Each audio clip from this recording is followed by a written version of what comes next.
Wake up with the latest news from training camp and around the NFL. The Ken Carman Show with Anthony Lima. Weekday mornings starting at 6 a.m. 92.3 The Fan. Talk sports with guys in the know. It's embarrassing. I mean, are they not embarrassed? It's time for Baskin and Phelps. Cleveland's Sports Radio. 92.3 The Fan.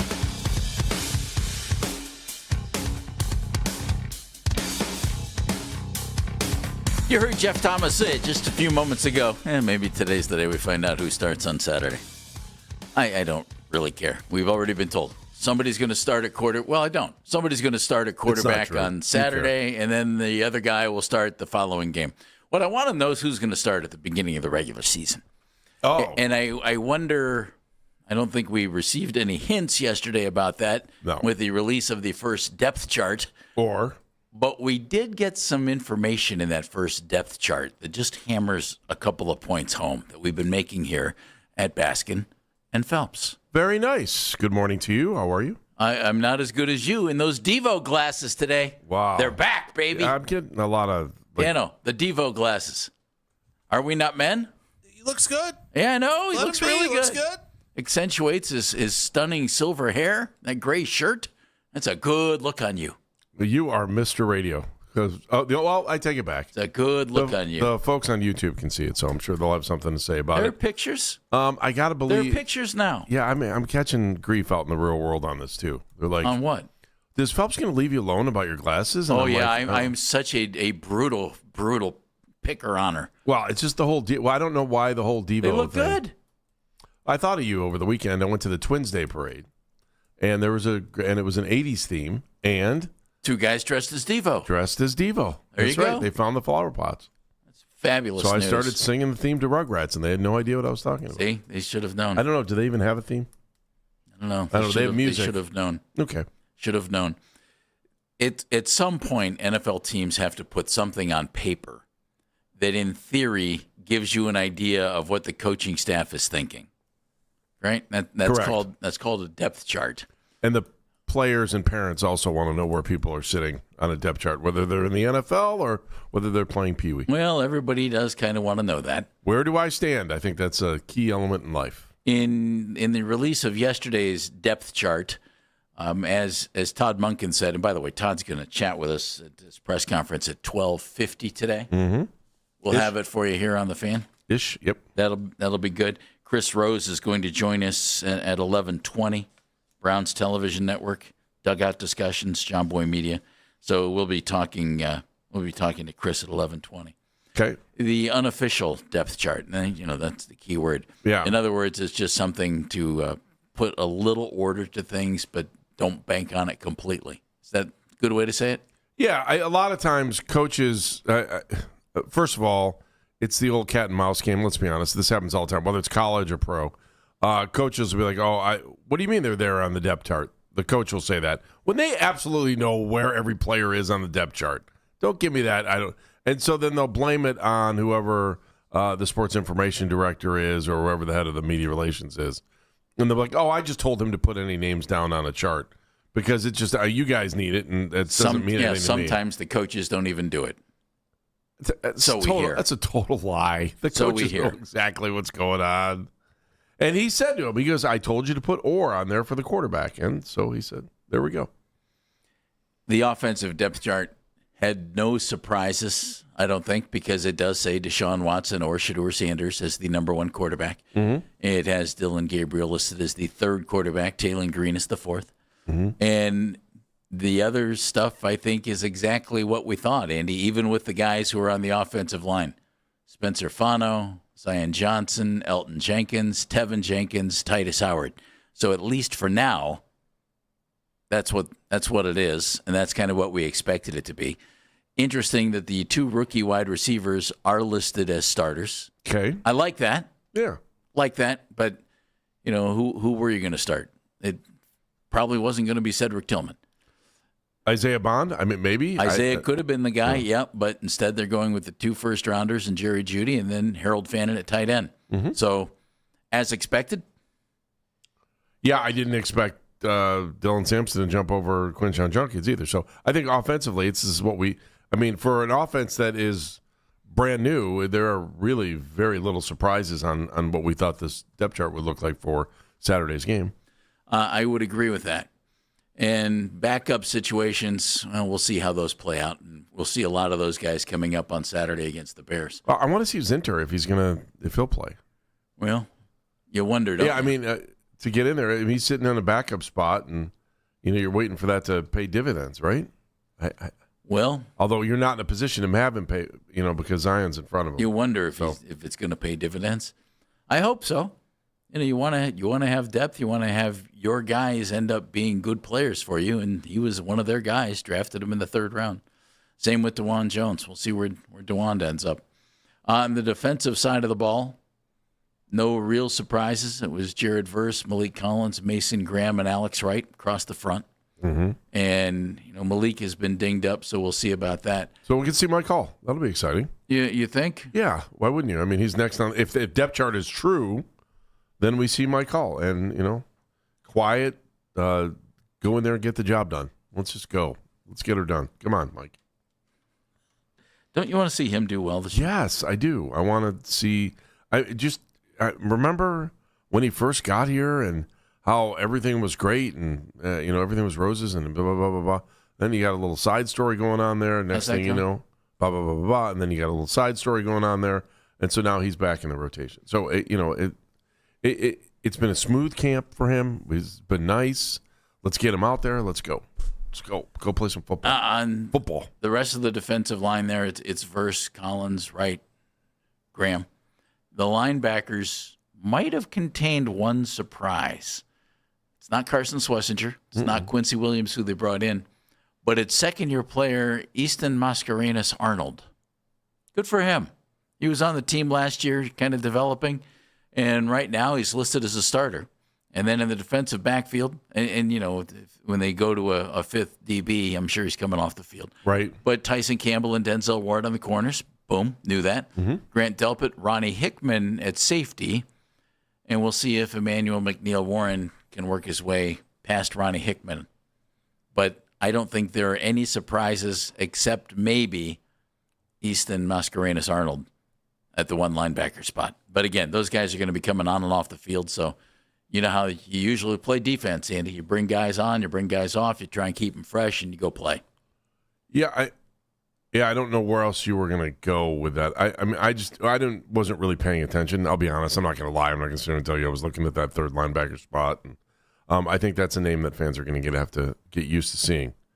Right? Well, it's yeah, not especially second-year when guy on this team, so they obviously like him, bringing him around. At least the front office likes him.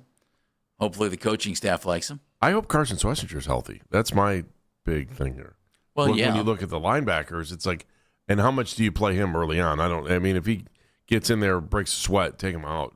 There's no reason for him to be out there. Well, you could say that about a lot of the guys, especially, like, for instance, Denzel Ward. Yeah, we don't need to see Denzel. I don't even know that he needs to break a sweat. He can just sit on the sideline. I don't think you need to see Tyson Campbell. There are a lot of guys. We know the key starters, and you don't need to see him. Mason Graham has been so good in camp. You almost think, please don't play him. We don't want to see him get hurt. But Andy, if you haven't tackled in training camp, and they haven't tackled in training camp, no, then you probably want all of your defensive players to get a little practice in tackling, and you probably want your offensive players to start to feel the effects of getting hit a little bit. Do you not?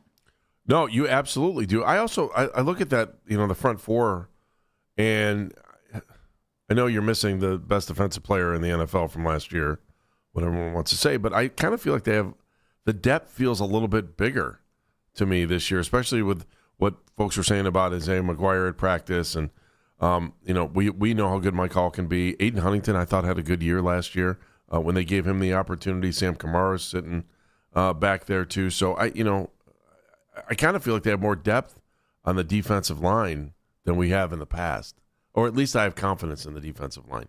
That's I don't know if it's more depth. Yeah, what's without Myles Garrett? I don't know. Maybe I'm fool's gold with Myles not being here anymore. I don't know. I just you want me to make I don't you feel bad. I don't feel bad at all. You want me to make about you feel the defense? Better? Sure. Top 100 players in the NFL rankings. A couple of them are out. Jared Verse right around 35 for the entire NFL. Yeah, that should make you feel better. Top defensive players, top players in the NFL. Really? Yeah. Huh. Where was Myles? Myles hasn't been listed yet because they haven't released the top 20. Oh, I think we'll have to wait until they release the top 3. It's just okay. Before we see Myles. But it's not like they picked up some stiff.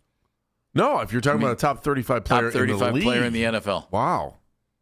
All right, that makes me feel way better. Good. Well, we're here to make you feel better. You look at the defense and there's depth there. There's depth, especially if seems to be. When they were talking about McGuire, and Coach got asked about him yesterday, and sounded like he was all over the ball the other day. Ball is air. Isn't that what I read this morning? That the change in defensive coordinator. The ball is air. You need air to survive. Go get the ball. Yeah, that's a good coaching slogan, is it not? All right, I'll take it. And then your depth chart, Andy, on special teams. Look at all those guys we know. Corey Bojorquez. Hey, Corey. There's Andre, kicking like crazy. I do think it's interesting that Malachi Corley is listed as the number one kick returner, and Gage Larvidan is listed as the number one punt returner, because I like Malachi Corley. I like him as a wide receiver. Actually, I love him with the ball in his hands. But if you start stacking wide receivers, and we know you've got the two rookies, Jerry Jeudy and Isaiah Bond. That's 4. Munkin's talking about Tylan Wallace. That's 5. Tillman is listed as the backup X receiver. In other words, the big guy out on the edge behind Denzel Boston. That's 6. You keep 7 and it's Malachi Corley? Because you're not going to keep 8. No. That would be Gage Larvidan. Are you going to keep Tillman? Are you going to keep Wallace? I would assume you're going to keep Wallace. Yeah, I think Wallace, for sure. Wallace could be your kicker punt returner. Well, that's what I thought. When we had this conversation at the beginning of the year, and I kept calling Wallace a wide receiver, and you were like, I think he's more special teams guy. And maybe, you sit in that 6'5" wide receiver spot where he could end up, that you are still using him on special teams. He's not listed even on the depth chart on special teams. I know. I found that fascinating. Because, with the conversations we had early on was, I think he's coming in for special teams. I did. Yeah, you did. And I kept saying, nice, listen as a wide receiver. To be honest, let's give him I still do. You think, if you're sitting at the 5'6", I still do. If you're sitting at the 5'6", 7 spot as a wide receiver, you are going to be on special teams. I say it only based on this. His track record in Baltimore, he didn't catch many passes, didn't play a ton of receiver, nor did he return a bunch of kicks or punts. So I would think you might see him covering stuff. And if he gets a chance to play wide receiver and he's good, all the better. Something, though, on the depth chart. So that there's just a couple little surprises. But I think there's some things that are really, really telling on the depth chart. Okay. And we've touched on them a little bit. But, boy, seeing it right there in black and white in front of your face screams it. And we'll tell you what it is, especially on the offensive side of the ball. Coming up next here on Basket and Phelps.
here. Want to get highlights from the Fan from earlier today? Go over to 923thefan.com or favorite 923 The Fan on the Odyssey app for all today's headline segments. Headline sports news every 20 minutes right here on 923 The Fan. From the University Hospital Sports Desk, I'm Jeff Thomas.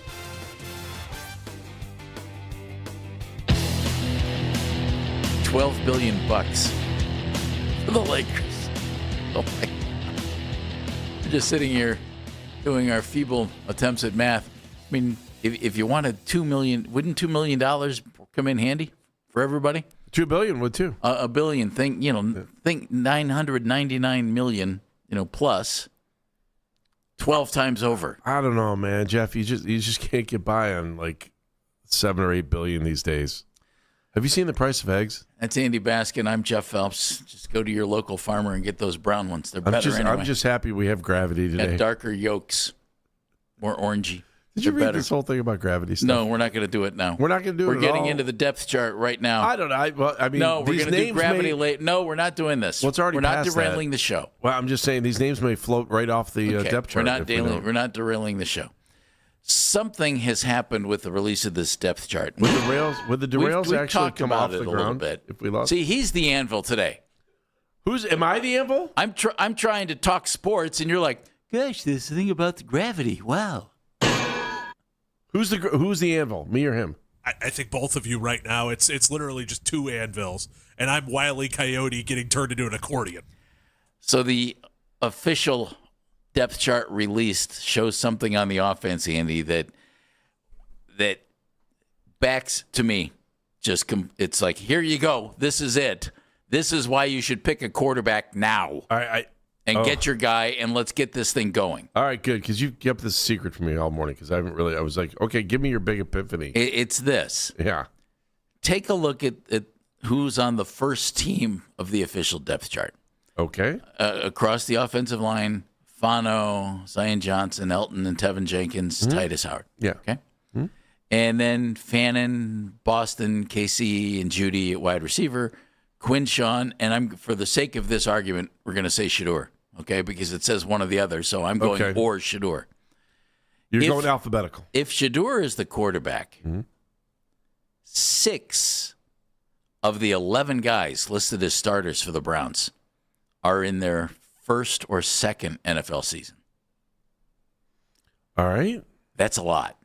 Okay. That's over half of your starters are in their first or second NFL season. You got 3 guys who are rookies, and you got 3 guys in their second season. Fannin, Quinshawn, Shedeur, second season.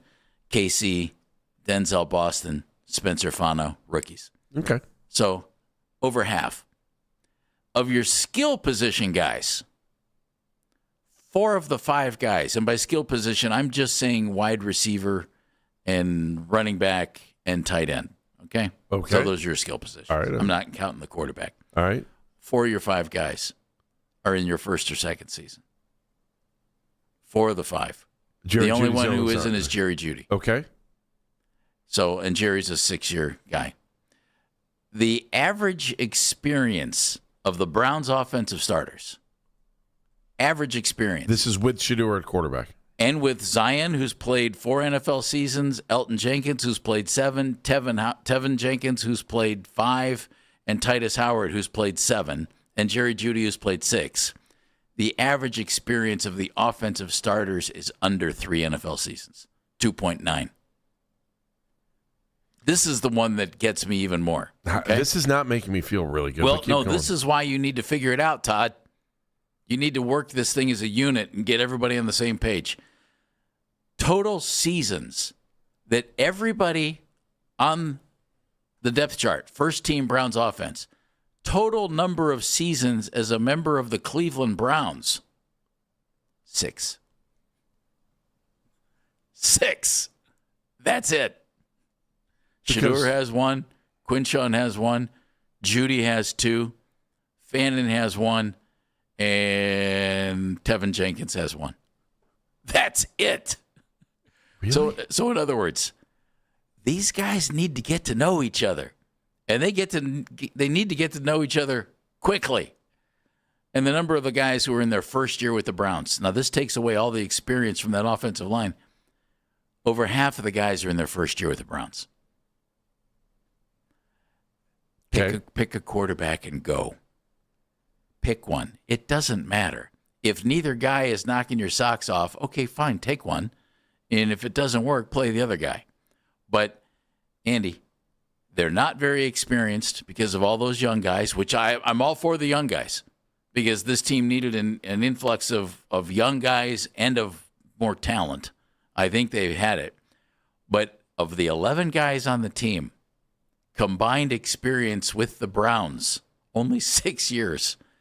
And the number of first-year Cleveland Browns, of the 11 starters, 6 of them in their first year with the Browns. That's why I don't think they can name a starting quarterback quickly enough, because it needs to come together as a unit. I agree. And guess what? I don't know if you looked any deeper. Look at the second team. Take Deshaun out of there. The second team doesn't have that much experience either.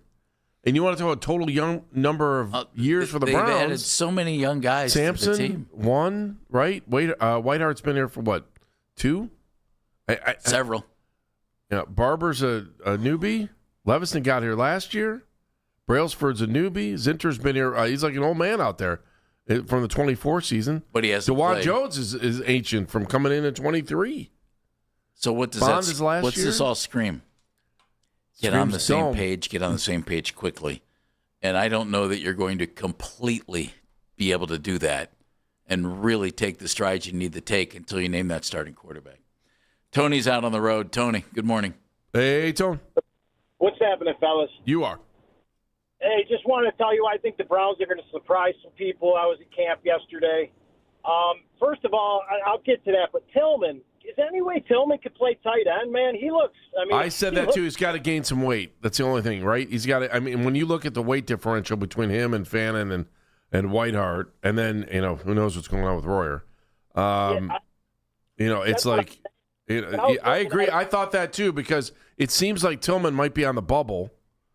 And he's got the height, so let's maybe, I don't know, if you bulk him up, he might have a shot. But that's a lot of weight to gain really quick, especially at a time of year where you're dropping weight if you're practicing as much as they are.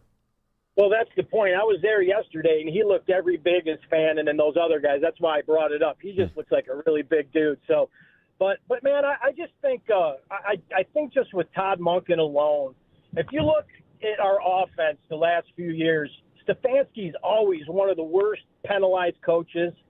And I just think Monken, if you look back with the Ravens, he was always one of the better. His offenses just didn't get penalized. So you take that, and then you also look at the running game. Stefanski was Mr. Pass Happy, man. He always passed the ball just way too many times. Bad weather, you name it, the guy was always going to pass. Monken's the complete opposite, man. He's going to play to our strengths. Judkins will be running the hell out of the ball. If that kid stays healthy, I think we're going to have a really strong running game, and then our pass game is just going to be so much better than it was, not just because of Monken. But yes, I want to name a QB tomorrow, but the only fair way to do this is give each one of them a preseason game, give them each a first half, and really see what they got. Otherwise, everybody's going to scream and cry about it. So let's give that and kind of see where we're at. But I think everybody's panicking, think we're going to lose all these games, and I understand why. If you really look at the forest through the trees, man, I think the Browns are going to surprise some people. I hope you guys remember this phone call, because I'm going to call back at the end of the season and remind you. All right, we can't wait. Thanks, Tony. 2 points to what he said. One, let's not forget they do have the easiest schedule in the NFL, according to last year's record. According to the numbers. So let's see that. The other part of that too, Tillman is 6'3", 215, and then the other two tight ends, Fannin, are 6'3", which is good. 241 on Fannin and 250 on Blake Whiteheart. So you're not going to make Cedric Tillman a tight end. You're talking about putting on 20 pounds anyway. Cedric has one really good thing going for him. It's that university that we went to before he got here. Oh, I think that's probably overrated here. If it weren't overrated, would they have drafted 2 wide receivers high? No, but I do And think last it was. year brought in Isaiah I mean, they Bond. were really happy with it. Look, I like Cedric Tillman. I think that I like him too. I think that they should be able to find a place for him. I mean, if you keep 6 wide receivers, why wouldn't he be the 6th? Take a look at a team like the Green Bay Packers. Okay. Green Bay, for the last several years, has had a bunch of good young wide receivers. A bunch. What's wrong with that? There's nothing wrong with that. No, it means you're going to be thin somewhere else. That's all. Where you could bulk up if you wanted to bulk up on your lines. No, they keep good young guys. Our teams the last couple of years, we've had like 1 or 2 wide receivers and then 3 or 4 guys who you thought, they're not very good. And now, hopefully, you have 5 or 6 guys who you think, you know what, we could play those guys and they could help us win. All of it. Yeah, it's a numbers game, though. I think Tillman's sitting in a numbers game situation where if they want to keep an extra DB, it may come at the expense of saying, okay, we're only going to go with 5 wide receivers this year. I would think if they cut Cedric, he would end up getting picked up by somebody. I do too. And maybe Malachi Corley as well. But they're going to have to. I mean, they have too many wide receivers now. I say keep 7 and make sure Luke Forey is on the team. Of course you do. That's just me. And that would be wonderful. And Gage Larvidan, they seemed to like last year. But I don't know. Do you have confidence coaches. in Gage Larvidan after last year? I don't. No, I don't have confidence in Gage. I don't have confidence in Luke. I haven't really seen much from either one of those guys because Luke hasn't had any chances. Well, when Luke did have a chance last year, though, I thought he looked pretty good. Gage had a chance in real games. I have no confidence in any wide receiver on this team besides Denzel Boston and Casey Concepcion. There you go. And that's all blind faith because we've never seen them play in the NFL before. So, yeah. Which is frightening. Is it not? It's but at least I watched those 2 in college and looked at them and went, those guys belong in the league. The point of this depth chart thing, seasons with the Browns on the offensive starters, 6 years total from everybody. So in other words, it's new. 6 guys in their first year with the Browns. And the average experience of the offensive starters, 2.9 seasons in the NFL. And that's with heavy veteran presence on the offensive line.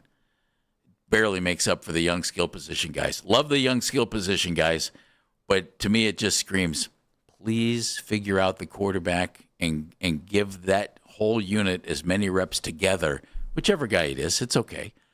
And get these guys on the same page and get this thing moving because the offense was terrible last year. Andrew Berry knew it because he put so many assets into it during the draft and into the offseason. The defense tells a slightly different story. It's coming up on Basket and Phelps. Storylines from Berea go beyond the quarterback competition.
Home tonight against Cincinnati. This afternoon, Minnesota plays host to Baltimore. The Twins half game up on the Guards for third place. Want to catch highlights from the Fan from earlier today? Get over to 923thefan.com or favorite 923 The Fan on the Odyssey app for all today's headline segments. Headline sports news every 20 minutes right here on 923 The Fan. From the University Hospital Sports Desk, I'm Jeff Thomas.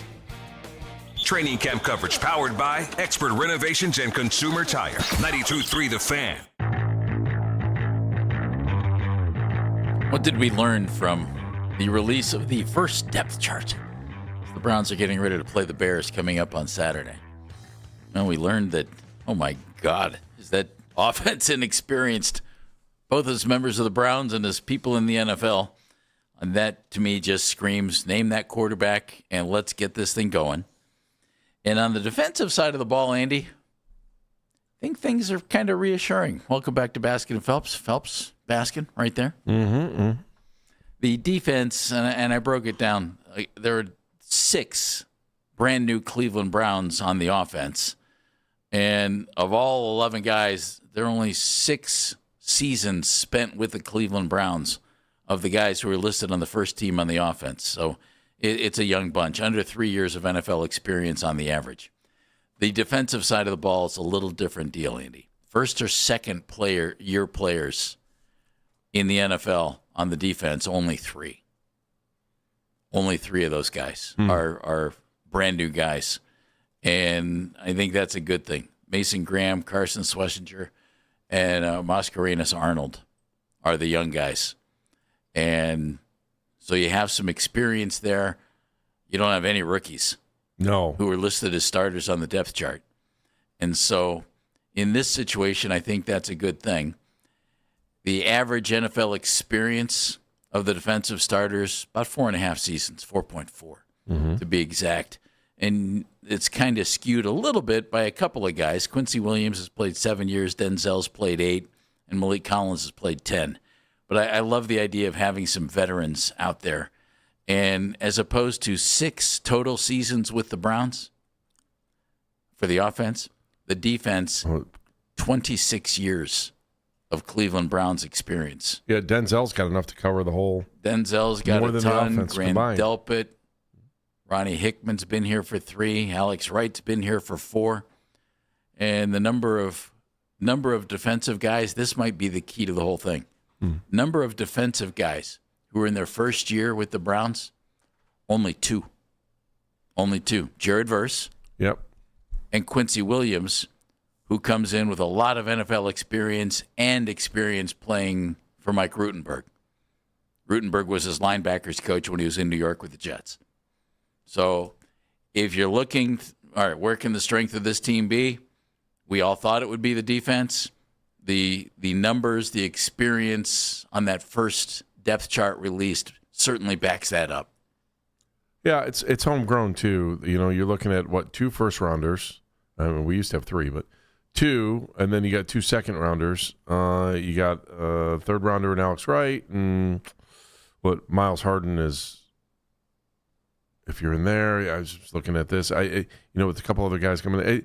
Again, when you look at the first and second team, it's pretty homegrown, which is good. Especially with Schlesinger, and you look at last year's between Graham and Schlesinger, and then what was the biggest? Emmanuel McNeil Warren was their biggest investment this year in the draft. So well, and imagine now, right now Malik Collins is the guy penciled in as a starter at defensive tackle. He's a little dinged up though. Yeah, it could be Mike Hall. What if it's Mike Hall? Yeah. Well, no. then you add yet another guy and more youth there, but a guy who's been here for a couple of years. And I think we're all hoping that Mike makes that big leap this year and becomes even more than he's been. And I think that'd be great. If you could have Graham and Hall, and Mike's going to play a lot, you would think, if he's healthy, along with Collins, rotating in and out of there. Mm-hmm. So I think that's terrific. I worry maybe a little bit that we're putting too much pressure on this defense being really good for this team this year and thinking that the defense is absolutely going to carry you. I understand the reasoning because the offense has been so bad and the defense has been pretty solid 2 of the last 3 years. But, new defensive coordinator, couple of new guys, no Miles.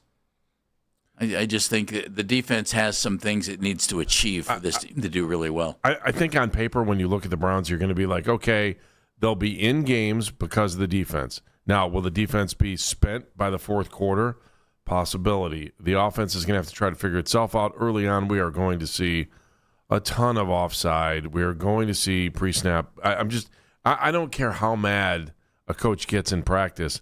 I still think because of the inexperience with playing with each other on this offensive line, you are going to see a ton of offside. Like, there are going to be a lot of pre-snap penalties on this team.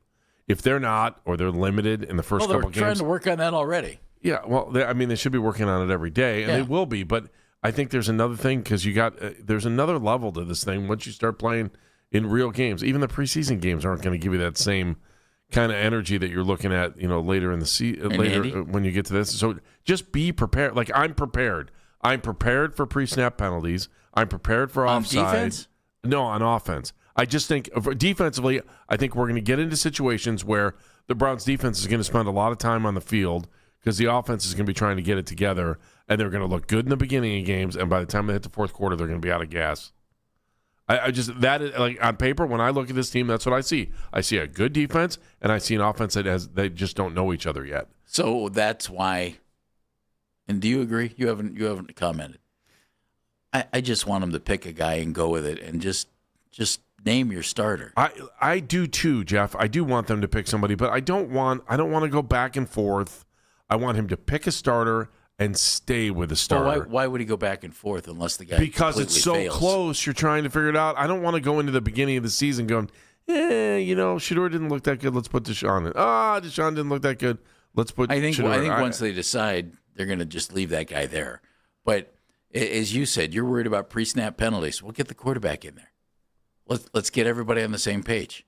Well, and you play coming up in mid-September here. We've heard a ton about cadence too. I've heard more about cadence, and Isn't the word cadence been used more in the last 2 weeks than in the last 15 years? Yeah, I can't remember the last time I've heard it this much. I mean, Omaha. That's all I can think about every time they start talking about cadence.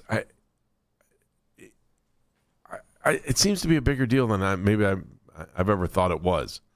We're sitting here in a situation, and again, if cadence is an issue, look out, man, look out, because that shouldn't be an issue. Every one of these guys has played football forever. They've all had different quarterbacks along the line. Probably most of them have multiple quarterbacks in college. If cadence is an issue, that offense is going to have big problems. How can that? And then you're right, Jeff. This is the scenario where making a decision now makes sense. Get used to the one guy's voice. I think so. I mean, and but just look at how minuscule we're trying to break this thing down. It's not just the voice. Like, the offensive line has to know the blocking tendencies. We've heard Joel Bitonio talk about that a lot. We knew when fill in the blank was in there, we needed to hold our blocks a little bit longer. Because he was going to hang on to the ball, or was going to, and so they need to figure that out. I would think the running back needs to get a little better feel for what this new offensive line is going to do, and how are they going to hold their blocks and everything else. So and how am I going to get it? It can't happen soon enough. And to me, it's not like you have overwhelmingly great choices. Just pick one of these guys and let's go. I hate to sound disgusted about it, but I am. Well, maybe you get you're going to get your answer in the next 48 hours on Saturday, right? We're not. This isn't going to be let's show up to the game on Saturday. I flipped a coin. Who was it? Who was the coach that said that one time? I flipped a coin to figure out who the starting quarterback would be. Got me. That was at some point. It was a preseason thing. One of the coaches had said that, and I'm like, all right, this is great. Good stuff. Dano. Little bit of news, gentlemen. According to multiple reports, Tyus Bowser, a veteran edge rusher, last played for the Miami Dolphins in 2024, worked out for the Cleveland Browns today. So the Browns, still looking for a veteran pass rusher, have brought in Tyus Bowser for a workout.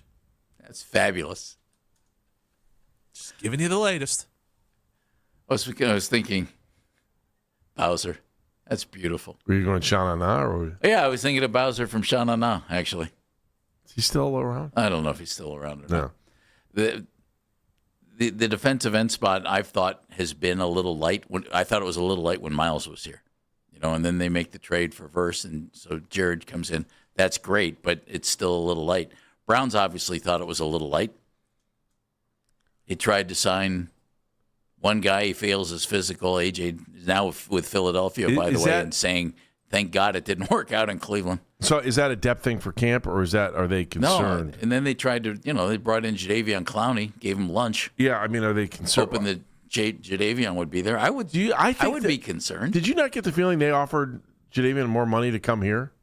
I mean, you got go to Verse, Houston? Wright, McGuire, and then after that is a lot of question marks. Yeah, which is why they're looking for somebody else. Right.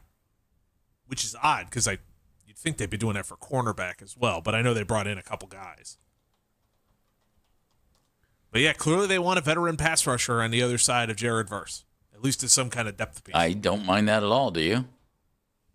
Well, maybe that goes back. I think we should go back and listen to see what Todd said about Isaiah McGuire. Remember, because it was like the question was something about Isaiah McGuire is playing really, really well. And you know as well as I do, Jeff, like if you listen to these coaches long enough, the energy they put back into the answer kind of gives you a feeling for what they really think about the player at that point. They don't want to lie, but they don't want to give you everything. And he kind of did he dance around that yesterday when he was talking about McGuire? Yeah, well, he looked good. Yeah, he's looked good. Been consistent across the board. I would keep your radar on for a defensive lineman when they, obviously Andrew Berry knows that he needs more depth there. At least he thinks that. AJ Epinesa, when they brought him in and then he failed his physical, and then he's still sitting out, and then he signs with Philadelphia. So he signs with a team with Super Bowl aspirations. Yeah. And I don't know if you saw earlier this week, he said, I don't know what that stuff in Cleveland was all about, but it sure worked out great for me. Yeah. So one team signs him, doesn't fail him on a physical. Our team wanted him, failed him on a physical. Okay. Then you bring in Clowney. He ends up in Houston. So just pay attention. Maybe somebody gets cut down. Maybe somebody has an extra defensive end. You see a late round pick going, in a trade before a guy hits the open market. This way the Browns could bring in a guy. I would just assume that something like that might happen here before we're all done. Something else on the depth chart. Okay. Something else on our rundown. Let me preface it with this. Okay. If Taylon Green starts a game for the Browns at quarterback this year, it's because something went really, really wrong. Okay? But our rundown says at 11 o'clock, sigh. Taylon Green spoke on the Browns radio network on Monday, and Jeff got all excited. Did I ever? We're going to hear Taylon coming up because why? My fingers are crossed that they might be able to develop a quarterback here. We're going to hear from the kid from Arkansas and Boise State and the state of Texas coming up next on Baskin and Phelps. We're going to see him coming up on Sunday or Saturday, that's for sure.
year ago. ESPN also reporting Walters only selling the Lakers in this transaction and retaining his control over the Dodgers. You can get all the latest Browns news pushed straight to your phone by following the Browns playlist in 92.3 The Fan on the Odyssey app. Headline sports news every 20 minutes on 92.3 The Fan. From the University Hospital Sports Desk, I'm Meredith Kane. Get to the 92.3 The Fan YouTube channel to see daily Browns training camp breakdowns with Darryl Ryder and Coach Lance Reisland.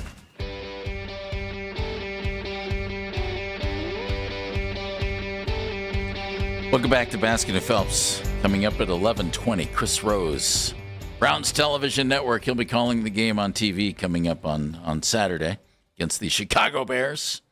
That'll be fun. So that's all coming up. Chris at 11:20. We were looking at the depth chart. I'm not delusional. I'm just curious and hopeful. The fourth quarterback right now is listed as Taylor Green, who's the young guy. We're having a conversation about the fourth quarterback. Okay, go ahead. I'm just making sure I'm up to speed. Go ahead. You can run the segment. Go ahead. Okay, good. No, I just want to make sure. I didn't say that to be mean. I'm just saying this is the state that we're in the quarterback situation for the Browns. Right? That we actually, I'm listening to you talk about him, right, and I'm actually excited about it because I think this guy's got something the other guys don't. Who's the most intriguing quarterback of the four guys in camp? Shedeur Sanders. Probably so. Okay. Who's next? Lenora Sellers. Yes, yes, yes. No. Who's the second most intriguing quarterback in camp? It's got to be. I'd say it's Taylor Green. Jeff. He's 6'6". He runs like crazy. He's got a strong arm. They got him in the 6th round. Good for them. And if he ever sees the field, good for him. Although it's the Browns, he's going to see the field. I hope he doesn't see the field this year, unless he, is lights out. Darryl Ryder just popped his head here into the studio before he goes out to do all of his great coverage for us out in Berea. And I said, hey, I'm not delusional here. I know the kid's, is a 6th round pick. You don't draft your franchise quarterback in the 6th round. But he's got interest. I didn't tell Darryl all this, but he's got interesting skills. And I asked Darryl, I said, what's he look like so far? What do you think? And he said, you barely see him because they're not giving him any chances. He said he's the quarterback dummy on defensive drills just in case they happen to hit somebody so they don't get the other guys hurt. That said, he tested off the charts athletically at the combine. Mm-hmm. He was called at the combine, oh my gosh, who's this, athletic freak, blah, blah, blah, blah, blah. And we all can rattle off the names of quarterbacks who were taken late in the draft who ended up having fine careers. Tom Brady, Brock Purdy, blah, blah, blah. Yeah. So with that said... I need a ruling here in a second, Dan. Go ahead, keep going. With that said, I want to hear from the kid. Okay. He spoke the other day. And here he comes. Oh, Dan just said, did you just go, oh. You want to make the ruling real quick before he does this? Is Taylor Green equal to Luke Floria to me? Is that the equal? Is that the you get your mind set on somebody you really think probably doesn't have a chance to play a whole lot, but you want to root for them and you want them to make the team and you want them to be a contributor. There's a wonderful Reddit page that I go to whenever I want to feel better about myself called Am I the And there's everybody will respond every so often with stories on there trying to prove if they're that typical horrendous of a person. Yes. And there's an answer on that Reddit board that says everybody sucks here. That's the situation. With you putting the Luke Floria and Taylor Green, everybody sucks here. Is that the same Reddit board where I read that we're losing gravity today for 7 there seconds? There are no heroes. Everybody sucks here. So okay, I just think this. Todd Monken, offensive guru, right? That's why he got hired. He's been around a long time, coaching quarterbacks. Maybe he can see something here and maybe develop somebody like Dano's Green Bay Packers have. Over the years, they drafted Matt Hasselbeck late. Mm-hmm. They drafted Aaron Brooks late. They drafted Mark Brunell. They developed quarterbacks who went on to play, and that's what I hope they might be able to do here. And maybe they can actually develop somebody who can play for the Cleveland Browns. So let's hear from Taylor Green. This is about just kind of getting used to camp a little bit. No, things have definitely settled down. It's like our second time going over the playbook since rookie minicamp and OTAs. So it's settled down, but still learning a lot. And got to have some great coaches around and some great mentors in that quarterback room. So every single day I'm have my notebook out and taking notes. Which is what we want him doing this year, isn't it? I mean, this guy could be, if he has something, could be a 2-3 year developmental project. And if he ends up becoming a really good backup quarterback and you can trade him before he goes free agent or something, you see where I'm going with this. Yeah, I went back and watched a ton of tape on him today. Great running ability at quarterback, which Todd Monken was really able to help Lamar Jackson with. I mean, Lamar was terrific already, but he won an MVP playing with Monken, and Todd didn't hinder his abilities at all. And maybe they can bring the guy along. Jeff, I'm going to ask you, and I don't know if this is a Browns question or if this is a NFL question. We're going to hear more from Taylor here. When is the last time the Browns developed a quarterback? Well, when's the last time they had Todd Monken as the head coach? Okay, that's not what I said. Just as an organization. Developed him for what purpose? To be the starting quarterback. Here? Yes. Bernie Kosar. Was he developed? Yeah, he sat for a while. I like Brian Sipe was probably the name that went to my mind. I was the first guy that I was thinking of. You put a word in there that you shouldn't have put in. Oh, my trouble? Yeah. What is it? Starting. They're getting their starting quarterback in 2027. But if you can develop a guy who can be on your team and be a really good backup, that's a great value out of a 6th-round pick. I just don't see it. It's an NFL thing too. I don't even know if it's. I'm not blaming the Browns. No one's taking the time now, especially because they believe these college pro systems are more pro systems than they are the old traditional, student body right, student body left. Green spent 3 years at Boise State, and then he transferred to Arkansas. And, so 5 years in the college game. He played 4 of them the last 4 years. Mm-hmm. But he's obviously, a work in progress, and he's pretty well aware of that. I would say just clean up my footwork, just under center, and of course, in the gun. But I would say specifically under center, cleaning it up. And, I mean, there's different footworks for different plays and specific things, and getting my motion timing right. I would say just cleaning that up because I really didn't do a lot in college, and of course not in high school. But just learning those things to let my feet talk to me and have my feet time up with the patterns of the plays. And as Shador says, if you're padding right, like if you keep padding or keep hitching, just check the ball down. So just building that rhythm. Okay, a couple of things he wants to work on moving forward, which you don't mind. You've got to have the right mentality to pull that off. Seems like he does. Number 3, Dano.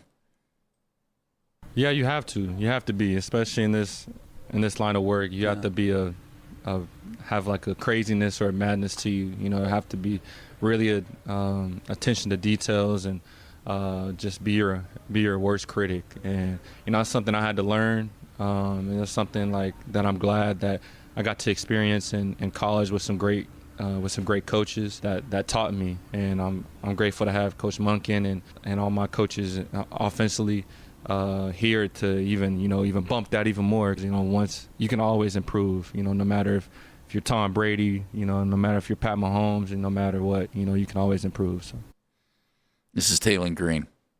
I love the attitude, Andy, and this is a young guy who I hope they just bring along a little bit, bring him along slowly, and see if you can't have something here. His draft profile gave him a grade, and then the line underneath it says, traits or talent to be above average backup. Wouldn't it be nice to at least have an above average backup who, was a 6th-round pick and you developed a little bit? I don't mind that thought at all. I think he brings a pretty good resume with him too, as far as being able to be in that position. Not asking a whole lot, just being a guy that can be there. He's had almost what did he end up with 30-some touchdowns in the last 2 years at Arkansas. Put up some decent numbers at Arkansas. I mean, there's some pretty good numbers here. Yeah. And if you're sitting in front of your computer, you can dial up and just type in Taylor Green highlights, and you'll see some of the stuff he did at Arkansas last year. Really good with his feet. His arm seems to be a work in progress, but it's pretty strong. We should see him, I would think, what, guys, fourth quarter on Saturday at least? Maybe even a little more than that. I would think. Depends how long the number 2 quarterback plays. Yeah. Wouldn't you think whoever starts on Saturday maybe plays half the first quarter? The next guy plays the rest of the first half, maybe? Dylan plays third quarter. If they end up with an 8-player drive or more, then I think he'll pull the starting quarterback after that. You think so? Yeah, I think if they don't get 8 plays in on the first drive, he'll play 2, which could end up being the whole first quarter. Right, exactly. Yeah, so it could be. I don't know. And that's just a general, kick the can on a preseason game thought. Yeah. That's all. I would assume we see Taylor Green at some point on Saturday. We'll certainly see him in the preseason. He's excited about it. He's ready for it. Here's Taylor on his first pro game.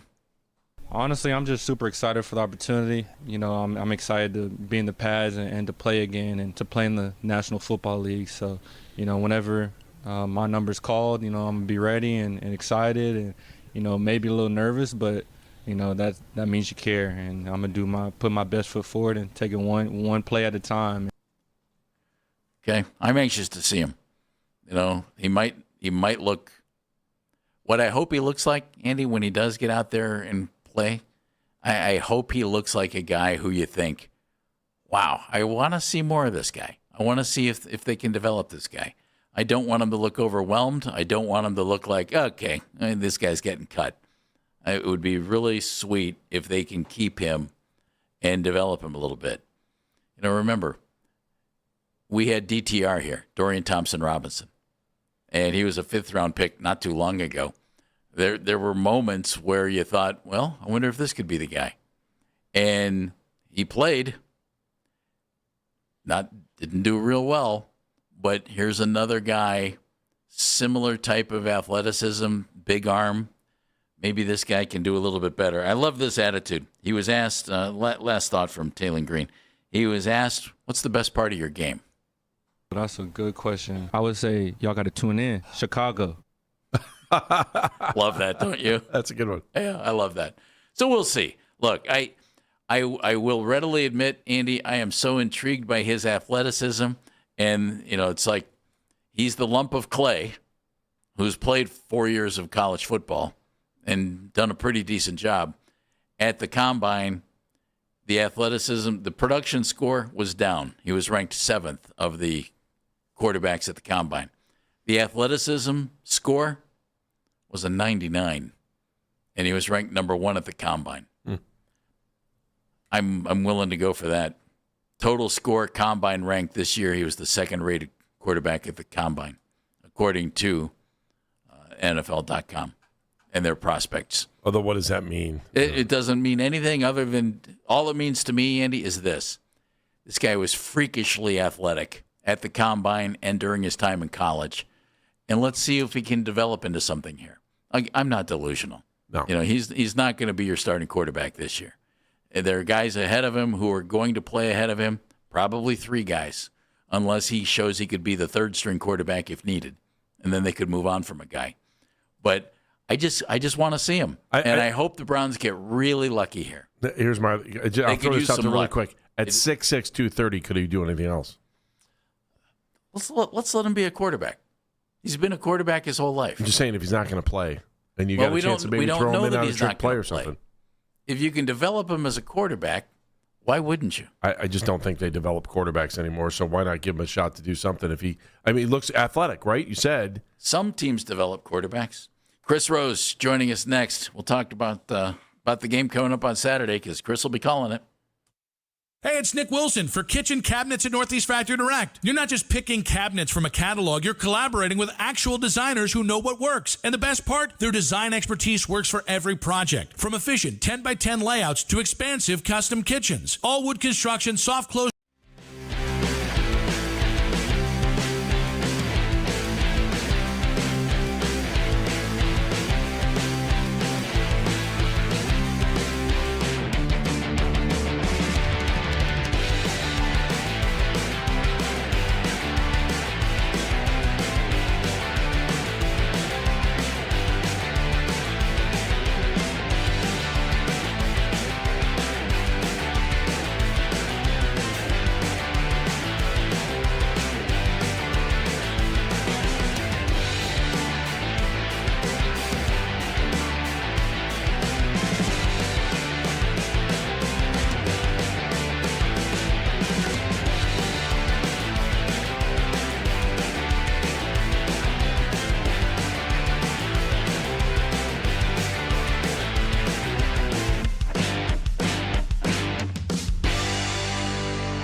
division. They're a half a game back from the Twins.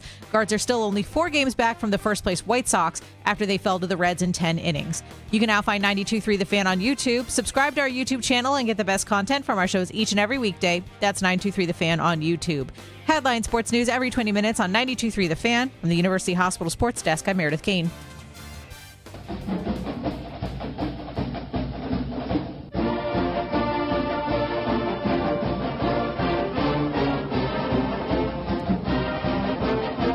The Miami Redhawk fight song means one thing, and one thing only here on Baskin and Phelps. It means we go to the Wise Heart Right, we make it right, call Kyle Wright hotline. Gentleman who will be calling games on the Browns television network during the preseason joins us right now, and he's Mr. Chris Rose. Hello, Chris. Hello, Chris. Greetings. You ready for Saturday? Yeah, just talked to my buddy Adam Amin, who calls the Bears side of the preseason. Ding. We had our little chat to kind of catch each other up on the other teams. Not that, like, 98% of what you're talking about is strictly your team, but it's always good to kind of get a feel for the other squad before you call the game. Yeah, gotta have a little flow on the other team as well, so that's a good thing. We don't know who's starting at quarterback yet. We do know both quarterbacks are speaking coming up in the noon hour. We're going to hear them right here on the Fan. What do you think the breakdown's going to be? Whoever starts, Chris, and then whoever comes in second. I would think the second guy plays more, we think? Yeah, I would expect that to happen. Not a significant amount more. I don't think – like, I could see – for example, Ben Johnson maybe getting his starters out there for a series. Like, I don't know if you remember last year, the Packers, was it last year or 2 years ago? All the games kind of blend together. But Jordan Love came out, led one drive, threw touchdown, got out of Dodge. Yeah. Like, that's what LaFleur wanted. So it wouldn't surprise me if they – but – very different scenario for us.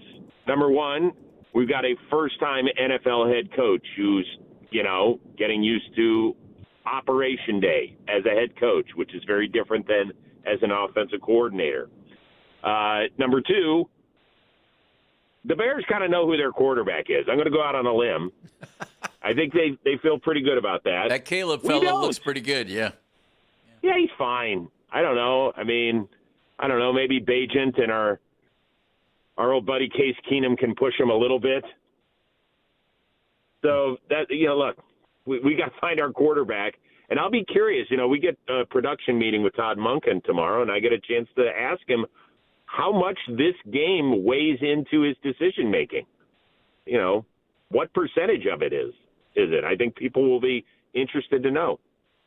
Chris, I think it's also going to be interesting to watch how long he keeps the offensive line in. You just touched on, okay, well, maybe if your quarterback gets in there and gets their work done quickly. But the fact that even looking back at NFL history, teams that switch out all 5 guys on the offensive line for starters, it just doesn't happen. No, it does not. And so, we can talk about practice as much as they want, but I can't imagine even the most intense practice is even close to the ferocity of a preseason game. Mm-hmm. I know it sounds ridiculous, but, you've got other guys that are fighting for their livelihood, whereas practice, what's the number one thing they say is take care of your own. So, yeah, those guys have got to get work, and it stinks, but that's where we are. We don't have enough. Our coaching staff and our talent evaluators don't have enough knowledge to know about everybody that's going to be playing opening day against the Jacksonville Jaguars. Chris Rose joining us, and he'll be calling the Browns game against the Bears coming up on Saturday.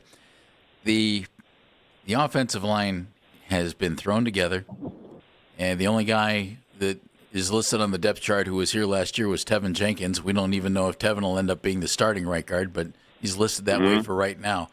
How essential is it that these guys play together, Chris? And I think it's a fine line. Okay, you want them to play together, but you also want to protect them. What do you think they do? Yeah, I mean, I think that's why I love having a Hall of Famer and one of the best linemen ever in Joe Thomas up there in the booth. I mean, I'm going to be asking him the same thing on Saturday. I mean, it's great for us as Browns fans that there is. So it's great and it's not great that there's so much on the line with these preseason games. I think they have to play these guys. I just told you. I think, there's only a certain percentage you can go full throttle in practice, and here you can let it loose. Is there a risk? Of course there is. But there's a risk every day at practice. How many guys have we seen? The Atlanta Falcons just lost Javon Walker, their fine young pass rusher, for the season in practice. That wasn't in a preseason game. That was in practice. So it happens anywhere. They have to figure out what they've got up there. I'm not saying play them 3 quarters, but they're going to have to play them a couple drives. Chris, let's talk about the wide receiving core, because I think that's probably the most exciting new thing on this team outside of what we're trying to figure out a quarterback. Your thoughts on Boston, Concepcion, and then how that trickles into guys that have been here, like Tillman and Bond and Judy. So last year we were openly questioning, is Cedric Tillman the clear-cut number 2? Well, right now you could just say cut with him. Like, he is on the cut line. Yeah. And that is where we have gone in 1 year. We should feel so much better about the possibilities of this room. Guys, the Browns last year were dead last in wide receiver production, in catches, in yards, in touchdowns. And so they did something nearly unprecedented, which is taking a pair of receivers in the top 40 of the same draft class. It hadn't happened in 30 years in the NFL. They needed to. And I couldn't believe that Boston was still available. If they had taken him where they took Concepcion, I don't think anybody would have batted an eye. We would have been like, yeah, that's a name where you had heard consistently in the 20. We would have applauded. Right. And the fact we were able to get both these guys is sensational. So that's going to quarterback. The fact that we have guys, one, that you can give him an 8-yard slant and he can be gone, and the other guy who is much more than a red zone threat and pick it off the helmet of some other DB. I think there's going to be teams. There's always a receiver that gets taken in the second round where you're like, how did all these teams pass on that dude? I think that's Denzel Boston. I agree with you. I can't wait to see him on the field. I think he's going to be so much fun to watch, and I just think it gives the quarterback an opportunity to do some things. I want to see Dylan Sampson too, Chris, and I want to see a lot of them, and not necessarily in the preseason, but once we get this thing going. How much do you think Todd Monken will use Dylan in the offense? And I keep thinking of Justice Hill getting a lot of run in Baltimore behind Derrick Henry. Yeah, I mean, we saw his explosiveness, particularly in Shadour's first start last year. Raiders, right? He had the 60-some yard touchdown run and then a big burst later in the game as well. And those can be game-changing moments, right? There's a handful of plays, and last year we just didn't have enough guys that can do that. You need Quinshon in there to move chains, to keep drives going. You need Dylan Sampson to essentially be like your 3-run homer guy. And things have not been easy for this offense the last couple of years. They just haven't. It has felt like it's such a gear grinder when you're watching them play on Sundays. Well, now you add in Concepcion. You have the ability to scheme Sampson open, hopefully. And he doesn't need to be a guy that touches the ball 12 times a game. But if he touches it 7 times, maybe 2 or 3 of those are enormous chunk plays. All right, Chris, I do want to talk about the quarterbacks for a second. How do you, I don't want to ask you how you expect this thing to play out, but what do we expect from Shedeur Sanders or Deshaun Watson, no matter who starts? Like, what are we looking for to say, okay, this is successful and this has got to make Todd Monken happy? Well, I mean, look, Todd Monken, when he lost his you-know-what the other day, it was because of the operation at the end of practice. And we haven't been good enough in the most recent years to shoot ourselves in the foot and to go backward, to have what you call, like, essentially dumb penalties and dumb mistakes. There are enough mistakes that happen. The other teams force you into mistakes all the time. Control what you can control, and I think that's his number one thing right now, is can our quarterback be confident enough from the minute I tell them to play inside their helmet to the time that we snap? I know it sounds ridiculous, but that's kind of where we are right now. We need to feel good about that aspect before we say, oh, well, that guy can make game-changing plays. I don't know where most fans feel. That's kind of where I feel, and I know it might not be popular, but that's what I want to see right now. Can he handle the basics at this point? Yeah, Chris, I was saying to Jeff earlier, I could see a lot of games going for the Browns this year where the defense looks good, and then they run out of gas in fourth quarter because they've been on the field the whole game, where the offense is still trying to figure out, what we're doing, and you're going to have holding calls because you're going to have misassignments and guys trying to make up for things they were doing on the off. You're going to have offside. You're going to have.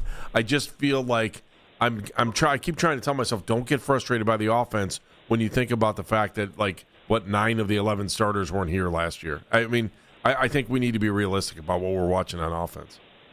Yeah. So listen, I've had in the first 10 days or what day are we on here? 12, 11, 12, whatever. It should be. Today's 12, I think. I think it's okay. right. I think you're right, 12. So over the last 2 weeks, I've been to Cowboys camp twice. I went to Rams Cowboys yesterday. I liked your conversation with Devontae Adams, by the way. I'll tell you who I loved was Trent McDuffie. I sat there. That guy is so put together. He's funny. He's smart. He's a damn good football player. If I were a Chiefs fan, I'd be going, how the hell did we trade him and not extend him? That would drive me nuts. But anyway, thank you. It was a great day watching those teams. And so everybody knows I'm a Browns fan, so they're asking about the quarterback and all that. And they all say the same thing, which is, the talent's not bad there. If the Browns can even get average quarterback play, they're going to be in a lot of games. And I'm just telling you this. They don't have any dog in the fight. They're not Cleveland fans, but they all recognize the same thing, which is Andrew and his staff have done a really good job putting pieces around. It's the centerpiece that we've got to figure out, and I'm sick of all the BS about, well, they're screwing this guy, and how are we letting that guy go? Folks, we all want the same thing. I think most of us want the same thing. We want a competent quarterback. Sure, would we love to have somebody there for 10 to 12 years? Yeah. Let's start with the simple stuff. Give me a guy that can be there for a couple of years and help me so that what I'm watching on Sunday I feel good about. And I'm not banging my head against the wall because our team is averaging 14.9 points per game. I can't do that again. We'll watch you on Saturday along with Joe Thomas. Have some fun, my friend. Oh, I can't wait. Chicago, then home for Buffalo. Good stuff, man. It's a way to get it done. Chris, thanks, buddy. We'll see you. See you, Chris. Bye, guys. Chris Rose, Browns Television Network. He was on the Wise Heart Right, We Make It Right. Call Kyle Wright hotline. Coming up in the noon hour, we just got the big word. Deshaun Watson, Shedeur Sanders, both speaking. We will hear them here on the Fan. I'll roll this out to you. Ready, Andy? Hang on. Let me You'll sit hear down. Shedeur, you'll hear Deshaun, and then later, Todd Monken will tell you which one is starting on Saturday. Oh, is that what you think? That's what I think. Jeff is making his prediction. If he doesn't, you'll what? So all those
record price of $12 billion.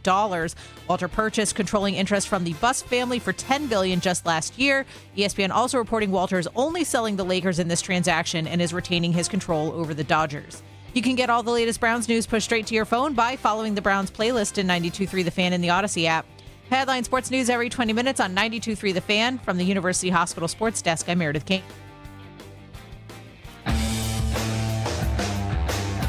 Chris Rose was just with us. Chris will be calling the game on Saturday on the Browns television network along with Joe Thomas. If you missed our conversation with Chris or any moment in our show, you can use the Rewind feature on the Odyssey app. It's powered by Integrated Restoration, your local experts in water, fire, and storm disaster restoration. I'm Jeff Phelps, Andy Baskin right there. Yes. Meredith in the back taking your phone calls, and the man flying the ship is hitting the button right now. Defying the gravitational pull of our planet, here's Dan Mennigan with headlines. I defy everything, including gravity. I think that's coming to town soon, actually. I think it is too. Is that Wicked's on the? I think it's on. Look at us quoting musical theater. We're like highfalutins. Yeah, don't tell it. It's the glasses. Must be the Debo glasses. We're highfalutins around here, my friend. So let's begin with probably the story of the day, which is the Los Angeles Lakers being sold to a group of Josh Kushner and Bob Iger for a record-breaking $12 billion.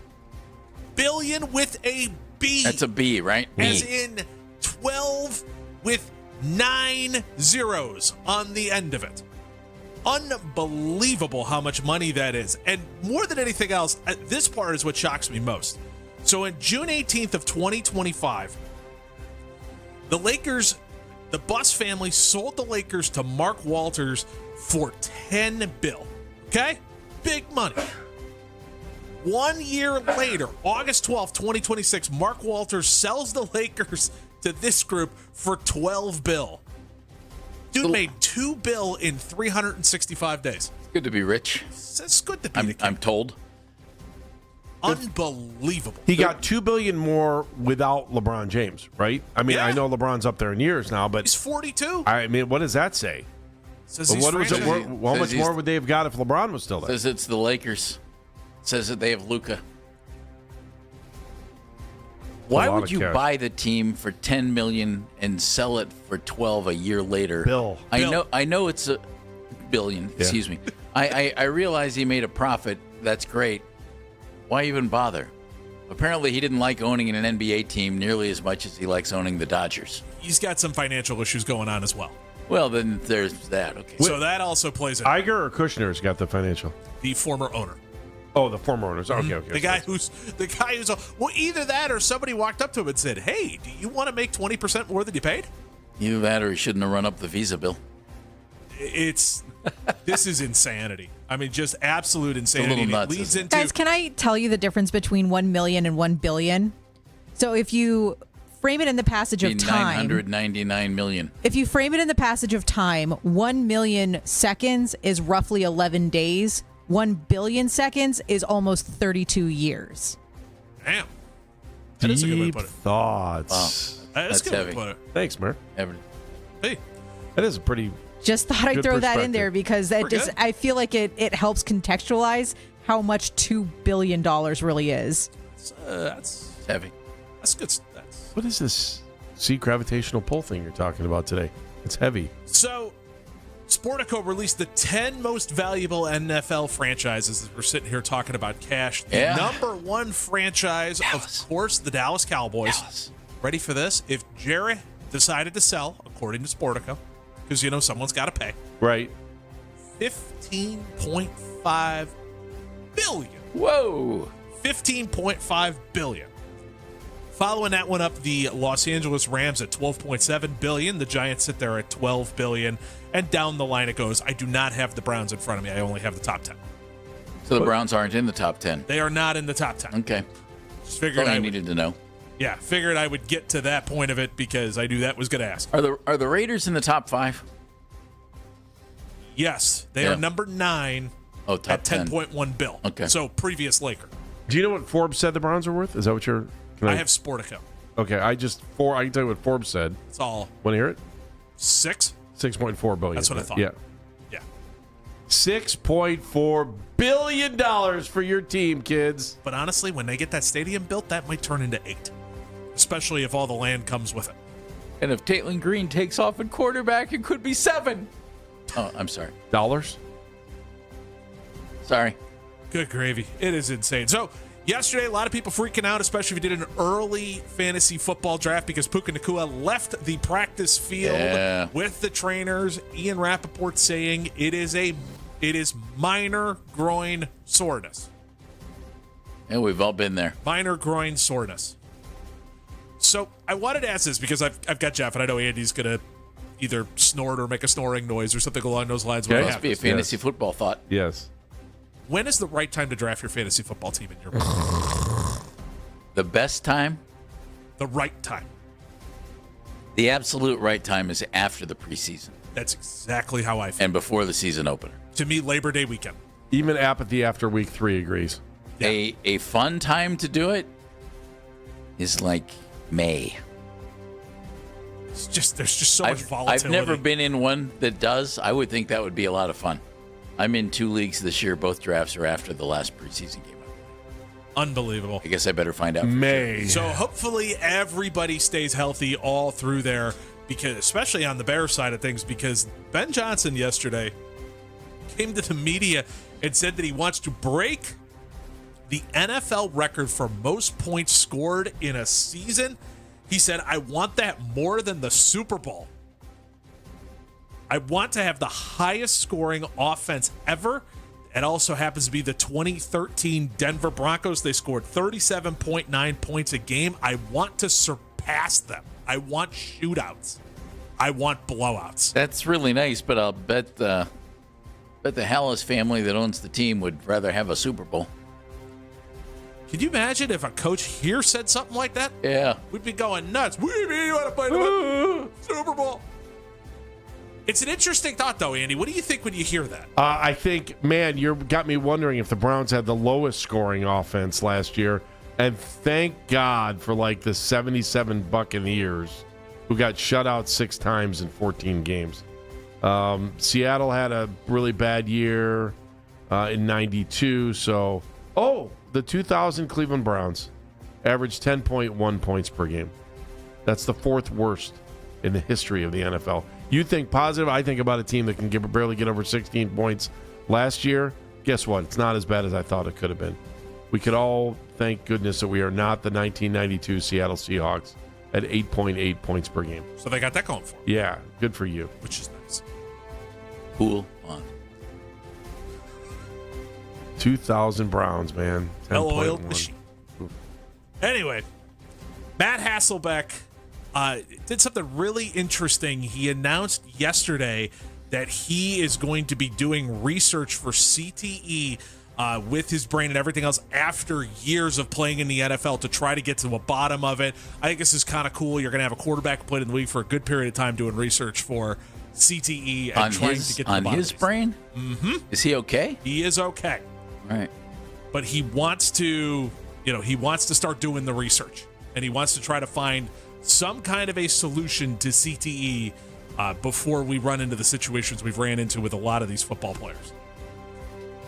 Well, I would think if there's anything preemptive you can do other than not play football, they should find that out and find it out fast. So good. He will also be a donor after his when he spent the last 2 days at Boston University going through a battery of scans and tests to determine how much all of these collisions have affected his brain. This is according to ESPN. The hope is that it's a small step toward the goal that has eluded doctors of getting CTE diagnosed early. It's the second Matt Hasselbeck reference in the show today. When was the first? I don't remember. Were you talking about the Packers developing backup quarterbacks? Oh, yeah. Here it is. Same thing, you could throw Mark Brunell in that conversation. I did. And the fact that Matt Flynn got paid, but never was really and Aaron Brooks. that good. Yeah, there've been a couple for a little bit. Yep. Slowed down recently, though. Interesting thing going on in baseball right now that I don't think the two of you are paying attention to. Oh, you good. can score runs Thanks. with 4 outs, or you don't have to tag up. And I think we need to dig into that more. No, but Ben Verlander did an awesome description about what in the world happened in that game that is worth checking out if you were someone who's sitting there going, I don't understand the 4-out rule.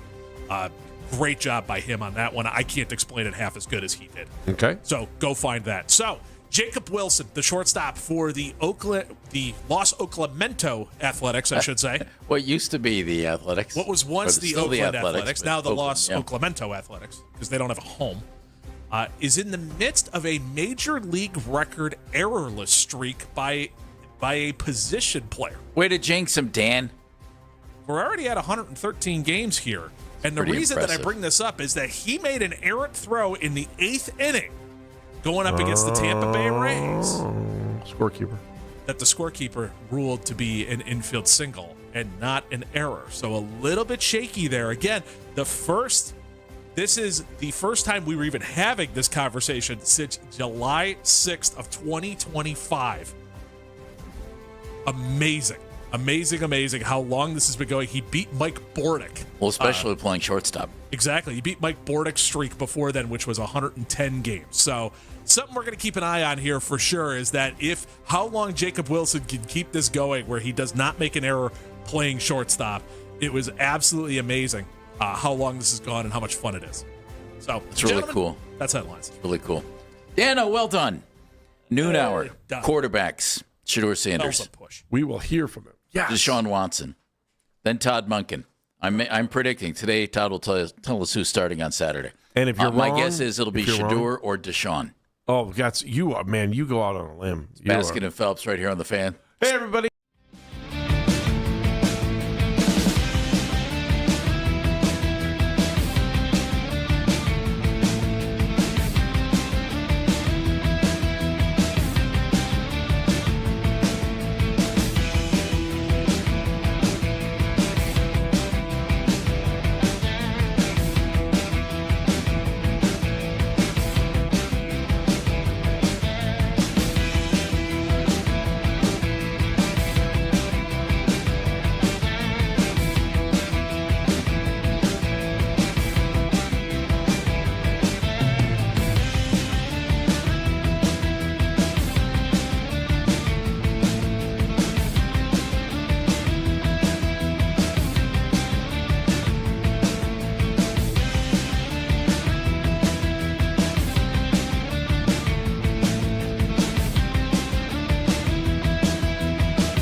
from our shows each and every weekday. That's 923 The Fan on YouTube. Headline sports news every 20 minutes on 92.3 The Fan. From the University Hospital Sports Desk, I'm Meredith Kane. We're your home for complete Browns coverage all year long. I'm not going to decide who the starter is. The players decide who plays. They decide by their play. Their play decides who the starter is. We are Sports Radio 92.3 The Fan. But they've been that close that they haven't decided yet? Come on, players. Deshaun Watson, Shedeur Sanders, speaking in Berea, coming up momentarily. Same with Todd Monken. Press conferences here on 92.3 The Fan are brought to us by Expert Renovations, expertrenovationllc.com. So the quarterback's coming up momentarily. Gee, Andy, I wonder what order the quarterbacks will speak in today, and if that means anything about who will start. Wouldn't it be nice if they made an announcement before both these guys started? No, before because they came that out way to talk? they'll get drilled with questions about it. This way they can just talk about how they're doing, and then Todd can go ahead and save them and say who the starter is afterwards, and they don't have to deal with it. Not that it's any big deal because it's only a preseason game and they're both supposed to start. Yeah, playing. I guess if it was regular season, they would announce who the starter is and we would just hear from one of them. But this is the beauty of training camp. We get a double dose of press conferences. I don't think there's anyone more happy about this than Dan Menningen, the man that loves press conferences. I think they're going to put that in your tombstone when you're done. Dan Menningen, what did he do with his dash? He wasted his time listening to press conferences while Jeff and Andy loved it. What do you think? No? Okay, thanks for playing. Apparently it's not going to work. He doesn't want to get in trouble? That was the look he gave me. He's actually listening. Oh, he's that's working. why. Oh, he's working. Yeah, that's you're why. busting his chops, and he's actually working. He'll get over it. Maybe. All right, what do you want to hear from these guys? I don't know. Andy, there's Dan, are you ready for me to make you happy? There's nothing they can say right now that is worth a hoot unless one of them comes out and says, "You know what? I want to be the starter of this team. I'm doing everything I can, and I think I'm winning the job." And neither one's going to say that. No, neither one of those guys can say it. You're right. So other than that, to me, that's the deal. Yeah, we haven't heard a whole lot about Deshaun's health throughout this camp.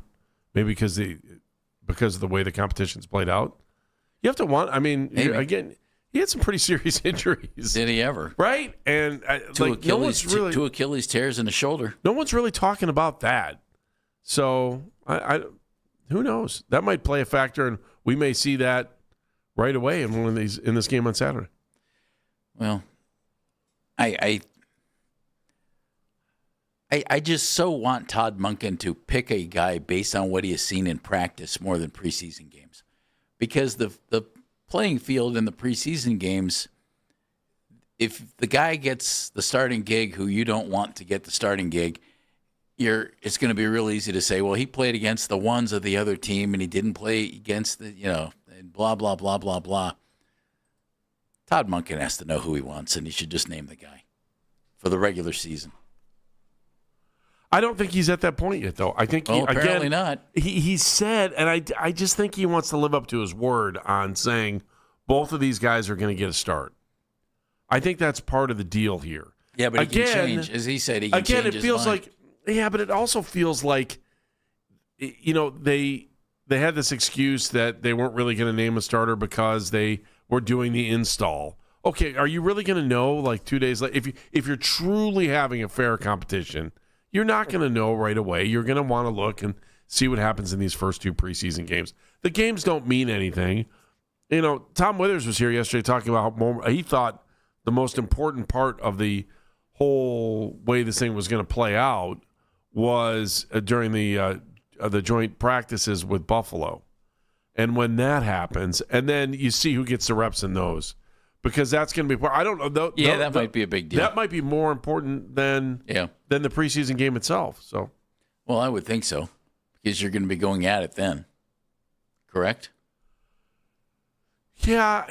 Yes. I don't know. I still think there's a difference between standing in a big stadium playing against a team and control practices where the coach can stop a play in the middle of a play. So I still value the preseason game a little bit more than the practice. I know that, coaches may value the practice more than the preseason game, but It's way more controllable. And I don't know if you can determine who's who. I would hope that being a head coach in the NFL at this point, whether he's a first-year head coach or a 20-year head coach, that he kind of knows who his quarterback is right now. And that maybe it might change every day, but I do think he's got to know, hey, I got this. I would think that's the case, unless somebody changes his mind. So we'll see about that. Bears game is on Saturday, and it's a 1 o'clocker. And then that Bills game is the second preseason game, also a 1 o'clock. And then the final game coming up on Thursday, the 27th. It's against the Patriots right here in downtown Cleveland. That's an 8 o'clock start. And then you get it's going to be a quick preseason. Yeah, then you get going for real fast. There's a long gap. August 27th is the final preseason game, and then they don't start this thing until September 13th. I wish the NFL started either the last week of August or absolutely the first Sunday or the week that involves the first Sunday in September. September 13th to me is way too late to start. There's no need for, I think, to hang on that long. Personally, I don't know, the NFL doesn't want to play Labor Day. I mean, that's just really why not? It doesn't. According to, they just think it's low viewership because you've got a holiday weekend going on. I don't know, man. I would think it might be high viewership. And they don't want to compete with college football the first weekend. So one thing, I know the NFL doesn't roll. I mean, I read a couple stories on this too that was like NFL avoids playing regular season games over Labor Day, primarily to maximize TV audiences. People are typically busy with holiday travel or indoor activities. They also like to steer clear of competing with college football's massive opening weekend. Okay. They try to avoid college football. I mean, that's really where we're at, but still. Plus, there's some antitrust stuff going on there too, right? I thought that might be just to make their lives easier, they wait. I think it makes the NFL's. It also stretches the season out a little bit longer. So now that they've got you, you're hooked. You're just kind of waiting, and then all of a sudden, you're in it till the Super Bowl. So they stretch out their product. It's still amazing to me how they. I know you only play 17 games, and they make every day of the week relevant, even though they're not playing. I have a thing about football outside in December and January, and it's such a great game, and it's so well played by great athletes that I hate to see conditions, like here's the other in thing. a conference championship game, perhaps, really affect the outcome the of NFL also might be waiting because they can add the 18th game then there, right? Say that you drop a preseason game, now opening weekend becomes Labor Day weekend, and now you're a go. Now you're Labor Day to President's Day. And Andy, I'd almost start it I'd start it in mid to late August. The NFL season? I would. Forgive me. Kids are going back to school now in August all the time. Everything's kind of moved up a little. Yeah, I mean, you're already if into you're going to play another game. I think you're into week 2 of the high school scrimmages right now. I would, and I know the NFL's goal is it President's Day. That's where they want to. When they'll get to 18. Yeah, and they want to have that long weekend and everything else. Yeah, I don't know about that, but why? I don't think it makes a difference. I don't like the idea of football outside in January or February. Wait? Oh, you're saying, when we get a dome, are you going to care about that anymore? No, but there will be conference championship games likely played outside still. Well, Jeff, what happens when for instance, there's still, Green Bay's not putting a dome on their stadium anytime soon. Buffalo, and who knows, if those teams will make it to a conference championship game. But as long as you have cities in the northern climates that are outside with their football stadiums, it's a personal pet peeve of mine. I don't care to see great wide receivers have to tiptoe down the field because it's all icy and snowy and everything else. Well, let me give you the answer. And go for a jump ball against the DB because there's 3 inches of snow on the ground. Ready? Neutral site conference championship games. Yeah, it's not a bad idea, Andy. I mean, you think of the money they could make on those. And you want to talk about money. It's like having 3 Super Bowls. Yeah. I can't see them avoiding that. Why would they not want to go. I mean, I don't know. It kind of, you know what it sucks? It sucks for the season ticket holder because you're devaluing the regular season, and because not the regular season. But you're looking for another home game, aren't you? Do teams make more? I wonder how much a team makes in the conference championship game compared to whether they would play that into a neutral site game. Who's going to make more money in that situation? Would they make more money at a neutral site, or would they make more money as a home game? I would think neutral site would be a huge moneymaker. I would think home game makes more money. For who? The NFL? For the home team, right? I don't know. For the city that it's in. Well, then, for sure. But who knows?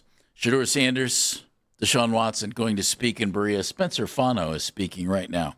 And then we expect the quarterbacks to step up, and Todd Monken coming up later on this hour. And again, all press conferences here on 92.3 The Fan are brought to us by Expert Renovations, expertrenovationllc.com. Are you ready for that 18th week? You think it's coming? I think it's coming. It's just a matter of time. I think it's coming as well. I would personally just completely blow up the preseason. You don't need it. I mean, they go out of their way to try to avoid playing guys in the preseason. So just get rid of it. The only people that seem to really want the preseason are the coaches. It seems to me the coaches want them more than anything else. Maybe. We watch college football jump into it. Practices. Yeah, I don't know. We see college football jump into it. Why can't the pros? Quarterbacks coming up right here on 92.3 The Fan. This summer, the Honey Pepper Pimento Chicken Sandwich and Pineapple Dragon Fruit and Sprite are back at Chick-fil-A. Girl, it's back. We've been waiting. I love that honey pepper pimento sandwich. And that pineapple dragon fruit and Sprite is everything. It's got that razzle-dazzle that makes you stop and say, okay, wait a minute. I love the creaminess of the pimento cheese. It's savory, it's bold, it's flavorful. Our faves are back. High five, girl. Which fan favorite will you choose? Real customers paid for their testimonials. This is the story of the one who keeps multiple buildings running smoothly day after day. Plumbing that flows, HVAC that hums, cleaning supplies that keep surfaces sparkling. That's why she counts on Grainger. With easy reordering online and 24/7 support, Grainger helps her keep the products she needs on hand. So shelves stay stocked and buildings stay ready. Call 1-800-GRAINGER, click Grainger.com, or just stop by. Grainger, for the ones who get it done. This is an Odyssey Sports Minute. For some strange reason, Golden State Warriors general manager Mike Dunleavy spoke publicly about the possibility that Steph Curry could demand a trade out of the Bay Area. Dunleavy did say he believes Curry wants to finish his career with the Warriors. If you're Mike Dunleavy, why would you even say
engrossing colonopathy, a rare bowel disorder. Tell your doctor if you have a history of intestinal blockage or scarring or thickening of your bowel wall, if you are allergic to pork, or if you have gout, kidney problems, or worsening of painful swollen joints. Call your doctor if you have any unusual or severe gastrointestinal symptoms or allergic reactions. Take Creon as directed by your doctor, and always with food. Do not chew capsules, as this may cause mouth irritation. Other side effects may include blood sugar changes, gas, dizziness, sore throat, and cough. These are not all the side effects of Creon. You can learn more at 1-800-6... We now go live to Berea for Browns quarterback Shedeur Sander. Came up here before y'all. I think dearly, I dislike when it's a lot of separation and when something gets between the team and people get painted a certain way and all this different type of stuff. So that's where I get frustrated and I shut down, because this doesn't help us win. So it's kind of like an option, but not an option. So I feel drained when I express myself to people and places and cameras when it's not received and taken the right way, or we're trying to divide the team or anything like that. So that's where I was just trying to preserve my energy from going in depth with a lot of things. So definitely. Shedeur, how do you think you played the last couple of weeks, just in relation to how you started? Yeah, I think each and every day we improved as a team. I got more comfortable within the offense. There's definitely still challenges every day that you got to correct and focus on and be able to improve. Do you know when you'll be going into the game Saturday? Coach Monken, he's going to tell you, yeah, he told y'all. Y'all would know as soon as we know. Shedeur, coaches talk so much about the pre-snap operation. And yesterday, Coach Schweitzer talked about that, trying to save those 8 seconds. How important is that in your role, and how much improvement do you think you made? The coaches all say that you've gotten so much better in that. It's very important. That's why I talk about saving your energy, so you gotta, throughout my day, I find ways on how I can save my energy to be able to be a battery out there, to be able to operate fast, and do everything with a purpose and very quickly. You can't do all that when you pulled in a lot of different directions, because that's how I feel drained. I feel drained that way, and I tested it, so I know what helps me, what puts me in the best situation to operate, how the coaches would like. Is there one thing in particular when you're in a game situation that you're really kind of looking forward to seeing where you've grown the most from last year, from that Cincinnati game to, finally getting back out there in a real game setting and seeing where it's improved the most? No, we approach practice like a game. So it's the same amount of focus and seriousness that it is. So that's why I'm excited to feel. It's like, how similar does it feel to practice, honestly? Because it's a different type of intention and a mentality, that we go out there every day with. This is probably going to sound crazy, but I saw somewhere that you have a blister or blisters on your hand or something like that, which might make it a little bit difficult to throw. Is there any truth to that whatsoever? No, that happened this past offseason, getting back into it. Just from throwing a lot. Honestly, that's where it came from. And they all healed up now. Yeah, but that was the thing, like I would say at the start of training camp and everything that, we just had to work through and be able to figure out. So Shedeur, you just said that you treat practice like a game. So what areas specifically do you think you've improved most in since that last game last season? I would say being a great teammate, especially to that guy right there. All right, I got a question for you though. What's your question? If you had a walk out of the tunnel song, what song would it be? It'd be Perfect Timing. Yeah. It'd be Perfect Timing. I hope yours will be that too. So you could go ahead with the answer if you would, please. What was the question?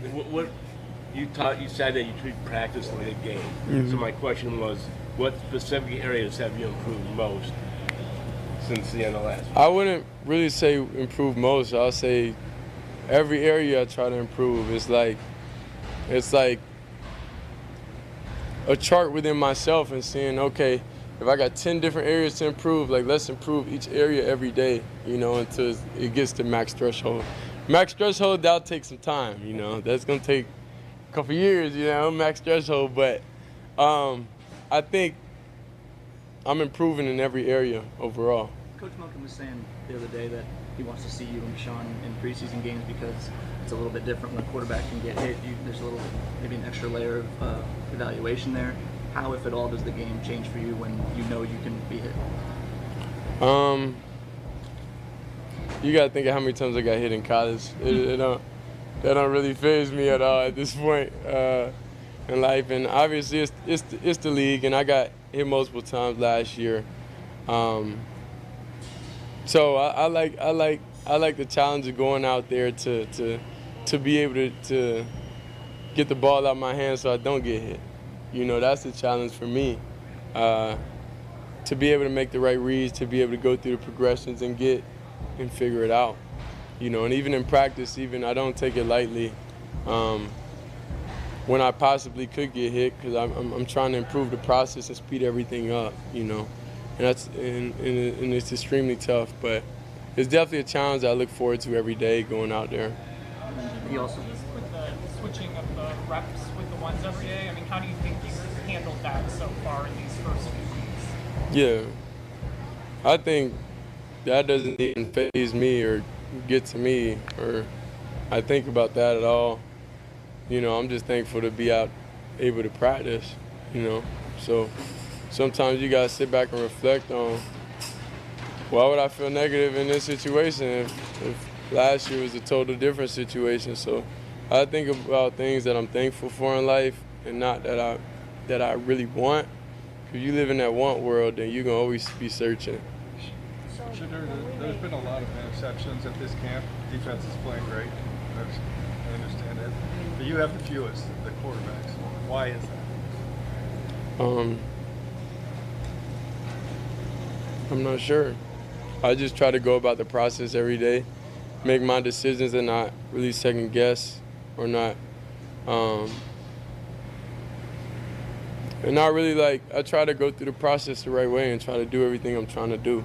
So I think as long as that's at the forefront of the mind and understanding situations, understanding down the distance, understanding what's going on, then you'll be able to know when it's time to force something and when it's not time to. So I know being on the field for me, the longest, I'm gonna be able to get a feel. So it's like, why put yourself in a situation where you could get taken off a field or anything? So that's what I try to focus on, and obviously it doesn't really happen like that. Some things are tip picks, some things are just things happen. So it's kind of, if I know last year within the season and everything, I threw some picks, then it's like, of course there's gonna be a point, an emphasis to be confident with every decision I make. And that's just in life. Any decision I make, I'm fine with it, and I gotta stand by it, and life and football translate to each other. So even now, the decisions I make off the field, I got to stand on it. I live by it, and I can't regret it. So a few days ago, when you found out, I guess maybe before the walkthrough that you weren't going to be taking the 1 reps, with the pads on that day, I watched you step up with the, in the 11 on 11s and zip 3 straight passes right away, right where they needed to be. Did you take that as a positive and not let that become anything where you wondered why that was happening like that? No, I don't think with the coaches that we have you ever wonder. I think whatever is said is direct. Obviously, it's we was informed, and everything the right way. So it was never a miscommunication between us, So I don't know. I just don't really appreciate sometimes if things happen and if things happen and y'all just jump on the coach like he just tripping or something. I don't really like that because it creates just extra, and I hope we all here to want to win, and be a team and be a franchise. So it's kind of like we got to slow down. you know, if that's what we want. But if we just in here to just make money and get clicks, then, you know, we understand that too. So that's why I just appreciate the team. I appreciate everybody that we don't let anything online or anything really get to us, you know, because we're in our own cocoon. We're a team. So anything outside of that don't really affect us in the building. It seems like since Todd got here, you've been saying things like that, you know, whatever the coaches tell you guys you trust, and you mentioned at the beginning of minicamp that he understood you very well. How did he go about building that trust with you? I say by just letting everybody be themselves. That's how he is overall. He wants every player and everybody to be themselves and be able to, because, you know, that's the best way that everybody will be able to produce and be able to be themselves. So I think that's what it is. It's just everybody has freedom each and every day. You could be how you want to be within the guidelines of the team, and as long as you're not like disrespecting or do anything negative, then, you know, you kind of have like freedom. We saw this last one. We saw this week Denzel was kind of slotted in as the main X receiver with the ones. I don't know what ones and twos are. No, it's okay. Honestly, I'm telling you. It switches every day. So what's ones and what's twos? It's just work. What's work are we getting today? More so just with Denzel, with KC, who's obviously been putting up some good plays as well. Just how have you kind of developed? What's your chemistry been like with them, and how have you kind of worked with them? Yeah, I would say it's good. I say the chemistry is definitely growing with each rep that I take with anybody, I would say. Because football is just a bunch of different situations that, you know, in practice you may hit on one time. So, like, each day, that's why I say you growing and building in different areas, because just because you practice, it's a bunch of different situations in practice. So you look at things from different point of views, you know, and it's way deeper than just, it's 1st and 10, I'm going to throw a slant, versus like it's 3rd and short, you know, throwing a slant. It's kind of like, it's a big difference, you know, between it, because one, like, is super on the line, the other one, you know, you may not be as aggressive in. So it's all about down the distance. It's all about managing the game, time on the clock, and I think that's where, as a team and everybody, we're trying to get better at each and every day. And being able to handle all the installs and everything that is put on us is great, and it's ups and downs. It's strenuous sometimes, it's not, but it's good, because that's how I said that I feel like the game, when everything's more simplified, everything will be a lot more smoother within us. Thank you. Hey, appreciate it. Ladies and gentlemen, Shedeur Sanders. Will he start on Saturday? Will he start in the regular season? He doesn't know. He'll find out when we know, or pretty close to then, Andy. In the meantime, that was a nice group hug. Yeah. Don't you feel good? Yeah, I was just feel warm and fuzzy. Going back through my notes, trying to figure out what was real. He had a blister on his hand to start the season. Okay. And it's healed. Totally healed. That's great news. Blisters on hands aren't good for pitchers or quarterbacks. He's working on everything every time. There isn't a whole lot of difference between a practice game and a preseason game. We don't want to call it a practice game. And a game and a practice, because he goes out there and treats everything like it's a game all the time. That's awesome. Yeah. Gentlemen, we now go live to Berea for Browns quarterback Deshaun Watson. I don't know if Coach Monken has told you whether you're starting or not, but just getting out there finally and playing in a real game. I'm super excited. I think all the hard work that I put in with the training staff, with my team, my personal team, to get to this stage, has been tremendous for myself. So I'm super excited, for those opportunities, and can't wait for it. Deshaun, can you talk about the way that just over the past week, at least from my vantage point, it seems like it's really kind of come together for you, and your performance has elevated by leaps and bounds going back to maybe like last Wednesday. You've been stacking good practices. Kind of what's going on there with you? Just getting comfortable with what Coach Monken has, wanted us to do as a QB and as a team, and what is he looking for, trying to get on the same page on how he calling plays in certain situations. So my job every day is what I live by, is just keep trying to win the day, and every day I just take it one day at a time, can't rush anything, and let the football that I've been doing for my whole life just kind of take care of itself. So again, I'm in a good spot, and just keep trying to work and find ways to get better. Sean, when you think back to some of those earlier interceptions, around the last time we talked to you, looking back on them now, how much of that was maybe due to you experimenting, trying different things, like kind of like you talked about last time? Yeah, I mean, I think every interception especially at this time of the year, you kind of got to look at them differently. In certain situations, what are we working on? What throws are we working on? Have I tried this throw before? We might have tried it in routes in air and see if I can try it in a live period. And, sometimes the defense make a good job, and then also, sometimes it might be a bad throw or a bad decision. So you kind of got to grow from them, and it's better to have those moments now rather than an actual game. I guess all for that, how do you kind of go through, I know you talked about this last time you were up too, how do you kind of go through mentally figuring out, like, all right, this is a session where I should try some things, I can try some things, versus this is one where I want to make sure, like, I'm just going to take the defense and give it me kind of work on those things? Yeah, I think it goes back to, in between periods, just making sure that, I'm on the same page, but what period we're working on. Is it third down? Is it third and short? Is it fourth down? Is it red zone? Is it 1st and 10? Is it opportunities where we're taking shots? Is it 3rd and long where, Coach Munkin is giving us a green light to test those throws? So I think it's just really just finding those situations within the game and being smart, and then watching the tape and actually, sitting down with the coaching staff and then, reviewing it so we don't, make those same mistakes, or, even if it does, work, all right, we don't want to go and have a living on those type of throws and situations. Coach Munkin was saying the other day that he wants to see you and Shedeur in preseason games because obviously you guys can get hit. That's a different situation than when you have in practice, especially for you. You haven't been hit in a couple of years now. What extra layer of evaluation maybe does that add for you in the preseason game? I mean, for me, it's just really just being able to play live football against a different opponent. So, I'm not worried about being hit or anything like that. That's part of the game. So, but as far as me just operating in a live setting without being on the practice field and coaches being on the field with you, that's what I'm looking forward to, and just getting those reps. Deshaun Shedeur was talking about how Coach makes practice very game-like.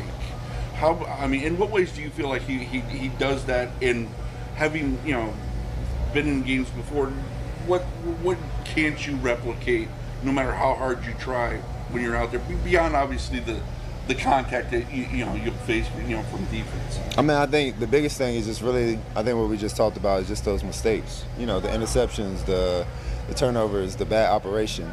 Those things get you beat. So again, I think that's the biggest thing, where you got to take it with a grain of salt. You got to kind of, again, you got to learn from it. You got to pick your spots. And sometimes, we might get a little too greedy and, try to do some things and it goes the wrong way. And then we got to go back and watch the tape and know, in this situation, these are the things that can lose you ball games, and be able to check it down. So, you take that, you put it in your memory bank, and then the next rep, you try to improve from it. What about rhythm? How does a game setting help you build rhythm differently from practice? Yeah, because the games is a lot faster. A lot faster. People are thinking differently. You don't have those times where you're kind of prepping on, again, this is third down. So, third down, we're going to play the sticks. Rather in a game where you got to be locked in on the situation. The plays, you're thinking about the last rep, the last play, but, and you forget that it's third down, second down, or, you might play it a little bit differently in practice. So, all those things just gotta, it takes time, and the more opportunities we get in preseason to be able to get those opportunities and reps is very helpful. Sean, what do you think you learned most about yourself since training camp began? Learn most about myself? I already know who I am, so I don't think anything. But as far as you're, getting back into that football group. It's just, it's like riding a bike. It's just kind of getting back and just playing football, playing free. I think the biggest thing is just really mental. It's my mental side. It's really just coming in, taking it one day at a time, not worried about what's going on outside, and just focusing on my opportunities. I've never heard so much use of the word cadence at a training camp. Every day it comes out from Coach Munkin. As a 10-year veteran at your position now, are you as frustrated about what's going on as he appears to be? I mean, yeah, I think coach is definitely going to be frustrated because, he wants perfection, and that's what we strive for. And you want a coach that is striving for that. Even 1 pre-snap penalty, 2 pre-snap penalties, it might seem small in the grand scheme of things, but those things get you beat, like I mentioned before. So, this is very similar to how my training camps were back when I first got drafted with Coach Bill O'Brien. Very aggressive, very intense. He wants perfection, especially coming from the New England system with Brady.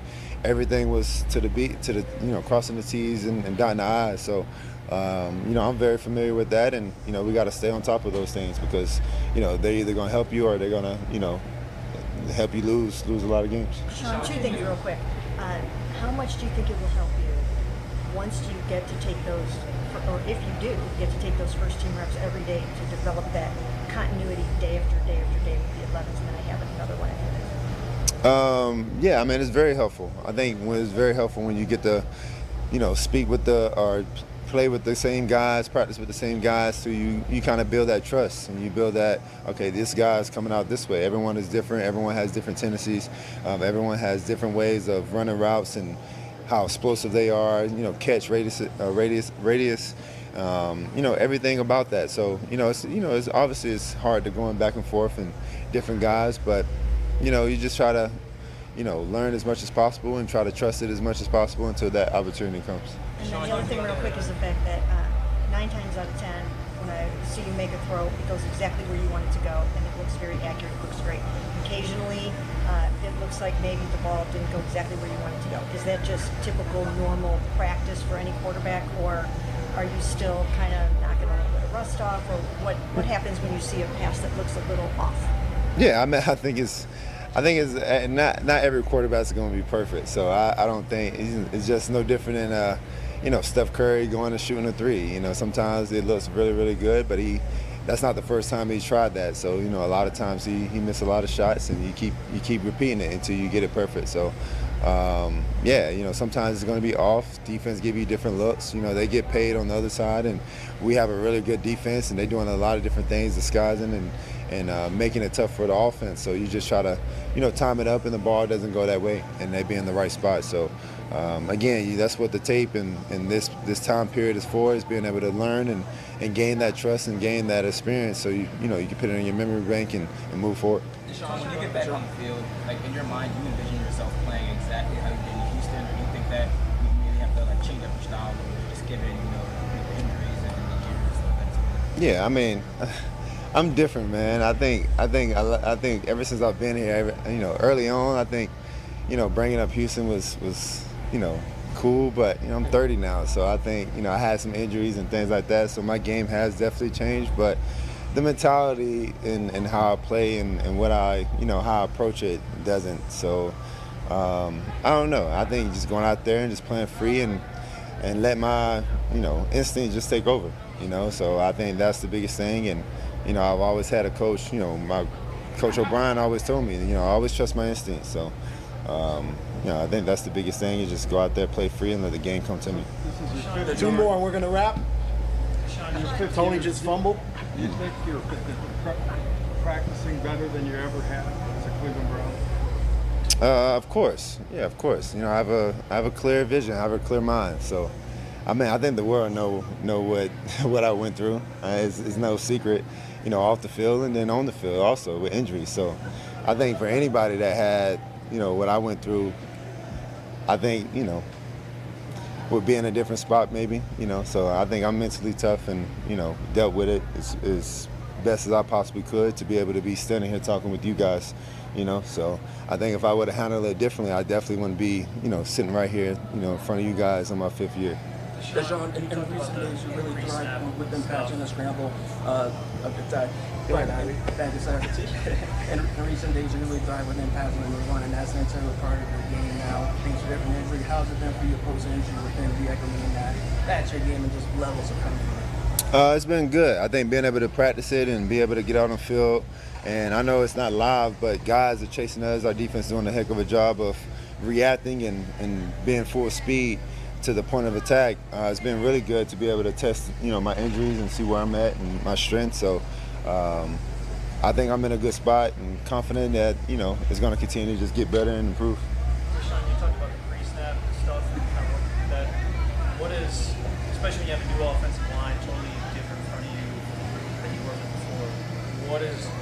work look like both on the field and off the field to kind of get some of that correctly, behind the scenes, but also when you guys are out? A lot of film study, a lot of one-on-one time, and just a lot of just communication. I think just normal conversation, when we're eating lunch, dinner, breakfast in the locker room, just kind of bringing it up, showing them different clips, and then once we get on the field, just try to apply everything that we talked about off the field, on the field, and see how fast we can, operate it and see it, and just go out there and try to execute. So it's a lot of just talking and just watching it and just being on the same page.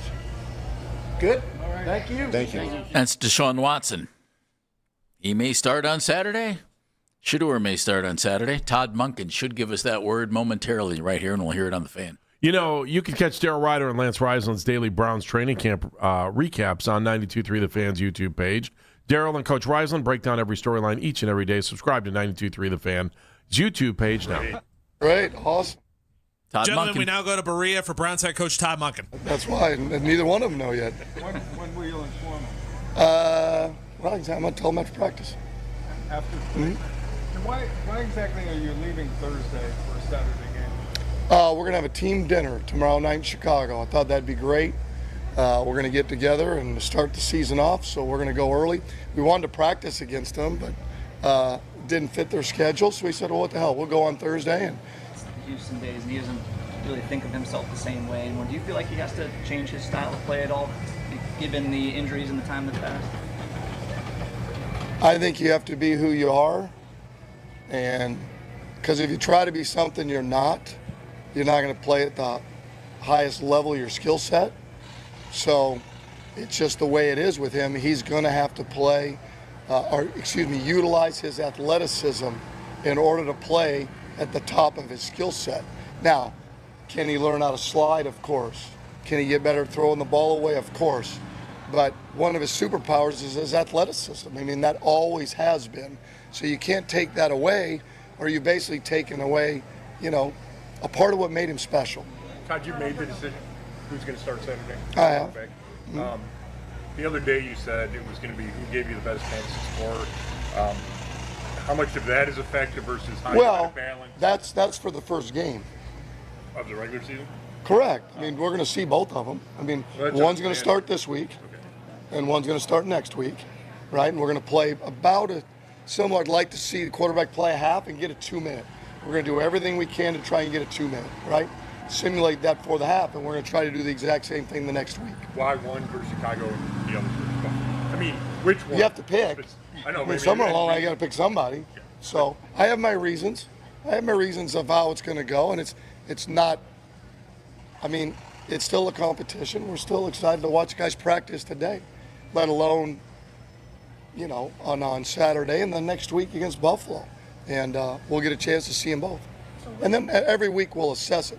It'll be a little bit more difficult with the player that doesn't play as much this week or the other quarterbacks, right? We'll be able to assess, in terms of the quarterback that started, how he played, and when the other guys came in and played, and then the opposite will be next week against Buffalo. I don't think you said this yet, but will the one who doesn't start play in this game? Mm-hmm. The one that doesn't start will play the third quarter.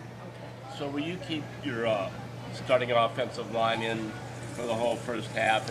We're not going to do that. Again, I think I mentioned it the other day. We like our starters to begin the game. We'll see where they're at in terms of who they're playing up front. I think it'd be unfair to our quarterbacks either game to not have our guys up front to give our quarterback a chance to function. So that'll be predicated on what the Bears do a little bit. Now, there's going to come a point if they played their starters for 3 quarters that we're not going to do that, okay? But ultimately, we want to give our quarterbacks a chance to function, that no matter who they've put out there, right? Just collectively as a group, both weeks. Now, it's going to be a little harder against Buffalo because, again, depending on the practice schedule Thursday, we might not play the guys next Thursday because of the practice on, next Saturday because of the practice on Thursday. Todd, Austin Barber was at left tackle yesterday, and Dewan was at right second group. Just to move them around, just to get them some work either side. That was by design. Hop had come to me and said, hey, we're going to do that. Came to me right before practice and said that, and I said that was fine. So, and then we just flipped them. What do you want us to, when you mentioned the other day that preseason changes adds maybe a little bit of extra evaluation layer for the guys in terms of getting hit. What about for building a rhythm? How does game flow help guys build a rhythm differently than practice? Well, it just does in terms of stacking plays. There is a finality to a drive, right? As opposed to out here, we're just playing, unless you're moving the football, it just plays situations. But there it's like, all right, well, we just punted. We kicked a field goal. We didn't finish with a touchdown. So there is that part of it, the repercussions for what you do. Interceptions, there's repercussions other than just a little celebration and run around. There's repercussions. I mean, it puts you in a hole and not only just yardage or stops you from scoring, but gives up points. So all of that is true, even beyond the quarterback understanding they're going to get hit. Travis talked yesterday. I know you said you have your reasons for who you're going to start versus the Bears. Is that something that you can share? Like, what would be the determining factor for who steps? No, I don't feel like I need to share that, but I have my reasons of why. And I'm not trying to be. I have my reasons of why, and again, it's really not that big a deal because they're both going to play in the two games. So, in both games, just more than one of the other, and one's going to start the other. Travis was talking yesterday about trying to save 8 seconds before you get to the line of scrimmage. What's the kind of genesis of that, and how important do you think saving those seconds are when the quarterback gets to the line? Well, we came up with this a few years ago, and it's called the 4-2s. So what is that? What saves 8 seconds of anxiety on your quarterback and your center? What is that? Okay, it's how we build our play calls, right? How do we shrink the calls, put a little bit on the players so the call is shorter, starting with just the initial part. How do I get the play in 2 seconds quicker? So it's basically, how do we shrink the calls, take 2 seconds off? How do I get it in quicker? How do we get into the huddle quicker, right, from down the field on the sideline? And how do we break the huddle quicker? And that's the 4-2s. How do we buy seconds? Because there's nothing worse than anxiety at the line of scrimmage for any decision maker. That's a fact. That's in life. That's you don't want anxiety, right? I mean, I said it the other day. I mean, if you're flying, do you want the pilot to have anxiety? Of course not, right? If you're getting operated, trying to eliminate anxiety, right? How do we function at a really high level if we're up there with anxiety and the clock's running down and you can't get to the right call and I'm trying to figure out whether you call a timeout or not? That starts with us. In terms of how we build it, the terminology, getting the call in, getting everybody in the huddle, and then getting out of the huddle and saving the time on the clock for us to really function at a high level. Do you feel that's the art? We're going to go 2 more. Okay with that? We've been fine. Obviously, there's room for improvement, and it's a little bit different here because at times we're behind the line. We basically run 10 yards. Now, heck, we might be on the sideline. You got to run all the way to the other hash at the 10-yard line. That's what preseason's for. I'm excited to see that part of it, let alone our guys play. Our guys are going to play. Our guys have played hard since I've gotten here. I don't anticipate anything other than them playing the rear ends off, but how we operate, right? All of us, coaches and players for the first time. Let's go, Ashley. With Deshaun coming up here and talking today about, just that recognition that it's not going to look exactly the same for him the way it did in 2020 in Houston, and all the quarterbacks you've worked with, how important is that sort of self-awareness from a guy as he goes throughout his career? Well, first of all, I would never put limitations on a player. I'd hate that he would do that. Why can't he be? Why can't he play like that? I don't know. I haven't seen it yet. I'm not going to say he can't till I see it, right? Till we see it, right? I've seen a lot of really good things over the course of the 4 or 5 months I've been here. I'm not going to put that on him. If he thinks he can't play like that, that's on him. I think he's done a lot of really good things athletically, making plays that we're going to get a chance to see, right? Because we're not live. We'll see. We'll see if that comes to play when we get out there and go. Your first game, what do you remember about it other than it being your very first game as a head coach? Listen, who'd we open up with? Or is it so long ago it's out of your mind? We didn't play very well. I know that. because I know we couldn't have. We went 1-11 and won our last game. So it was 11 straight games of, people would call me and they were like, hey, call me back. I said, well, I'm going to call him back after he's headed. So obviously we didn't play very well our first game. I do remember that. So I think it might have been Texas State. Maybe it was Texas State. Yeah, we didn't play very well. Daniel, last one. Given your roots in the state of Illinois, kind of growing up around near Chicago, have you thought about your first game being in Chicago, and just what did growing up in that area kind of mean for you in your formative years? Well, it is interesting that it turned out that way. And it is a preseason game, but to go back, I grew up outside of Chicago, and all my family, my wife's family's from there, my family being from there. That's pretty cool. Pretty cool. So that part of it, but I'm more excited about watching our guys play than anything else. And I'm excited to get started because we have 3 of these opportunities to clean up what we want to clean up, along with 3 weeks of practice to really clean up, so we're really ready to go against Jacksonville, because ultimately we are all going to have things to clean up as a staff and as a team before we put our best foot forward against Jacksonville. Thank you. And there's Todd Monken. We heard Deshaun Watson. We heard Shedeur Sanders. All press conferences on 92.3 The Fan are brought to us by Expert Renovations, expertrenovations.LLC.com. We're going to break it all down, but Todd has made a decision. He just hasn't told anybody yet. It's still a competition, but we did learn how he plans to use the starter coming up against the Bears, so there's something, and we'll talk all about it coming up next on Baskin and Phelps. Think you need a new roof? Well, think again. Roof Max.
minutes on 92.3 The Fan.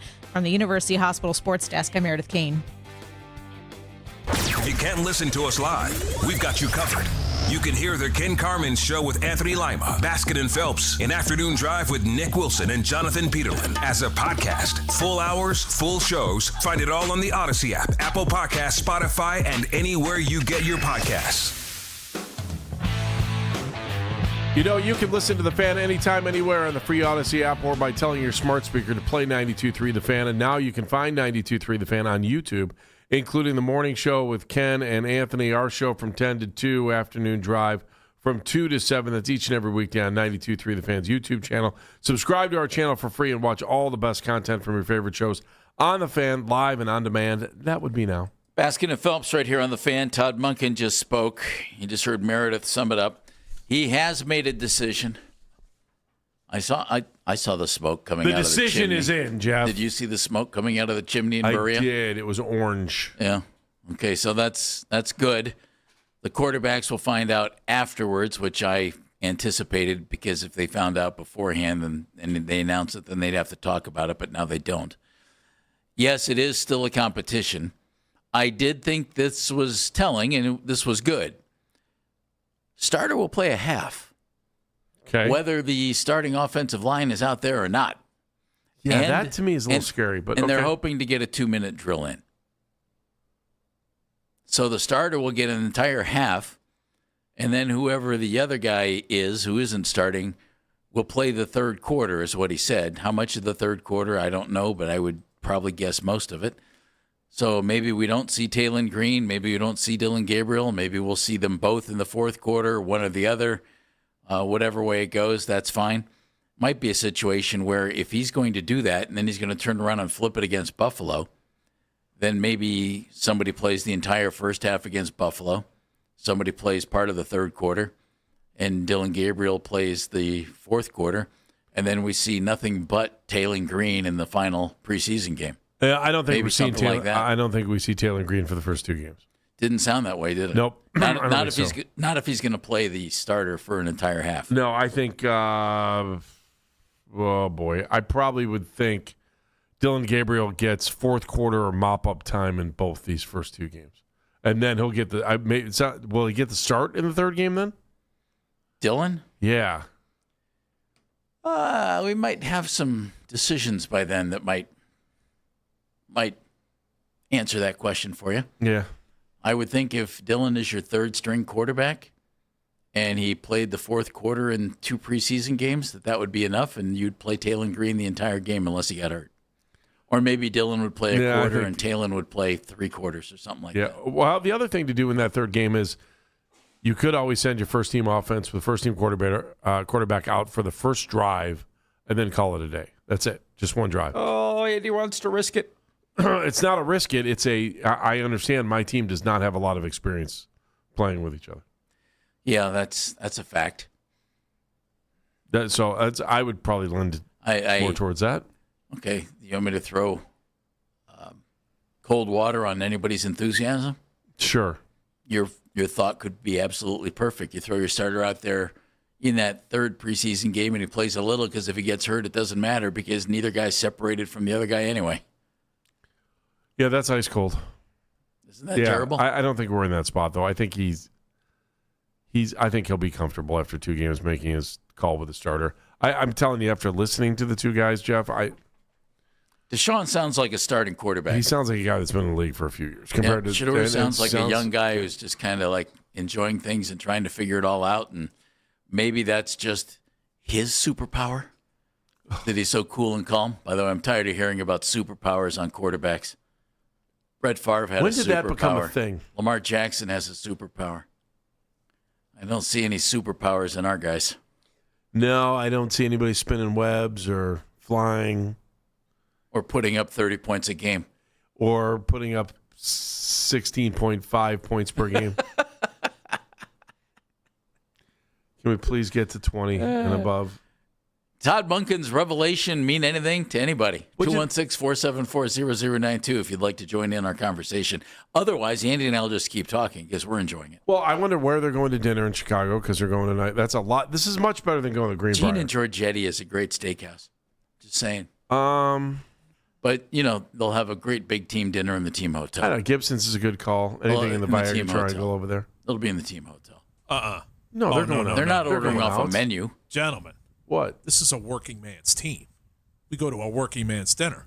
You going getting hot dogs off the street? You're darn right. We're either going to the Wiener Circle or we're going to Portillo's.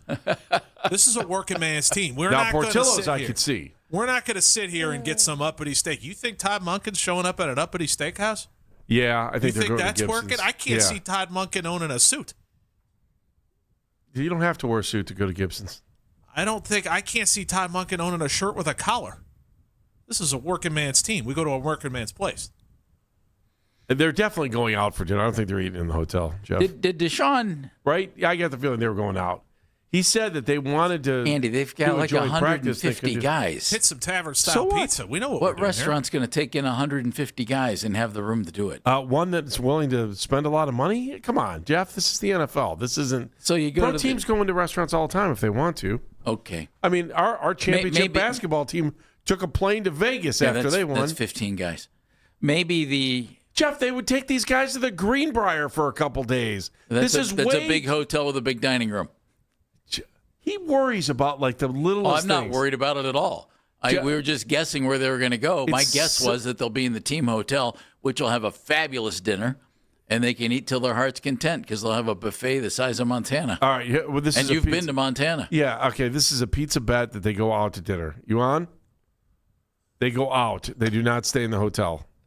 That'd be swell too. Know? What? Are we going to get this answer? Yeah, we'll get it. Yeah, we'll find out eventually where they went. We can ask. Someone will tell. We don't need to know the name of the restaurant. Correct me if someone will tell us if they went out or stayed in. Correct me if I'm wrong. Do we have any poll because we're the Browns Radio Network? We can't ask that to find out where they're eating outside? To ask if they ate in or out. I don't think it's that big of a. We are not breaking records or getting anybody mad or there's they broke some kind of sacred trust. Did they eat in the hotel or out of the hotel? Because I want Jeff to pay for our pizza. Can I ask you this? Yes, pepperoni. Todd was asked about something that Deshaun said.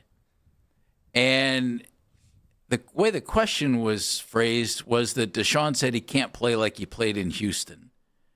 And Todd came back and said, well, why can't he play the way he did? He said, I've seen good things. He said, I'm not putting limitations on him. And Todd kind of said, well, if he put them on himself, whatever, but I want to see it. I thought what Deshaun said was my game has definitely changed. Yeah.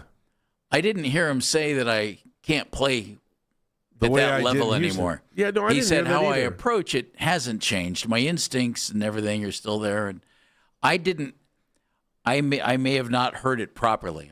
I'll readily admit that. I thought he just said my game has definitely changed. I didn't hear him say anything like I now stink. I didn't hear that either. Did you? I have this bizarre feeling that Deshaun's going to have a halfway decent season this year for this team, and they're going to surprise some folks. I don't know why I'm having this epiphany. I thought about it the last couple of days. Check Andy's water, please. I think he's drinking on the Deshaun job. could have a halfway decent season. I think he's drinking. And they could have some success this year. I don't know why I believe that. I just do. If Deshaun is fully healthy, drinking, and can not throw the ball into the ground on the job, then I think he's got a shot. Again. Drinking what? Water? Man, it's a fine quality H2O. I don't know. Frank, I could see that happening. Frank is in beautiful Fort Worth, Texas. Hello, Frank. Hey, Frankie. Hey, it's Trent. Trent, like Trenton, New Jersey. Trent. Hey, just says what? Frank on the screen. Trent, don't worry about it. Yeah, I hear you. It's cool. Hey, you know what? I'm a Shador guy since Jacksonville, but I've become a Cleveland fan, and really I'm from New York. I'm a Giants fan, but ever since he came here, I started listening to you guys, and I like it. But I will say this, for the first time in the interview, I don't think you sound like a kid. I think you sound like a guy that's just beaten down, thinking, what do I have to do to get a chance? And he did get a chance, but my question to you guys is, how did Watson come into this whole thing ahead anyway? When Shador, yes, he played 4 games. And we don't know that he did, Trent. Yeah. All right. Well, as far as Shador goes, he had 7 games. To me, this is his first real rookie season, to me, because he's being taught. He's being taught, yes, in the offense. I think he has more of a fair chance here, but I don't know, man. I felt bad because the guy's beat down, and I told somebody in the chat room you guys had, I said, look, this guy loves football. He doesn't need the money, I think. He just signed with Gucci and Nike, but he's playing because he loves the game. But at the same time, I'm like, man, what does he have to do? I think Watson came in. Well, he's got to beat him out. Trent, it's real easy. I mean, Shador's not entitled to start in the NFL. He's got to beat the guy out. No. He also he doesn't. I don't think he sounds beat. I think he sounds like he did after every game last year. I think he sounds exactly the same. No, but neither was Watson, though. So I'm saying this. I don't care who wins it, but I want you guys to win. Let's reverse this. Shador, to me, closed the gap, had a slight lead. Then he has those 4 good days. You reverse that. Watson still starts, and I get it. I do really get it. I just feel that both quarterbacks will play this year. I guarantee it. I think we could see all 4 at some point. You see that with most teams. Knowing this team?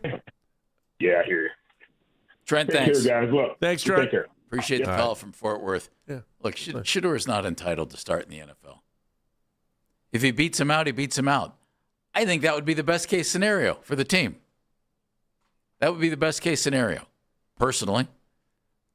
But there's no entitlement here to start in the NFL. And I don't think Deshaun came in the lead in this. Do you, Andy? Didn't sound like it to me at any point in this entire process. No, I thought they wanted to see. If you were going to give him the lead, it was financial, right? It's return on investment. That's where you would have given him the lead and said, okay, Deshaun, you're the one with the big contract here. You're the one that we're trying to squeeze a little bit of blood out of this rock so we can say that we got something from the rock. We differ on this. I think they have to spend it regardless. So if you pay the guy to sit, you're going to pay the guy. If he's not as good, don't play him. If Shador is better, play Shador. It's real simple. You're spending the cash anyway. Yeah, well, why wouldn't you want to get something back on it? Well, because the other guy, if he's not as good as the other guy, why would you, unless you're tanking for 2027? I don't think they are. I still think if I'm in the front office, I brought this guy in, I gave up draft picks, we paid a lot of money, and I want to see something. I want something for my money. You don't address the point. What if he's not as good? Then you don't play him. Okay, but if they're equal, I want to see what if they're equal, I'd rather take a chance on the young guy who might actually be able to be here for the next 5 or 6 years. Unless I think I'm drafting a quarterback next year, then why would I give the young guy a chance? I don't want him to upstage. Because you can use all the talent you can get to try to win now. Yes, that's what you're saying. But if you're not sold on him. You weren't sold on him a year ago, Jeff. Otherwise, you would have drafted him higher than the 5th round. Well, Andy, if you were sold on any of these guys, they'd already be the guy. Shador is, other than getting his opportunity through injury without having any preparation for it, that's his background at this point. He's got to try to prove to everybody. He still has to prove that he wasn't a 5th round pick. I'm sorry. I mean, just because we mythically want to say he should have been drafted in the 1st round, or people want to say it, that is mythical. The reality is he got picked in the 5th round. It's Baskin and Phelps here on The Fan. Hey, everybody.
set out at Comerica Park. The newly acquired Foster Griffin will make his second start in a Guardians uniform tonight. First pitch is at 6:40. You can now find 92.3 The Fan on YouTube. Subscribe to our YouTube channel and get the best content from our shows each and every weekday. That's 92.3 The Fan on YouTube. Headline sports news every 20 minutes on 92.3 The Fan. From the University Hospital Sports Desk, I'm Meredith Kane.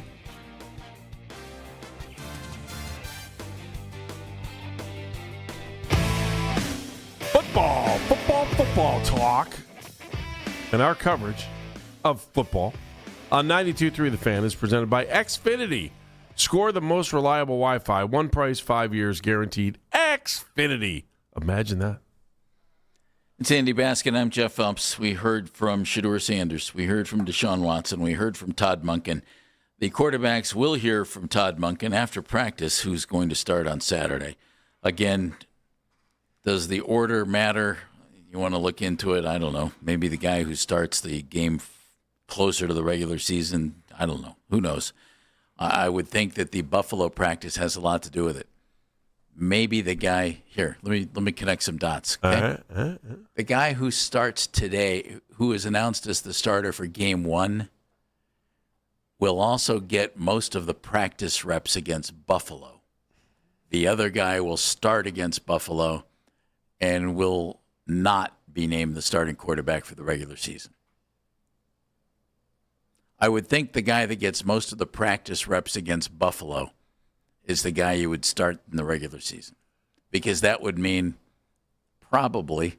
Well, I don't. Let me take that back. Yeah, I could do the same thing. Go back I think the guy who gets most of the practice reps against Buffalo, if somebody does, is the guy that'll start the season. And my guess is that same guy will be the guy who starts against the Bears. There. I connected dots. Let me give you one other angle. I would think whoever starts against the Bills would not be the guy who gets most of the practice reps against the Bills. While you debate that, Matt's in Berea. Okay. What's up, Matt? Hey, guys. Hey, Bob. So, yeah, I think Andy's onto something with Deshaun having a solid season. Yeah. Because that would be the worst thing that could happen. That's exactly right. I mean, am I right? If he goes out there and wins 12 games, yes. What do we do? Matt, are you and Andy both drinking? No, I don't think either one of us is drinking. I think just said 12 wins. Yeah, but 12-5, baby. Here we go from 5-12 to 12-5. What do you think this defense is? You want to rank the defense? Not good enough to carry you to 12 wins by yourself. Well, I'm not saying we just need to have, like Chris Rose said today. You just need the quarterback to play halfway decent. They don't have to be great. Yeah, and you need 2 rookie wide receivers to step up and be good, and you need Quinshon to be healthy. You need an offensive line to come together.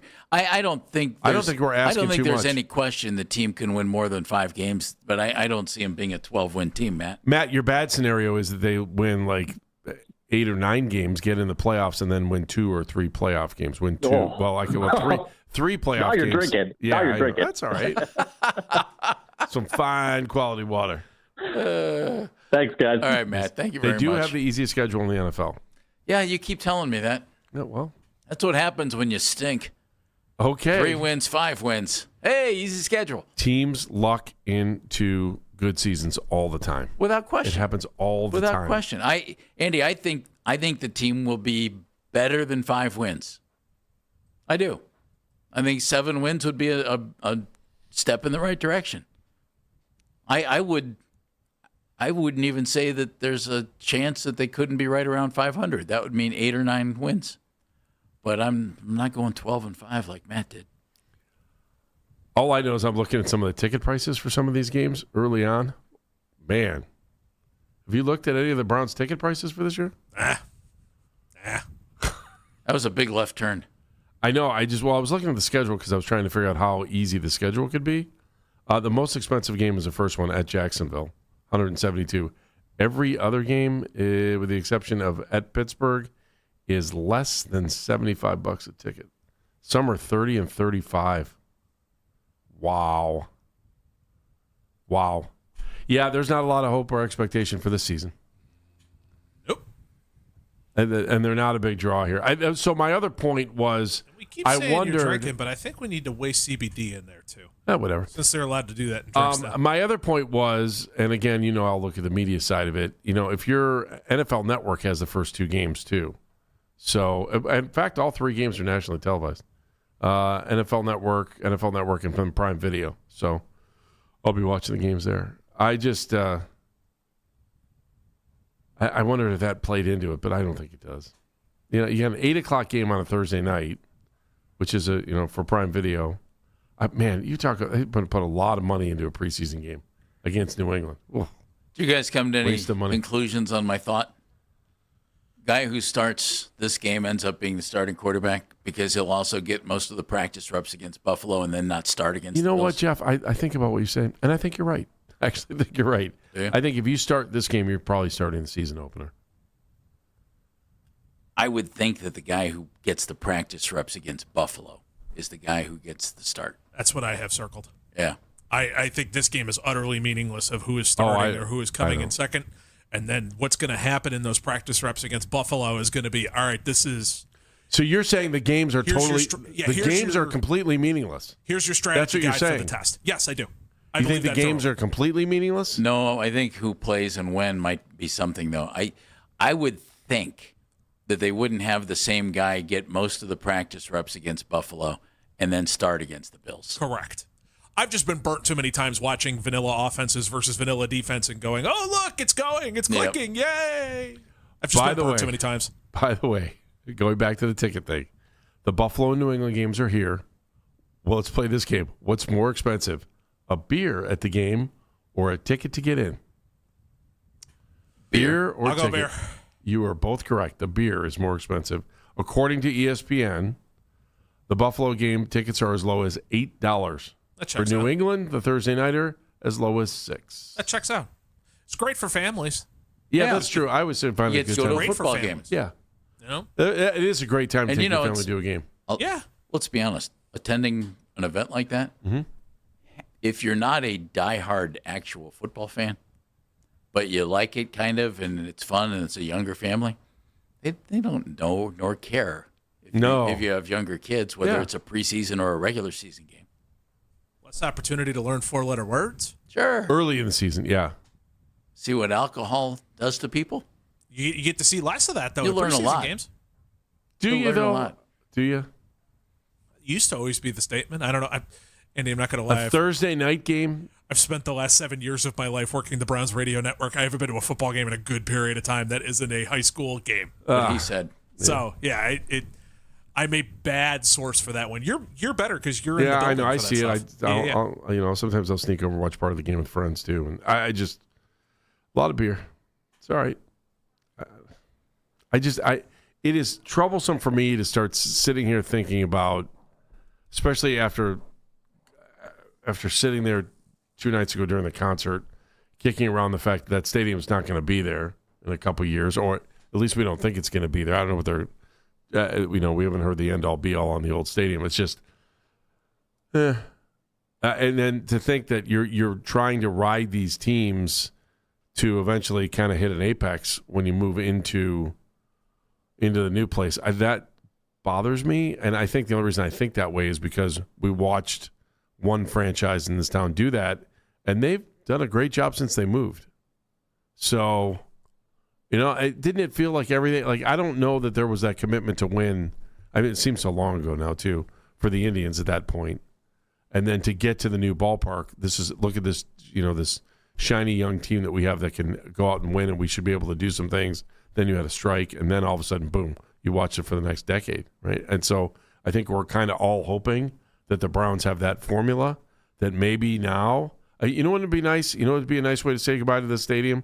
Get a couple playoff games in there. That would be nice, wouldn't it? Hey, I'll take one next year. They've done the best they can with it. It's lacked character since the day it opened. So yeah, now it's lacking a couple gallons of paint. The new place looks like it's going to be phenomenal. Yeah. I can't wait. Couple, hell, I'll take I don't need more than a couple. Is an improvement. Our mutual friend Andy Chip, who looks like Steve Kerr, Chip really. sent me something the other day, and he does just not look like he sent it back to me today, and I think it's interesting. Okay. And, I have said in the past with Dillon, with Shedeur, with Taylor Green this year, you don't draft your quarterback in the 3rd, the 5th, or the 6th round and think you found your franchise quarterback, right? But you never know what happens. Chip sent me a little graphic that CBS Sports put out, and it's kind of fun. Quarterbacks who were drafted in the 5th round in the last decade.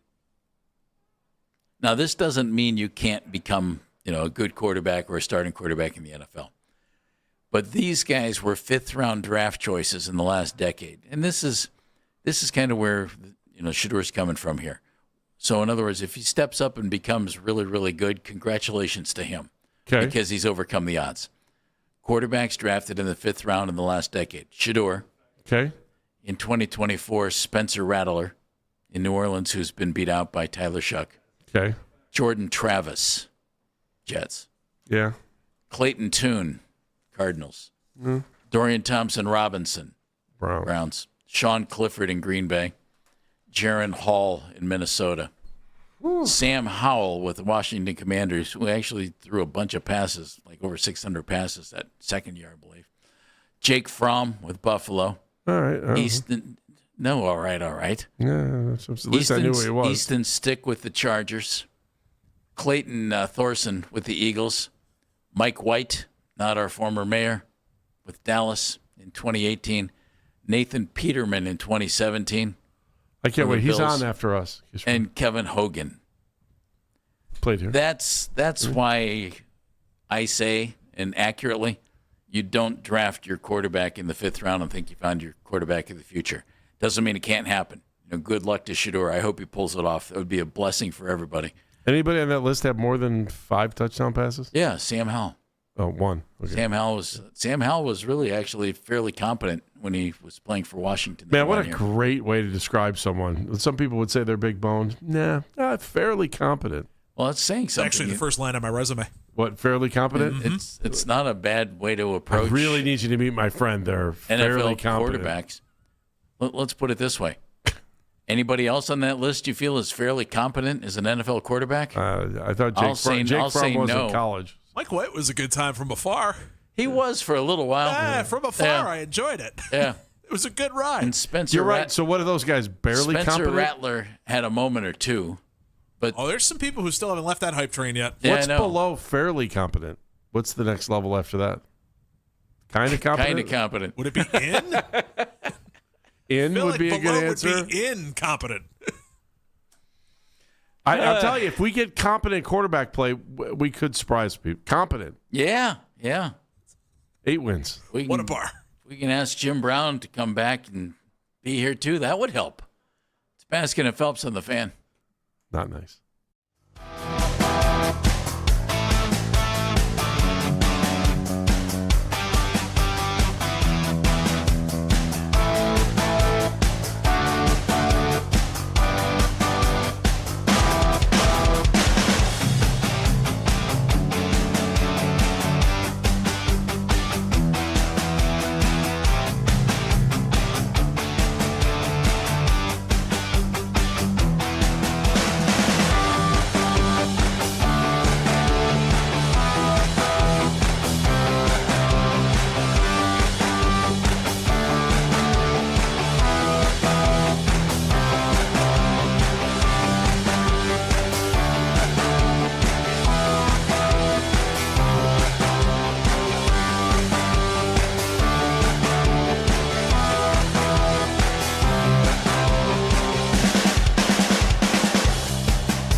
$10 billion just a year ago. ESPN also reporting that Walter is only selling the Lakers in this transaction and retaining his control over the Dodgers. You can get all the latest Browns news pushed straight to your phone by following the Browns playlist in 92.3 The Fan in the Odyssey app. Headline sports news every 20 minutes on 92.3 The Fan. From the University Hospital Sports Desk, I'm Meredith Kane.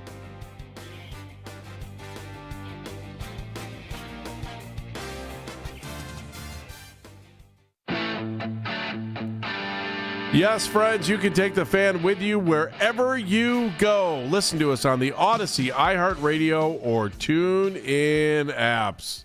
Jeff, let me tell you a little bit about today in sports history. It's powered by Bomber Sports Cards. Read the stories. Today is Wax Wall Wednesday at Bomber Sports Cards in Broadview Heights. Catch specially priced trading card boxes on Northeast Ohio's largest wax wall. And today in sports history, we turn to an Ohio native winning something big here in Northeast Ohio. The date, August 12th. The year, 1973. The city, Beechwood, I believe, not Shaker, Beechwood. PGA Men's Golf Championship. Canterbury Golf Course.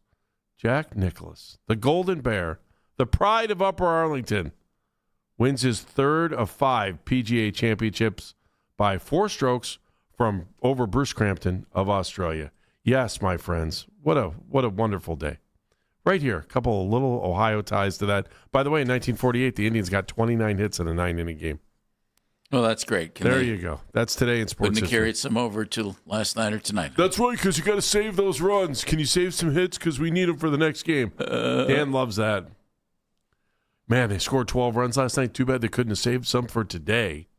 It's the stupidest thing people say. I love what he's. I hate it. I love saying that just to drive you crazy. Like we're just sitting there with a basket of runs going, today we'll grab a handful. Stupid. It's like the little candies when you walk in the door. Really? Yeah, same thing. It's fabulous is what that is. So Todd Monken did give us some news. Yes. Quarterbacks are going to play an entire half. The starter. In game 1 and game 2, from what he said.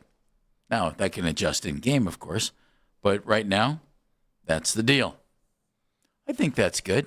You get a real look at the guy. If you're going to start the first preseason game, should you I'd hate to see him come out after a series or two. So it just feels kind of traditional, doesn't it? He's doing what you would traditionally do at a preseason game. I don't think there's anything mind-blowing. I just wish we would have found out during our show. That's all. So now you're locked into so it's afternoon selfish drive. thing on your part. Of course. It's all about us. I don't blame you. Here's the world. Here's us. The world revolves around us. Couldn't agree. Yeah.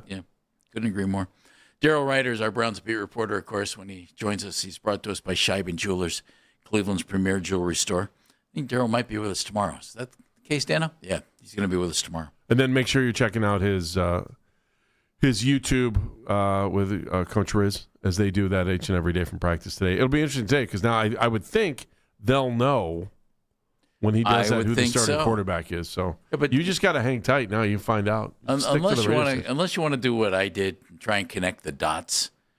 Does it really matter? Who's starting the first one? Who's starting the second one? Yeah, I think it might. I would maybe the guy who starts against Chicago gets the practice reps, or a majority of them against Buffalo. There won't be all of them, but maybe a majority, and then that guy doesn't start game. All right, so Keith came in here in between segments. Started. That's our fearless leader. Yeah, he was ripping me a little bit, but a caller called in to say they agreed with me. So I don't know how bad it could have been. I don't. Well, I have where should we start, Dan?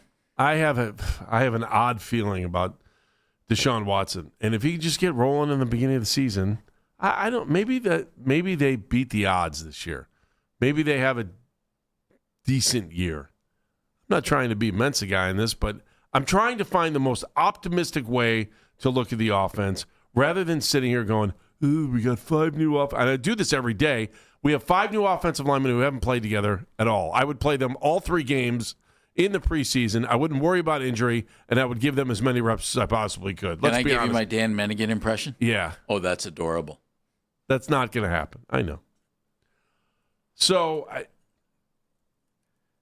look, I still think most important thing that they can do is start to slant things toward whoever you're going to start and just get the entire offense on the same page. But then you have speculation if you don't make the announcement. Well, so just make the announcement. Just pick a guy. But start working these guys together, because I honestly think there's enough talent out there that it shouldn't be as bad as it was the last 2 years. Andrew Berry has given Todd Monken something he didn't give Kevin Stefanski, and that's some players to work with. What a stunning revelation. He's got 2 wide receivers that they drafted in the first and second round. It's still, I hope that when they write the book, we find out how much influence Paul DePodesta actually had on this team and what was going on there. Because, well, how do you suddenly become a general manager that can pick the right guys over 2 seasons when you struggled before? It was really, really bad when Paul wanted them to draft Chase DeLauder to play first base. In Colorado or here? He can play, no, Chase can play first base. I'll bet he can play tight end.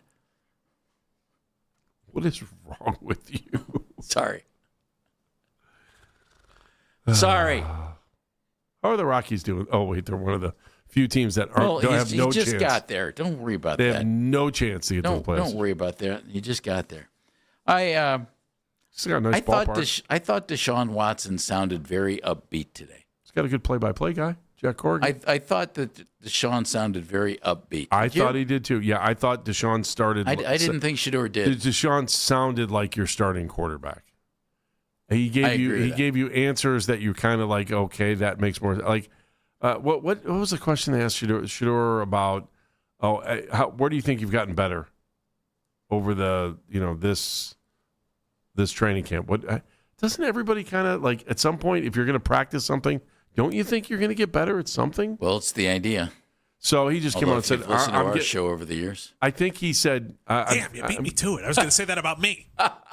I'm getting better at all 10 things. If I have 10 things to do, I'm getting better at all of them. I guess he could have just come straight out and just said, "You know what? I do feel like I'm doing better. I feel like but he had to answer the question about his walkout music first." That was fun from a teammate. Yeah, I don't know who was it. I couldn't Quincy tell. Williams. Oh, it was Quincy Williams. Yeah. Okay. They all like him. Oh, that's great. It's great. You know what? I've heard some, like one quarterback in particular in the league that was around for a long time that's pretty famous, kind of a jerk. But that jerkiness made his team better because he kept pushing not only himself but everybody else around him to be better. Well, you'll have that. You may not always go out to dinner with everybody, although they're going to go out to dinner in Chicago. Is this a bet, by the way? No. They're going, why can't it? It's a pizza. It's a big deal. Well, I'm telling you, time. I'll buy. We have a show. I will buy pizza if I'm wrong. Yeah, I won't. Yeah. You have no idea the word I want to use to describe you right now. Dan, you want a piece of that action, or do you think I'm right? Juan, what was it? Remember, he said, we're going to Chicago a day early. I thought it'd be fun to get dinner. He said, have a team dinner. Have a team dinner. They can do a team dinner inside here in Berea if they really wanted to. Hi. Are they going to a restaurant or are they staying in a hotel? What Table for 175, please. They have rooms, and it's Chicago. That's not some mediocre small joint. We're not going to Green Bay. Can we have separate checks, please? Who wants the nachos? All right, we'll take those. What do you want? I got chicken parm here. Who had the chicken parm? In or out, Dan? Where are they eating? I will go say they will go out for dinner somewhere. So we can't even do the pizza bet. All right, never mind. Just trying. Jeff doesn't want to play along. Hey, Meredith, did we have a moment in this show that was worthy of Meredith, moment do you of the think show? they'll stay in the hotel? I'm looking for anybody to take this bet. I'll buy you pizza. I don't know if I actually care about whether or not they eat in the hotel or if they go to an actual restaurant. Jeff thinks it's a big deal, man. As long as I don't. As long as they bond and have a great time and come together as a team. Yeah, here's the thing. They can, if there's a restaurant that has a capacity of 170 or more, they can literally just rent out the entire restaurant. It's not like all 170 people are going to be sitting at the same table. Bingo! Exactly. Although, it is a Thursday night. I mean, would they give Todd the little thing that, here, when this vibrates, you can come up, your table will be ready? Table for Monken for 175. Pardon me, Mr. Munkin, we can't sit you until your entire party is here. Oh, that's a good one. Did we get some more free bread? I can't get 175 people show up at the same damn time. I wanted no ice in my water. Good job. I You was didn't, jacked for this dinner. Now I get nothing. and you didn't swear. Good job, man. Going to Proud of you. carrots, damn it. Why are we smarter?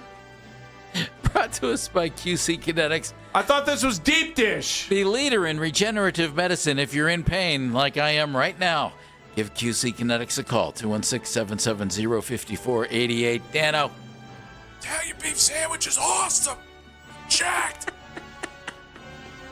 I got a guy that flies that stuff into Cleveland. He lives in Canton. Really? That's pretty cool. Yeah. Oh, and you're not sharing with the show? Portillo's? Thanks, Andy. Social media mentions not powered me. by Shipe Jewelers, by the way. Portillo's? Isn't that it? Portillo's. Yeah, he brings it back, puts it You in got his a freezer. guy who imports it into Cleveland and you're not sharing it with the show? It's him, though. It just goes to his house. He doesn't share with me. Didn't? Pretty famous sports name, too. Meredith. I am smarter because of Chris Rose, and he would have been our moment of the show if we had time for it. He was talking about how the Browns need to focus on cleaning up the little details and the pre-snap penalties and all that before they really worry about who's starting at quarterback. AB.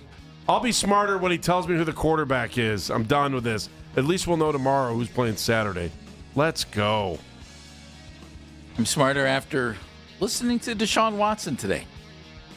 Sounded like a starting quarterback to me.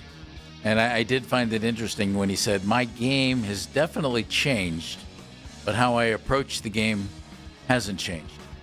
He said, Bill O'Brien always talked about instincts. He talks about Bill O'Brien a lot. Must have really liked playing for Bill O'Brien. He said, always talked about instincts, and I still have my instincts. We'll see. I'm Jeff Phelps. I'm Andy Baskin. Thanks for listening. You know Afternoon Drive is coming up next right here on 92.3 The Fan. Be a hero, be a real hero. Be on organ donor, lifebank.org. See you, Cleveland. See you. We'll talk to you tomorrow at 10. Tomorrow at 10.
my side and just focusing on my opportunities. There's a lot of people out there that believe that starting Shedeur Sanders is the better call than starting Deshaun Watson. What they don't believe, though, is that Todd Monken is going to give it to a second-year pro.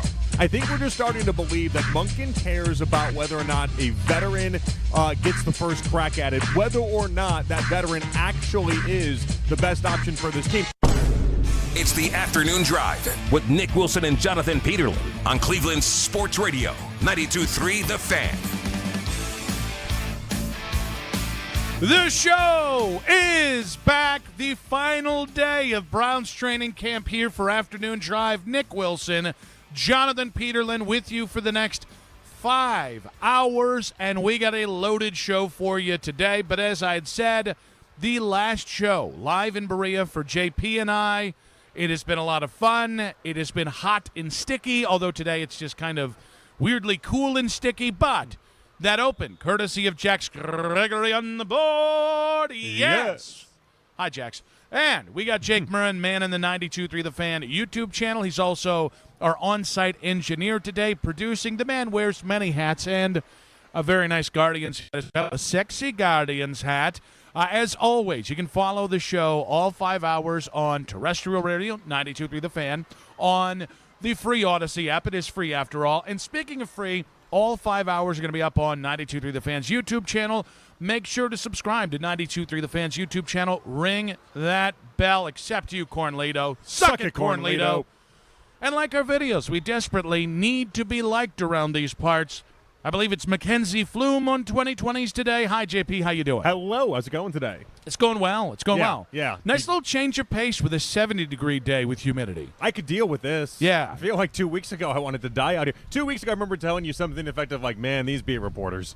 Yep. That I would not want to be out in the sun baking day in, day out, doing this for a month straight. You give me weather like this, I could hang out for a while. Yeah, it was interesting. Speaking of beat reporters, I was standing by them today for most of Deshaun's presser. Yeah. And then for Coach Monken's presser. And again, the standing in place for like 30 minutes at a time. That's part of the job. Is a skill that I just do not like. I'm a fidgety foot guy. The That 3 didn't sound hours at right. the concert, I understood. The 30 minutes should not have been that big of a deal. Oh, no. So at a concert, you can move, right? Yeah. You can move within like a relative small area. You're space. talking just being in one spot, Yes. 30 minutes, sitting there with your rolling on whatever they're rolling on. Stuck in a spot. Yeah. And that's just I like to move around. I'm a mover and a shaker, and I move when I shake. Okay. And it was a whole to do today. I guess I just don't have. I have an ability to just stand there. I could be. I'm not saying I could be. Those like the mimes in Las Vegas that they also get money and have the hat down there, but they basically just stay as completely still as you possibly can get. I'm not one of them, but I could come close. Do you think you could be a beat reporter? Yeah, I do. Oh, that was a very dismissive yeah. Yeah, I do. I do. Yeah, I'm going to make it not sound great. I think that I could do their job. Meanwhile, I think like 90% of them could not do my job. All right, show your work. I feel like covering a team. Now it varies. You're about to say it's not that hard. You were about to say it. I was not about to say that. It varies. Am I one of those beat reporters that just has to put up articles and then just decide like whatever goes out and it is what it is? Or am I one of those beat reporters that has to actually like source things and make connections and then actually break news and do that type of be good at it? Like be good at it, yeah. Do I think I could do what Mary Kay does? That answer is no. I mean, if you give me enough time, yeah. Like you but said, give me like a name of somebody that you could do their job easily. If you said give me 10 years, I don't think I'd develop half the sources that Mary Kay has developed and be half as good as Mary Kay is at that job, okay? But do I think I could rise the ranks of being somewhere in the middle of the pack? Yeah. Wow. Yeah, I think I could. What a boisterous thing to say. I could be a middle-of-the-pack beat reporter. Well, that's the job, right? The bravery. I could be proficient at the job if that's the question there. Would you think like, 10 years from now, yeah, Peterlin, that's the guy that's always on the beat. That's the guy that is known everywhere. Maybe, maybe not. A lot of that job, as we've seen evidence through some people that have cycled in and out throughout the years, is the outlet that you work for makes a big difference into what you actually do on the job. All right, can we all agree that I'd be far too honest and I would upset too many people and I'd be moved to like a different beat very quickly? Did you just get moved? How are you getting moved to a different beat? Maybe your outlet likes that. No, I think it's the teams don't like it. No, the teams wouldn't like it I very think the much. teams, the thing that I've figured out is teams, especially in 2026, really don't want you to say anything critical about them. Yeah. And, like, I've always thought, well, that's a public-facing thing, and my honesty would be a real service to them. Like off-air. No. They also don't like it off-air either. They don't like honesty on any degree there. If I were to do it, I would have to try to do it in the way that, like, Jason Lloyd has done it. I think that's the only way I could possibly do that job, and also then do it in the way that I'd feel where I could sleep well at night and feel like I'm not disappointing myself. It'd have to be in a very Jason Lloyd way of it, where you're sourcing, you're getting all sorts of different sources, you're talking to people, and you're also just laying the hammer down on these teams when they need to. Now, this being said, we do have to talk about the press conferences today. We heard from Deshaun. We heard from Shedeur. We heard from Todd Monken. And with the Saturday fast approaching, Browns-Bears in Chicago there for the preseason opener, Todd Monken talked about whether or not he's picked a starter for Saturday. Todd, you made the decision who's going to start Saturday? I have. I mean, we're going to see both of them. I mean, one's going to start this week. And one's going to start next week, right? And we're going to play about a similar. I'd like to see the quarterback play a half and get a 2-minute. We're going to do everything we can to try and get a 2-minute, right? Simulate that for the half, and we're going to try to do the exact same thing the next week. So nothing that he said today caught me by surprise, but you compare this with when he was talking about, like, he's going to inform the starters after practice.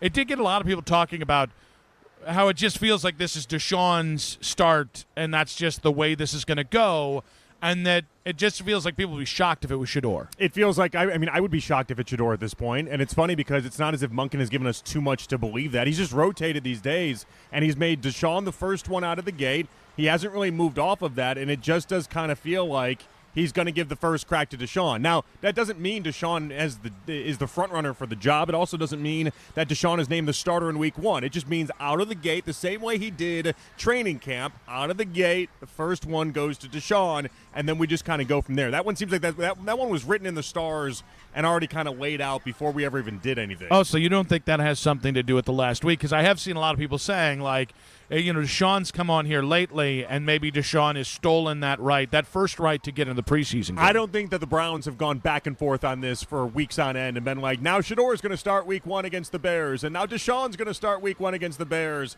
I think the entire time the plan for them and what they've laid out was that the first preseason game would go to Deshaun, the second one would go to Shedeur, and then after that they'll be able to hammer down what exactly they need to do for the following weeks in order to get the guy that they choose ready to start week 1. So I don't know which way I think, I don't know if I agree 100% that this has been set in stone since the beginning of camp. I do think it was very interesting today that Todd Monken is like, I have my reasons on who is going to start on Saturday. Obviously, did not share them with the media. Says, I won't tell you guys what those are. But it does seem like when somebody says, hey, I do have my reasons, that does make it seem like starting the first preseason game has some weight to it, as opposed to starting the second one. Does that make sense? Well, he definitely tried to downplay it, though, and downplay the weight attached to it. And so maybe him downplaying it means there actually is weight attached to it.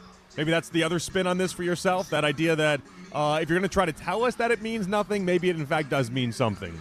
Oh, by the way, I'm seeing Jimmy Haslam out there. Yeah. He's, I know Jimmy comes from money, and he does very well for himself. I don't know if you know this. He's a billionaire. Yeah, I noticed on the premises you won't do your candidly. I just haven't had a chance to. Well, now's your time. Well, candidly. But he does the blue-collar, hands on the hips and elbows out kind of thing. I don't know if you see the power stance over there. Is that a blue-collar way That's a blue-collar stance, standing? Yeah. What? I tend to think arms crossed is a little bit more of a, yuppie way to kind of do things. Arms crossed is yeah, white collar. Yeah, no, I know what I know what you're describing. That actually kind of just looked like it was an '80s rapper for a second. Well, I had my leaned back a little bit too far. Also, it was very an angular kind of thing there. So what is hands on the hip? That's very blue collar. That seemed really. I thought hands on the hip because you don't have time to cross your arms when you're blue collar because you're onto the next piece of work there. Yeah, but you can seem disgruntled really easily. Most blue collar people are disgruntled. Oh, okay, maybe yeah, that's a part of it. we are not a naturally happy bunch of people. Hence, the collar is blue, my friend. I mean, I see Jimmy out there. He's walking. He's on the field. He's ready to go. Oh, he's on the prowl. Look at that. See, even is he going to give a motivational speech now? I think that's what he's headed towards. You think so? I think he's headed towards motivational speech land, at least for the defense. Well, but he's near Carson Schlesinger, who I don't feel needs a lot of motivation.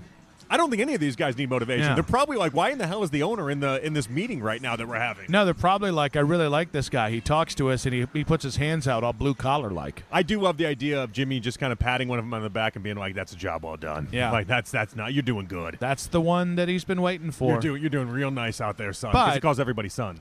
Ooh, yeah. Now, is that an age thing, or is that like a Southern thing? A combo. Yeah, combo. Could be a combo. I don't feel like I'm ever going to feel like calling. Maybe it's because I don't have sons, but calling people son. Yeah, I played. I was golfing with this guy like a couple weeks ago. He joined our group, and he was with his son. And every single time, it was like, "Ball's over there, son. Nice shot there, son."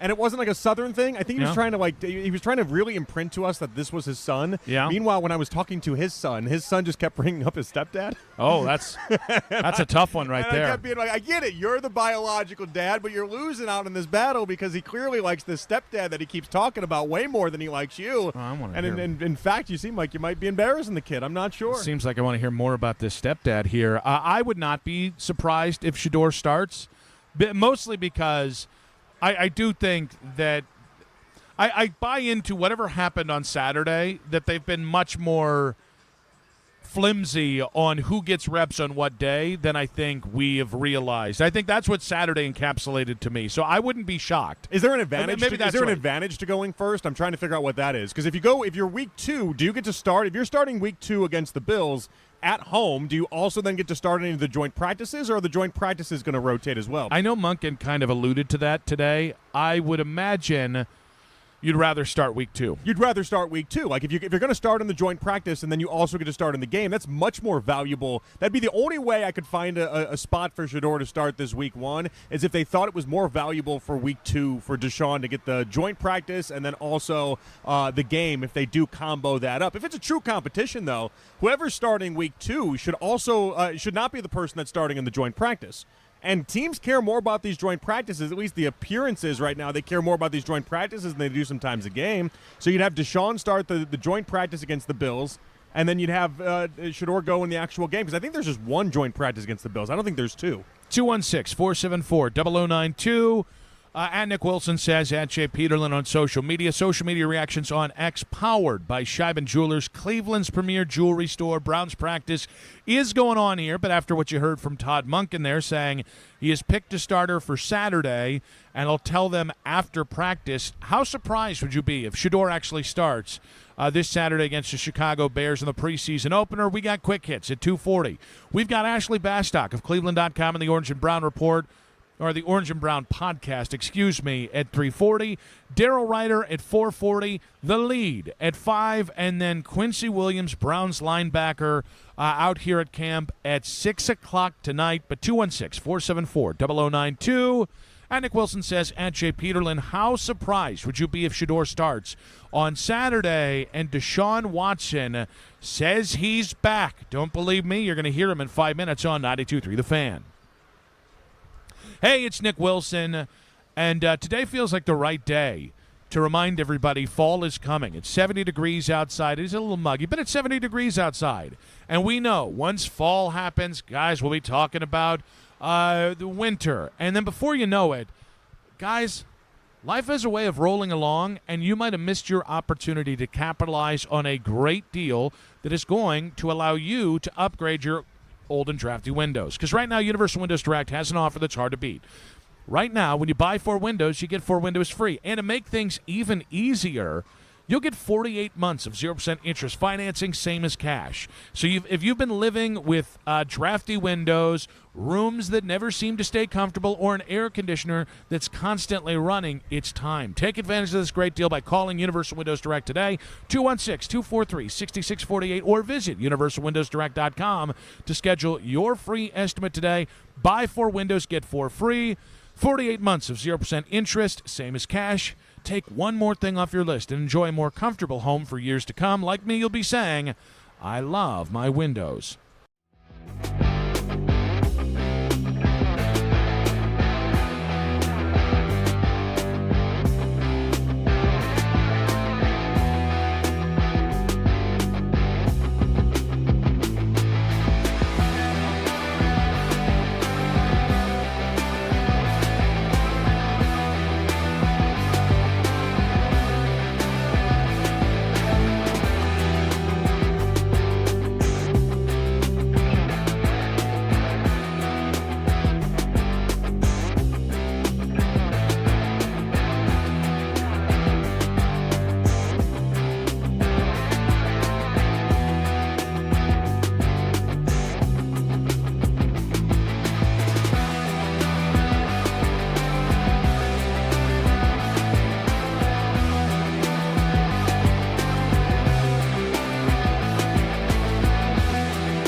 The Guardians are now 4 games behind the first-place White Sox.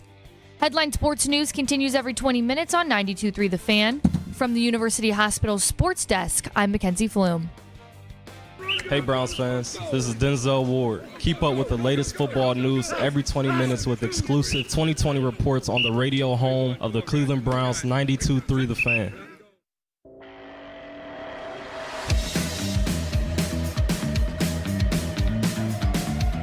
Quick hits coming up in about 20 minutes here. Nick Wilson, Jonathan Peterlin back live from camp. If you missed a moment in our show, not just today, okay? I know we're only 20 minutes into the dang show, but like the Rewind feature on the free Odyssey app and use it. Powered by Integrated Restoration, your local experts in water, fire, and storm disaster restoration. All right, chances that we get moved inside today, because it's feeling, do you feel that undercurrent of cool that's around here? Yeah, it also kind of looks like it's going to rain, but I really don't want to go inside if I'm being honest about it. I kind of like being outside at the moment. Is it because it's actually nice outside? Yeah. Yeah, it is. Yeah. It's we pretty finally nice. have a cool day. I would stay out here. If it starts drizzling, I motion that we just kind of hang out for a little bit if that's okay. No, not drizzling. No. Just a little bit. Nothing No. crazy. Just a little. We're under a tent. No. This isn't horrible. We're under and the back is blown out of this tent. We're going to get also drenched. right in the middle of it. No, we'll be I'm not getting pneumonia over this. I'm not getting pneumonia. It's just a Do I little. get workers' comp for that? It's just a little drizzle at best. I'm not saying we stay out here in a tornado. I'm not saying it's even a thunderstorm. Just a little drizzle. Don't mention the T word. We had that happen a couple years ago, and that was not fun. It was just too many. It was too much stuffiness up there in that Browns Radio Network studio. You didn't feel like you belonged. Not that. I belong everywhere in life. Easy now. I really assimilate to just about everything. It's your humility that people really love. Yeah, I'm like a chameleon. I don't know if you know this about me. I can fit in anywhere.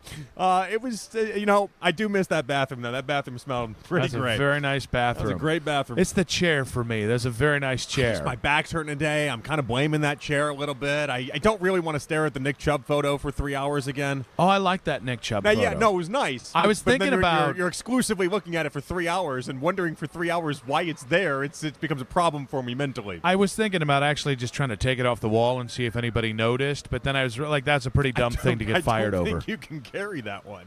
What do you mean? Top 1% height, top 1% weight. I understand it, but that photo was 10 feet by 15 feet. You've not seen my wingspan in action, all right? Wemby couldn't carry that thing. What do you mean your wingspan? Well, I'm not carrying it long ways. I'm carrying it by the width. And I put it over my head to show my strength and my dominance. You're not getting it out of the building. I don't even know how they got it in the building. That's just... You're not getting it out of the building. You're not getting it off the wall. Sometimes you think small, Jonathan. Is that right? And I need you to think big. Yeah. I do. We'd be a two-man job. You would need me or Jake to help you out on the other side of that. It's not the Italian Job. This isn't an Ocean's 11 flick. Well, it could be. That's true. Be the worst one ever. You got fired for stealing a $500 painting. You just said I'm thinking too small. Maybe Ocean's 11. I need to be thinking if I'm thinking too big. That's two-man job. You flipped that on its ear, didn't it? Let's get this thing going. Get non-conspirators. They're not going to let us in the building now. Hey, we're they're going to having say, fun. "Hey, enjoy that rain that's going to happen for you guys around 4 o'clock." Enjoy that T word, you fatty, is what they'll say to me. But while we're talking about the Browns quarterback situation and Todd Monken saying he will announce a starter for Saturday, he said he's going to tell the players after practice today. Yeah. We did hear from Deshaun Watson today, and it feels like Deshaun is feeling himself a little bit here. Deshaun comparing getting back out there and kind of playing again and getting ready to play for the first time in almost 2 years to riding a bike. It's like riding a bike. It's just kind of getting back and just playing football, playing free. I think the biggest thing is just really mental. My mental side is really just coming in, taking it one day at a time, not worried about what's going on outside, and just focusing on my opportunities. All right, so here's what's interesting. Yeah. He's been saying this same thing since OTAs. Yes, yeah. The only thing that has changed is that he went from looking unplayable to at least looking like an NFL quarterback in the last week. The confidence has not been lacked from him the entire time. That's one of the key notes on this. I even noted it myself. I'm like, wow, he sounds incredibly confident. We've heard him do this a lot. He constantly sounds incredibly confident. And my goodness, it's like riding a bike line. Are you kidding me, Deshaun? Does he mean getting hurt? Are you kidding me? It's your quarterback in the NFL. It's not like riding a bike. Anybody can ride a bike. Playing quarterback in the NFL is not that, and it's not as simple as riding riding a bike. You know the amount of hours and time people have spent into that concept alone, that playing quarterback takes so much and so much energy. And tell Tom Brady it's like riding a bike. See, it's funny. I want to see Brady's head explode on the spot if you say it's like riding a bike. It's funny that you took that angle on it, because I took at it and it's like, we haven't really known how to ride a bike for about 5 years now. Every time he tries to ride the bike, he completely crashes the bike. I was like, well, at some point, if it was like riding a bike, you would remember how to pedal. If it was as easy as riding a bike, wouldn't we have seen it in any of the years he has played football in a Browns helmet? So, and any of those games, any of those times, wouldn't we have seen him just get right up on that horse and go for it? Now I'm changing bikes to horses, but you know what I'm talking about. I think Deshaun is similar to Kevin Stefanski, in that when Kevin would say the same thing over time, even if something changed, you would think to yourself, he's doing the same old song and dance. So there's a part of me that's like, yes, the football looks at least a little bit better than it had, but Deshaun's never really changed. Like, this isn't like if Todd Monken changes his tune in his press conference, that is something worth tracking. Because Deshaun's been saying the same thing, it's like we're still stuck at, I don't believe you, go out there and prove me wrong. Well, so what's funny about it is that he then goes on to talk about the mental side of that in that clip, right? Like, mentally is where I need to get there, and mentally is where I need to be the strongest, which is funny because from what we've heard, it seems like the mental part of it should be the strongest. I just think he's lying to us, and he's lying to himself. And in the past week, I do feel like something has changed with him from a mental standpoint. Whether that is them setting up the practices so that he can actually make completions and not turn the ball over as much, making it easier on him, build up his confidence a little bit more. But something has changed with Deshaun Watson, and it doesn't mean it'll change when the games get going. That part still scares me. When the lights are on, I think his decision-making is poor, and I think he's going to struggle mightily. But you can tell over the past week or so, that confidence that he's been talking about mentally, it's getting there. Everything from the play to him going and signing autographs for the fans on the side and feeling like the whole world doesn't hate him, you can tell it's a little bit of a different Deshaun Watson. I agree, and that actually is something that I think today was a bit of a missed opportunity with Deshaun, because he's been espousing these same cliches for and to what you're saying, 5 years. It's been, I feel great and I feel different, and and it's never entirely felt real. What I think is interesting about now is that he does look different. He does look like there is, and again, I don't want to make him into being Deshaun Watson of Houston. He just doesn't look as absolute dog butt as he did last. Well, was it Tuesday. Wednesday or no? Tuesday. It was Tuesday, where it was done. It was over, and we kept talking about it's getting late in the game to flip the switch, and then Wednesday he seemed to flip the switch. Well, it seems and like, so I think the missed opportunity here is, hey, I just had a point where I was dog bleep for the first 10 practices, and I just realized I was like that. I think that's an opportunity where if he had came out today, it's like, yeah, the last week feels different. I would have been impressed and to understand what changed for him. Well, this is where I want to know whether or not Monken should deserve praise or criticism for how this thing has gone. Not necessarily in the big picture for how this has gone, but with Deshaun in particular, clearly he was trying to do some of those stress tests with Deshaun Watson. He was really trying to see what he has, what he doesn't have, what can we work with, what can't we work with, and Deshaun failed that mightily. A million interceptions, way too many bad throws. They put as much pressure on him in trying to get him to do actual 11-on-11 stuff with real pass rush, with real defenses, and everything you could possibly think of. And now it seemed like after Tuesday, Monken realized, like, oh no, I'm killing this guy now. This isn't good. We're going backwards. We're not going forwards. We're going backwards. And I felt like he's made the practices much easier since then. And then Deshaun has been able to quote-unquote rise to the task, if you will, because it's set up. This part of the offense right here, this is set up for the offense. This is not set up for the defense. You should look good in this part. And so Deshaun, and to his credit, he's looking better. But I wonder Monken's role in this, at what point he realized, maybe it was after Tuesday, I got to set this up differently for Deshaun. I got to get him to mentally a spot where he feels like he can actually do right. 216-474-0092. The question here is, does Deshaun believe he is back? Deshaun Watson is saying earlier today it's like riding a bike, which, again, he just forgot how to ride a bike for 5 years. And by the way, actually, now that I think about it, I think he said like riding a bike before. I think he's really? even used that before. He's in reruns for his cliches, too. I don't know if it was his shoulder injury. I don't know if it was after the I actually think it might have been his first year after the suspension. Okay. Where it came back and people were talking about the time that he was away. I distinctly remember. It is jostling free now. I'm sure that we're saying it. I mean, in fairness, Deshaun, and I don't mean this in like a mean way, Deshaun is the cliche quarterback. Like, he speaks in fluent cliches. That's why I always thought. All right. I got it. December 1st, 2022. I knew I wasn't imagining it. Deshaun says it's like riding a bike. Looks forward in preparation for Texans, and Njoku misses second day of practice. Is he a robot? Did he has programming reset? Maybe it's just one he really likes. Maybe he doesn't like to think too much, and he doesn't like to stress himself too much. And so it's funny because this is coming after nearly not playing for nearly 2 years. The same situation he's currently in right now. And Deshaun said it's like riding a bike. Same thing. So clearly, at some point, he's decided this is the one he likes. But he couldn't ride the bike. The last 6 games of that year, he couldn't ride the freaking bike. Yeah, so this is where the lesson's on everybody listening right now. He's done this before and then showed us he couldn't ride the bike. Are you going to pay attention this time, or are you going to believe that, no, this time will be different? The cliche, it'll mean something different because now he says it, I don't know, 4 years later in the same exact situation after not playing for 700 days. Is it going to be different this time? I would say it's a little silly to think that it would be. 216-474-0092. Does Deshaun believe he's back? While we're out here, Jake actually asked a really – sorry about the actually there. That wasn't meant as a stray. Jake asked a question in the pre-show that I thought was really interesting, and it was whether or not if the competition continues to drag out, whether that's better for Deshaun or whether that's better for Shedeur. I would imagine it's better for Deshaun, right? Well, in the sense that it's still existing, maybe, and so then he hasn't lost it at any point. I'm of the belief that the Browns want Deshaun Watson to win this thing, and so if I live with that mentality, then the longer this thing goes on, the more doubt that is creeping in. If it hasn't already crept in, that he's supposed to be the guy. I mean, I think you could probably engineer it either which way. I mean, I do imagine, like, if nobody's claiming the job, that means Deshaun is sticking in there, and just from what Monken has said, maybe that's where he defaults, and maybe that's where he decides to go with Deshaun.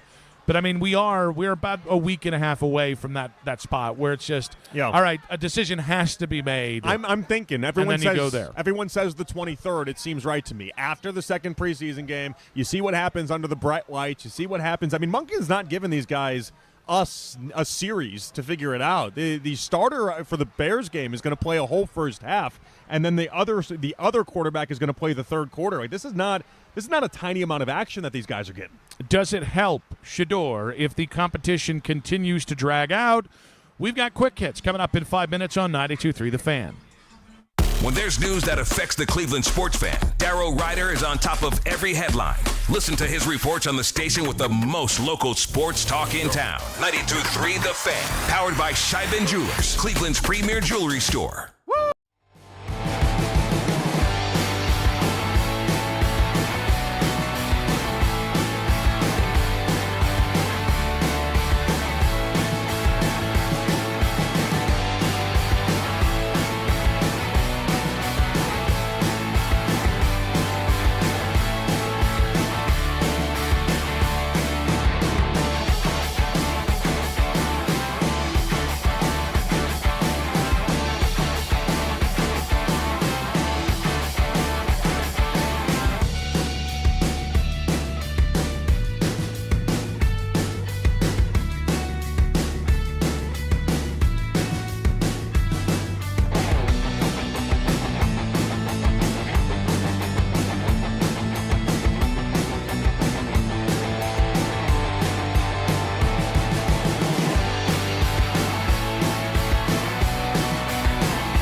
Foster Griffin will make his second start with Cleveland after a rough debut against the Mets when he allowed 5 runs over 4 innings. First pitch tonight is set for 6:40 at Comerica Park.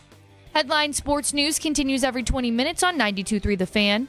From the University Hospital Sports Desk, I'm Mackenzie Flume. In your weeknight with the best segments of the day. The Fan Rewind. Weeknights at 11.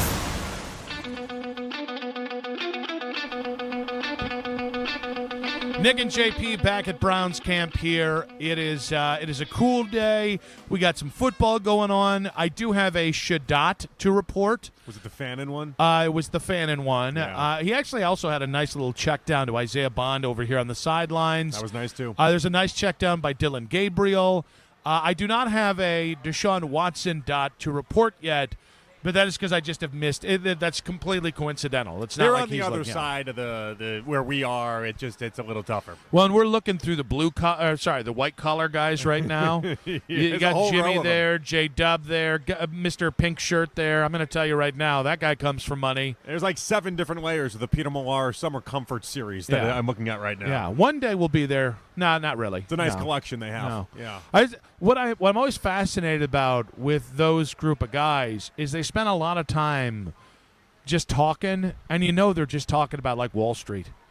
They're just talking about like, so what have you done with your Roth IRA? I don't think they are, for being honest. They have people that manage that for them. Yeah, but I don't think they're talking have to. football. Those guys don't strike me as football guys, with love and respect. I mean, I don't know. I don't know. You think they're talking about what they're going to do with their second yacht? There's definitely billionaires that enjoy the sport, though. And there's definitely billionaires. I don't know that Jimmy Haslam is necessarily in that group, but I would think he enjoys football at least a little bit. Oh, I think they enjoy it. You can enjoy football and not know how to converse about it. Not everyone has to be Mark Cuban about the whole entire thing, or Steve Ballmer, let's say. I bet you Jimmy actually does know a fair amount of football. I bet he does too. He's been around it now for long enough. I it's just something meant, had to have I don't seeped think in. they talk football. Does that make sense? I get what you're saying. Yeah, like their conversations aren't lining up over or talking about what's happening over with the defensive line situation. They're more talking about, hey, so Trump was at the Patriot games yesterday. How about that? Did you go? Yeah. Well, one of those type conversations. Maybe. Did you buy your invite? Did I buy mine? Who knows? Landed in Cleveland. All this being said, we got Ashley Bastock coming up here, Cleveland.com, in 1 hour's time. Let's go ahead and get to quick hits. From the latest news and rumors around the sports world Go Angels! Angels! to the sound bites you need to hear. Hurry, hurry! It's Quick Hits. All right, we're actually going to start here. Former Browns edge rusher turned L.A. Ram, Myles Garrett, did not participate in practice on Tuesday with swelling in his knee. He's actually had missed a fair amount of camp with lower body injuries. Myles missing practice, big deal, little deal, no deal. I'm going to say no deal at this point. I think he's just going to do whatever it takes to get him ready for the game. He would do this stuff here as well. And then, by the way, in the middle of the season, would then tell people like Aditi all sorts of problems he was having with all his injuries anyway. So, get used to it, Rams fans. This is just kind of what happens with him. And I'm not saying that in any sort of bitter way. I root for Myles. I like Myles. This is just part of the Myles experience. So I do think the Rams don't like to say vet days off. That's what this struck me as. But I do think in the next 3 years, we're on Myles' watch. And we never talked about it here because it just felt like there was too much weight on Myles' health to ever go there.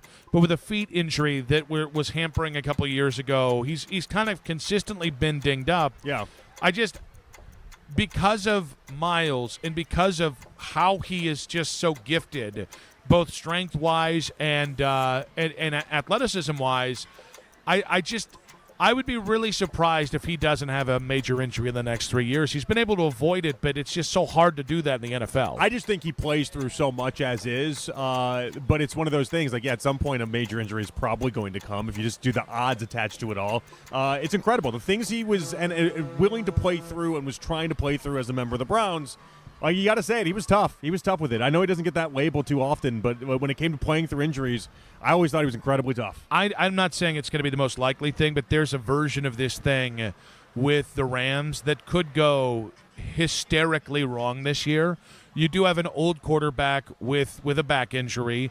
You do have Myles Garrett with some feet injuries that have happened. It's Puka still- Nacua it's might still get one of the best defensive lines the game has seen in a long time. I mean, there's players everywhere on that D line. They're quite good. They but could sustain if Aaron Donald comes back. They could sustain a Myles Garrett injury and really not even miss that much, all things considered. They'd miss him obviously, but not like a major drop off. All things the way that it typically would hamper it. But I don't think they could withstand a Myles Garrett injury and a Matthew Stafford injury. Well, no, obviously not. Or I like mean, a Puka 6-game suspension for anti-Semitic remarks. their whole everything is going to revolve around whether or not Matthew Stafford can win the league MVP again and play at that level that he did last year again. Can he do that as a repeat? That's where they're going to sink or swim.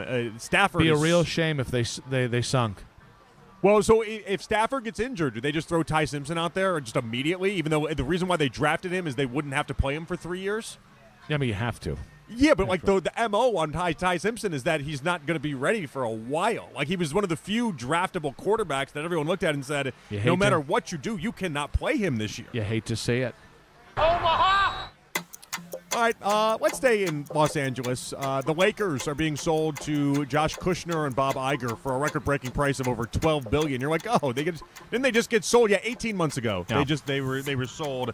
Mark Walter had all sorts of business dealings and FBI scandals, and it basically what I think happened is Adam Silver basically said, you're selling the team now, and this is who we lined up to go ahead and buy it. We're not going to screw up the Lakers. Yeah, so what I think is so interesting about this is one of the reasons why the Dodgers have basically run baseball for the last 5 years was Mark Walter and their investment strategy in the Dodgers.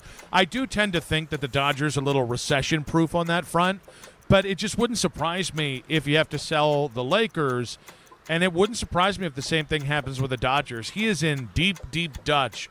And his financing stuff. I mean, I think it's like $16 billion is under investigation of his financing stuff. Yeah. I'm not calling that it's going to happen, but I think that's a spot worth watching. Honestly, it'd be disastrous for small markets. You want Mark Walter to be the bad guy that other owners are afraid of so that they collectively bargain their way to financial parity in Major League Baseball. Well, so what's different in baseball as opposed to the NBA, so Silver lines it up with Iger and Kushner and makes everything all nice. How baseball historically is operated, this goes back to Bud Selig into Rob Manfred, is that they choose billionaires, but they don't choose billionaires like Kushner and Bob Iger. They choose billionaires that are just barely billionaires, guys that basically need the team in order to keep their billionaire status, and it's a I honestly think that's part of the reason why we've had so many issues with baseball and money in particular is because we don't have the guys like when Mark Cuban wanted to buy the Cubs, it was like, thanks but no thanks. You're worth too much, essentially. Too many things like that happen throughout the years, and they keep this good old boys club, and it's not great. The White Sox are busy running the AL Central, as we all expected, and they also were busy running Pope-themed gags at the stadium in honor of the Chicago Pope. We offer each other a sign of peace because we want to bring peace to the world. And I think the Pope would really love that, whether you're Catholic or not. So everybody should stand and find a new friend around you and offer each other the sign of peace. All right, as the resident Catholic on the show. Yeah, peace be with you. Do you, and also with you. Thank you. Do you like this bit? I thought the hats, the Pope hats. Yeah, I thought they were nice. I thought that was a fun. That's a. You don't fun think way. that's a little sacrilegious? Giving them Pope hats? Yeah, I mean it's the. What are they called again? By the way, they have a great name for Pope hats. Yeah, I always get it's PAPAL is what it is. Some people announce Papal? Some people say that way. Other people say a different way. I'm never really sure on the pronunciation of it. But neither way, the point is that when you have the Pope as a White Sox fan, and if you fail to swerve into that, I think that's just a massive miss. Listen, like the Pope was at Game 1 of the World Series in 2005 on television. Like he is a massive White Sox fan. He's going to get a kick out of this. If it was anybody else, I would question what's going on here. But the idea that he's such a big fan, you got to go with it. All right, so the tall, pointed ceremonial hat used during the Mass is called a mitre. Oh, I never heard of that. The small white skull cap worn daily is the zucchetto. Oh, I'm way off. And then. the historic three-tiered crown is the papal tiara. That's what I know of. That's the what I know papal of. tiara. That's what I was getting at. The PAPAL. I was going at the mitre because I got to be honest with you. I've only ever heard it referred to as the papal, but never the tiara part of that on the end. I've never heard Really? that. I've never heard on the back end of that. Yeah, I think there's a reason. Tiara has a different connotation in the last 70 years. We cut the tiara out there. We've gotten rid of that. So I will say, I thought it was funny. I would imagine if you're a diehard White Sox fan in the middle of your first battle for the AL Central outside of like one in the last like decade, I would imagine that you're a little like, all right, yeah, that's cute, Chicago Pope and whatnot. Yeah, we got game to win here. I guarantee you, there's some diehard non-Catholic and maybe even some Catholic White Sox fans over the bed already. I wouldn't be though. No, I mean, even if you're not Catholic, it's just kind of cool to have somebody that has that type of clout in any organization, right? I don't know that you know. I mean, you're Catholic. You got a blind spot here. I might, I guess. You're right. I mean, I'm thinking about it. Like, if if my wife went to it, she might throw it in the trash. You know, she might look at it and be like, no. She also would probably. I don't think she'd be too thrilled about my kids having one of those hats. I guess our kids having one of those hats. I don't know that she'd be like, yeah, put the Pope hat on. That's fun. Maybe you're onto something. What if you also got your kids a yarmulke? Maybe I know not, those are maybe not only inclusive, for men. Maybe not inclusive enough. Yeah. Omaha! Imagine that. We gotta offset it with yarmulkes. Yeah. You ever worn a yarmulke? Yes, I have. Yes, I have. I think you've got a good dome for a yarmulke. I think it'd look very good on you. Thank you. I've done it at weddings. They always hand them out, and so early on in our relationship, we'd go to weddings, and they always hand them out there, and even different, shiva, different things like that. They're always just there, and I used to put them on almost to be like a sign of respect. Like I'm gonna embrace this. I'll do this. But now I've gotten so comfortable within you being, even though I'm not Jewish myself, but my wife being Jewish, my kids being Jewish, and I've gotten so comfortable with that to the idea that I don't have to wear that, and I'm not going to wear that. That's your guys' thing. That is not my thing. Now, do you put it like that when they ask? I tell my wife that. Yeah, that is your guys' thing. That is not my thing. If somebody were to ask, like, why aren't you wearing the yarmulke? First off, they wouldn't ask that because it's not disrespectful to not wear one. But I would tell them simply, I'm not Jewish. That's not my thing. I don't do that. I think I'm too tall for a yarmulke. Nobody would notice it? Yeah. Like I wouldn't get credit. In that scenario, You want yarmulke credit? I would want the yarmulke credit. Like that's a nice effort. I'm sorry, you're such an effort guy. I like to put in effort. You're a gritty gym rat as it comes to this business. I'm surprised that you've gone past the I want credit for the yarmulke. That's interesting. No, I'm good. I think I've maybe that's one too many Cleveland sports Jewish news panels where I'm like I've earned it.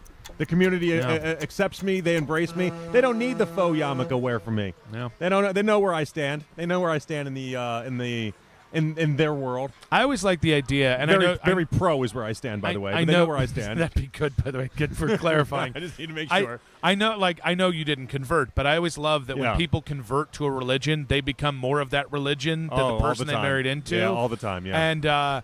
Oh man, I'd be rocking a yarmulke all the time if I had converted. Yeah. But I did. I just married a United Methodist. What are we doing here? There we go.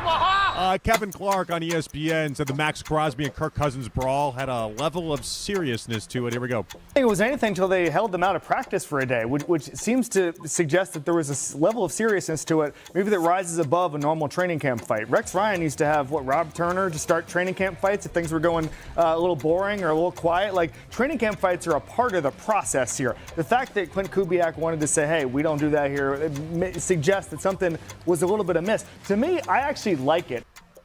Do you like the idea that Max Crosby and Kirk Cousins already had this big brawl that started not only a day suspension, but now chatter 24, 48 hours later about the horror deal? Yeah, I mean, it's kind of like the Spencer Fano, Jared Verse fights. Like, I like that kind of stuff.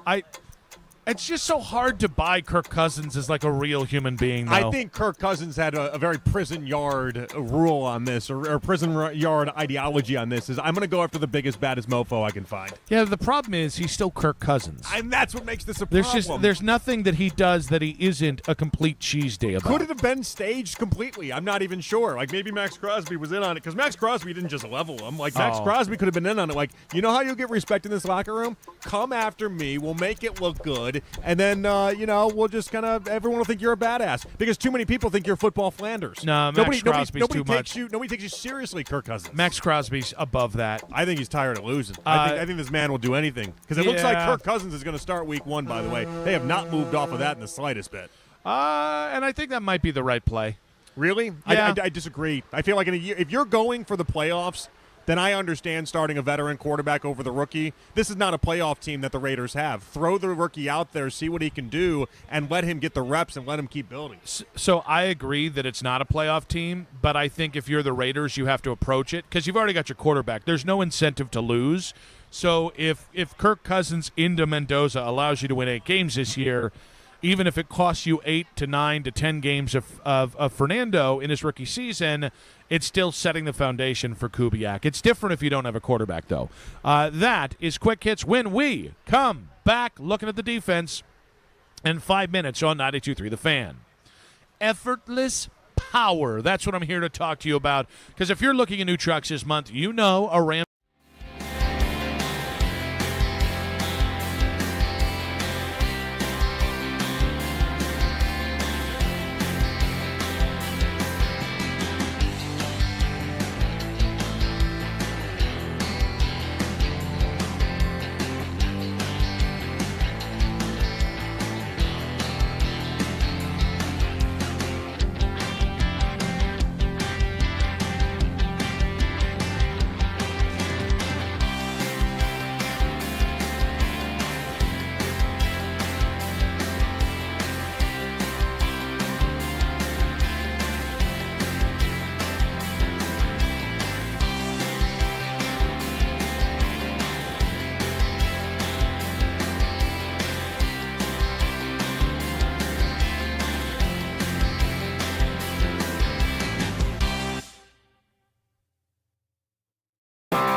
continues every 20 minutes on 92.3 The Fan. From the University Hospital Sports Desk, I'm Mackenzie Flume. We're your home for complete Browns coverage all year long. My dad was a coach, and my uncles were coaches. My whole family's in coaching. So from when you're a kid, you see, because you pull from everywhere, and then you just put it together and you go. It's not rocket science. We are Sports Radio 92.3 The Fan. It's the 3 o'clock hour on Afternoon Drive. You can listen to The Fan anytime, anywhere on the free Odyssey app or by telling your smart speaker to play 92.3 The Fan. And now you can find The Fan on YouTube, including The Ken Carman Show with Anthony Lima, 6 to 10 a.m. Baskin and Phelps, 10 a.m. to 2, Afternoon Drive. Nick Wilson, myself, Jonathan Peterlin. We go from 2 to 7 each and every weekday on The Fan's YouTube channel. Subscribe to our channel for free. Watch all the best content from your favorite shows in The Fan live and on demand now. Nick Wilson, Jonathan Peterlin back on Afternoon Drive. We do have Ashley Bastock coming up in just about 40 minutes time there, but focused a lot on the quarterback situation today so far. But it has been interesting with the preseason game number 1 coming up. Mm-hmm. I think there's a lot of questions about the Browns' defense outside of here because everyone's so focused on the Myles Garrett thing. I'm oddly... I just less worried about the defense this year in spite of the turnover going from Schwartz to Rutenberg and in spite of going from Myles to Jared Verse. So this is something that I've noticed in the past couple weeks or so. The idea that Myles Garrett left was initially very crippling to a lot of people and their confidence in what this defense could be, and now it feels like it's changed. I think part of that is because Jared Verse has instilled confidence in people that they didn't know they were going to have when you first acquired Jared Verse. Mm-hmm. That's one part of it. I'm still worried, let's say. I don't think it's going to be the second best defensive EPA team like they were last year. I don't think this is going to be a top 5 defensive unit when it's all said and done. But there are still a lot of the same pieces from last year that exist on this. Like it has made me feel much better about some of the concern attached to this defense, even if the reality is they'll probably be somewhere between, 10 to 15. So I think they're going to be a top 10 unit. Really? I think...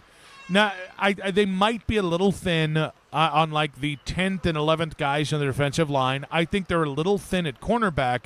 Beyond that, I think this is the deepest the safety room's been in a while. I think the linebackers, in spite of losing a couple key depth pieces, I think Quincy Williams and Carson Schlesinger are as good as it gets. I love that. Starting I love linebackers. that tandem. Yeah. So I just like, and again, the first 8 guys off the depth chart on the defensive line, I think, are really, really nice football players. So it's weird. Like I totally understand that, the importance of Myles Garrett. I just think I might be higher on this defensive line outside of Myles and certainly outside of Jared than anyone else is. I think it's a good sign that they've obviously looked as good as they have so far in these practices. It feels like a lot of these days we're turning around and talking about a big play that a defender made or a big play that somebody on the D-line ended up making or how different somebody looks. And so there's a lot of positives. I'm not trying to rain on anybody's parade. I think the conversation, though, I think people have just assumed it was going to be not like this massive drop-off, and now we're watching it, and now we're seeing it every day, and people leveled off to that, to kind of where you are now, where it's like, all right, top 10 defense, not only is it in play, that's the expectation you now have. I just don't have that expectation for this defense. It's just interesting to me because my biggest question is not about talent, it's Rutenberg.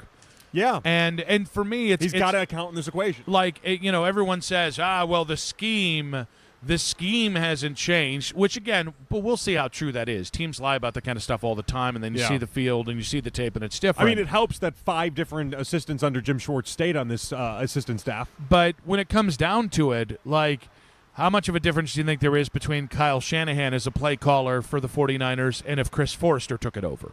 Or if, Clint Kubiak had taken over. Yeah, so pretty big deal. And that doesn't mean that Mike can't do it. I want to be clear about that. It's just I saw, like, situationally, Jim Schwartz would call things and go up against a Shanahan, a McVay, and he would better them sometimes. And it's so rare that I've seen a defensive coordinator in Cleveland do that, that I can't assume that Mike Rutenberg has those skills. when he hasn't really called NFL game action either. And another thing we don't want to really talk too much about, but is a reality of where the Browns were last year. Defensively, although their EPA numbers, their advanced numbers were really high, their points per game defensively numbers were not very good. Yeah. They were not top 10 in points per game defensively last year, mainly because the defense wasn't very good. And so you had to account for that. I would think they would take a step up in that department just because the offense is going to look better than it did last year. So maybe that'll actually help cover it up. But even still, as good as they were last year, as much as we liked this team last year, they still did allow a lot of points. Yeah, and it was interesting. Like, I think by the end of the year, there were a couple games that we kind of like snarked at them being a top 5, top 10 defense, because it seemed like they were existing solely to get Miles his sack record. And that's really what those two games that they won at the end of the year was. It was playing keep away as far as trying to have Miles get the sack record, and Josh Allen fell for it. Aaron Rodgers fell for it. Joe Burrow fell for it. But I think this thing is set up that, again, I still think the defense is the bedrock of what this is built on. But, I mean, they won 5 games last year on the backs of a top 5 defense. I think if you have a top 5 defense again, I think you probably are going to end up pretty easily crossing that 7-win threshold, if not an 8-win team. Yeah, they finished because I don't think they're going to have the same pressure on them or the same expectation this year. So again, the advanced numbers really did like this Browns team. That's why I keep bringing up second in EPA defensively, all these other things. But points allowed, they were 14th in the NFL last year. Yeah, and so that number obviously isn't good enough. They had a couple games in there.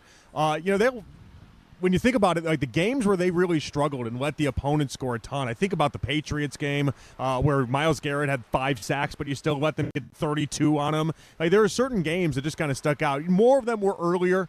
The Lions game I'm thinking about that Ravens game in week 2 where they put a 40-burger on him. More of them were earlier than it was later, but even still, expecting this Browns defense to kind of exist in the same stratosphere as what that defense was last year, I think a lot of fans have bought back into that thinking, and I'm just not there. I actually think this defense is going, and I want to call back to something you said, because I lost in the non-functioning offense last year was the toll that took on the defense. Some of the games you mentioned there, and that's the redeeming part, where the defense was playing well. Yeah, and then you got into like late third quarter, and the defense was gassed, and we're giving up a big play here, a big play there.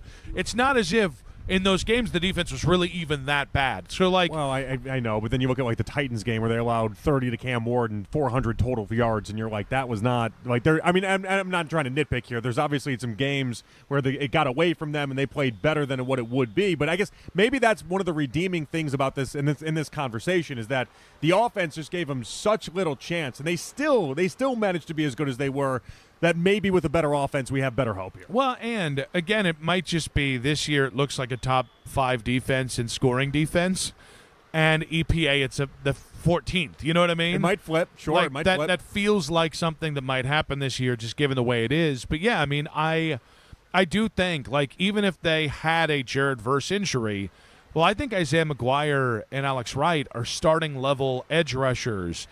And the Browns just have the luxury of having 3 guys that can do that.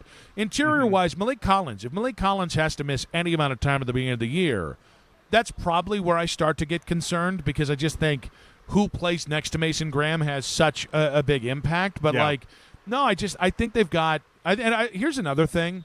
It's really hard to have playmakers at every single level of a defense in the NFL. Sure. And I think, I think you can make the case it's like, Denzel, clear playmaker, even if it's not an interception guy. Carson Swessinger, and even Quincy. I know Quincy's been up and down. Quincy makes a lot of plays. Like, Jared Verse is a playmaker. I think we're going to see more of playmaking mentality from Mason, and that's before we get to Hickman, who I think has had some of those traits. Certainly Delpit, McNeil Warren. Like, I just think they have playmakers at every level of the defense, and I think that's another thing. Like, I think there's this perception because you move off Miles that the defense has a capped ceiling. I disagree. They have so many young guys here that are still ascending players. They think that's where you make up the margin from maybe a Miles to a Jared Verse. If this goes better than people expected, I think a lot of it will be on the idea that Mason Graham took a massive step forward. The defense we're talking about with Quincy and then Schlesinger and with the linebackers coming together nicely. Ward and Delpit in the back part of that. Like there's a lot of talent on this team. There's a reason why when people talk about this Browns team, they talk about the amount of talent that exists here. It is here. It's just whether or not Rutenberg can get it all together and whether or not it's going to look anything close to what it did last year. 216-474-0092. Are you more or less worried about life after Miles with this defense this year?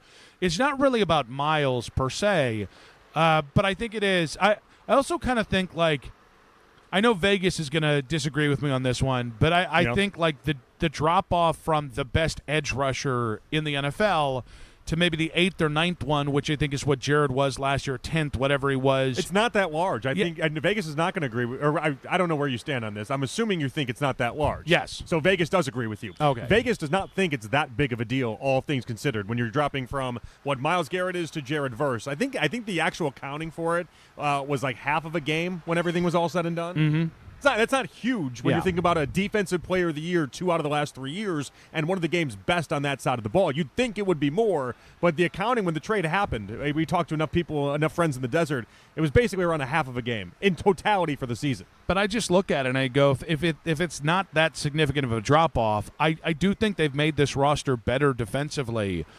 Again, I still think there are some depth issues, but I think that's most defenses in the NFL. I think they have everything they need. The biggest question becomes, can Rutenberg be that guy? And I don't know. I don't think you know. And by the way, he might have a good first year, and it might be 3 years down the road we start questioning him. Like, it takes a long amount of time before you really know what you have in a defensive coordinator, and sometimes it's not till the second or third stop until you know. 216-474-0092. Are you more or less worried about life after Miles this year on the defensive side of the ball when we come back? Is this just a slump, or is it who the Guardians just really are? That's in 5 minutes on 92.3 The Fan.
Sports Desk, I'm Mackenzie Flume. Deshaun Watson, Shador Sanders. The Browns QB battle is back. We're your home for preseason coverage. The radio home of the Cleveland Browns. 92.3 The Fan.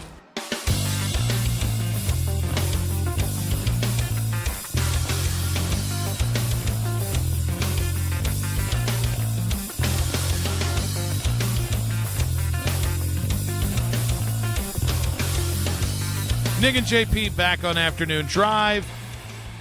We got Ashley Bastock coming up here, Cleveland.com, the Orange and Brown Talk podcast.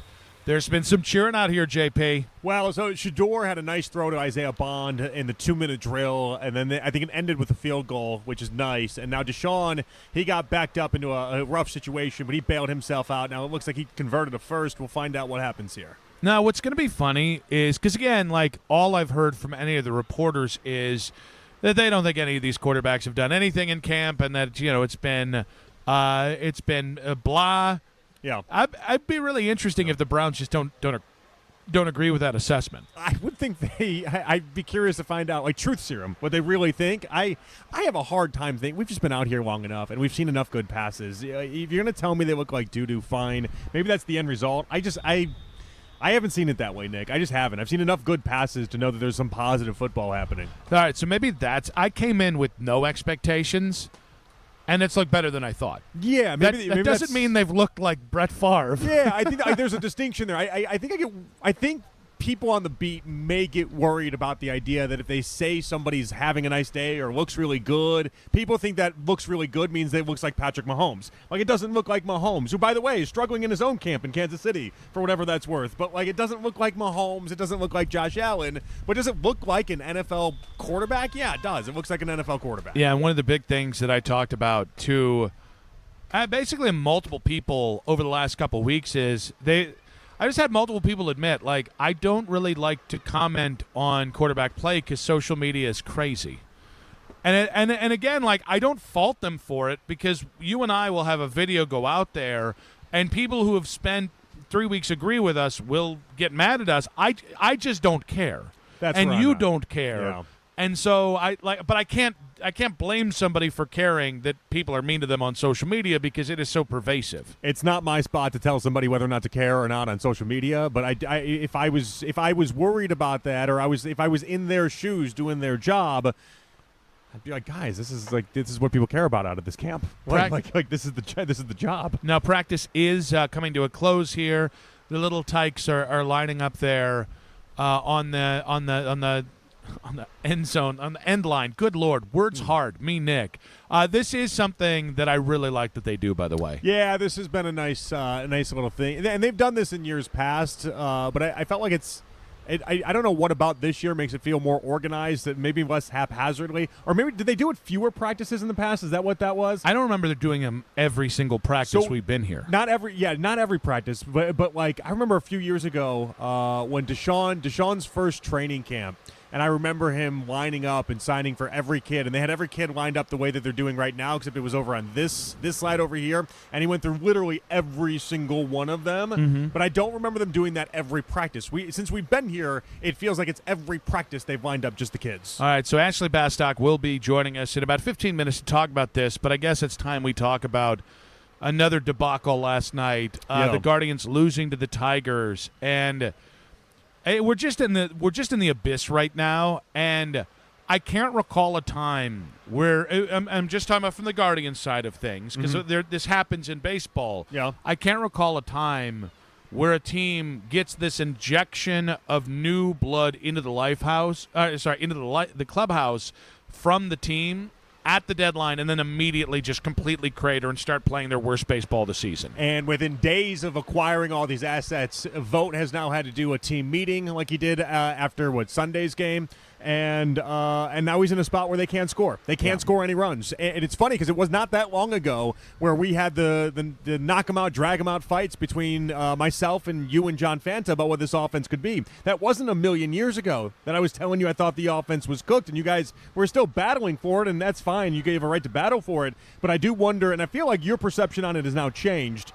I wonder how everyone else's perception is, because I don't even know what fight you would have for this offense if you were trying to come up with one. Yeah, listen, I don't believe in giving up on baseball seasons because it's going to go on no matter what. Well, I'm and here there's whether no they're incentive. good. I'm here whether they're good or bad. Yeah. I like watching baseball for the idea that you're in for 162, and if it sucks, then it sucks. But I'm here regardless. But in terms of this team is who I think it's time for me to just shut the door. They're again they were playing bad baseball before the trade deadline. But the idea that the trade deadline happened and you haven't seen an uptick, and Nathaniel Lowe is getting his hits.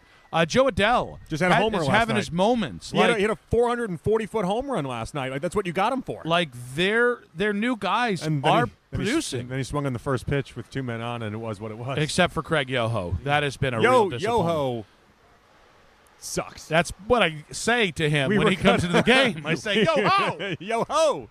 You's a ho, he's a ho, yo-ho! And that somehow turned out worse than the word I was trying to limit myself from saying, which is fantastic. It's funny. I mean, they can't score. I've been harping about runners in scoring position for it feels like a month and a half now, and how dreadful they are in that department in particular. They just don't have the offense for it. And on top of it, now you're starting to see some of these starting pitchers go to the wayside as well. And I mean, Bibby's been a massive disappointment this year. Can you believe that nonsense that Stephen Vogt was trying to put out in the postgame yesterday? Which part? If I hear him lie one more time, the idea that he goes, in all seriousness, said the outing last night from Tanner Bibee was outstanding. Yeah. Bibee himself. The quote from Bibee himself was like, I cost us the game. And then Vogt follows it up with the idea of, outstanding. He was outstanding tonight. No, he wasn't. All right. No, he wasn't. He was completely lying. What else should he have said? He does this all the time with these guys, though. But I think that's just his style. I think he's got some Stefanski to him. They'll have these mediocre starts to bad starts, and he comes out, and this is not the first time he's done this even with Bibee. Bibee had a start a month and a half ago. He came out and said it was the best he's seen Bibee look all year, and then Bibee allowed 4 or 5 runs in that game, too. Like what are you doing, Vogt? Why are you trying to tell us that something else is happening?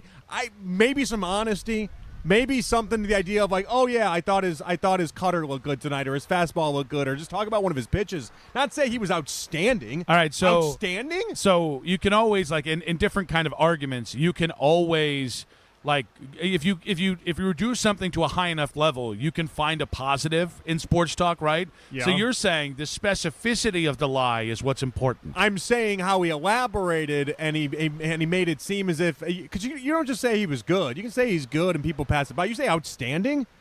Outstanding to me, if I'm describing a pitcher's outing and I say that guy was outstanding last night, that guy had a Maddox, okay? That guy was 7 innings, fewer than 100 pitches, 10-plus strikeouts, outstanding. Not what Tanner Bibee was last night. Now, while we're playing things, or at least referencing things that Stephen Vogt said yesterday that might get you a little upset there, here was Stephen Vogt talking about the work the team is putting in on hitting with runners in scoring position.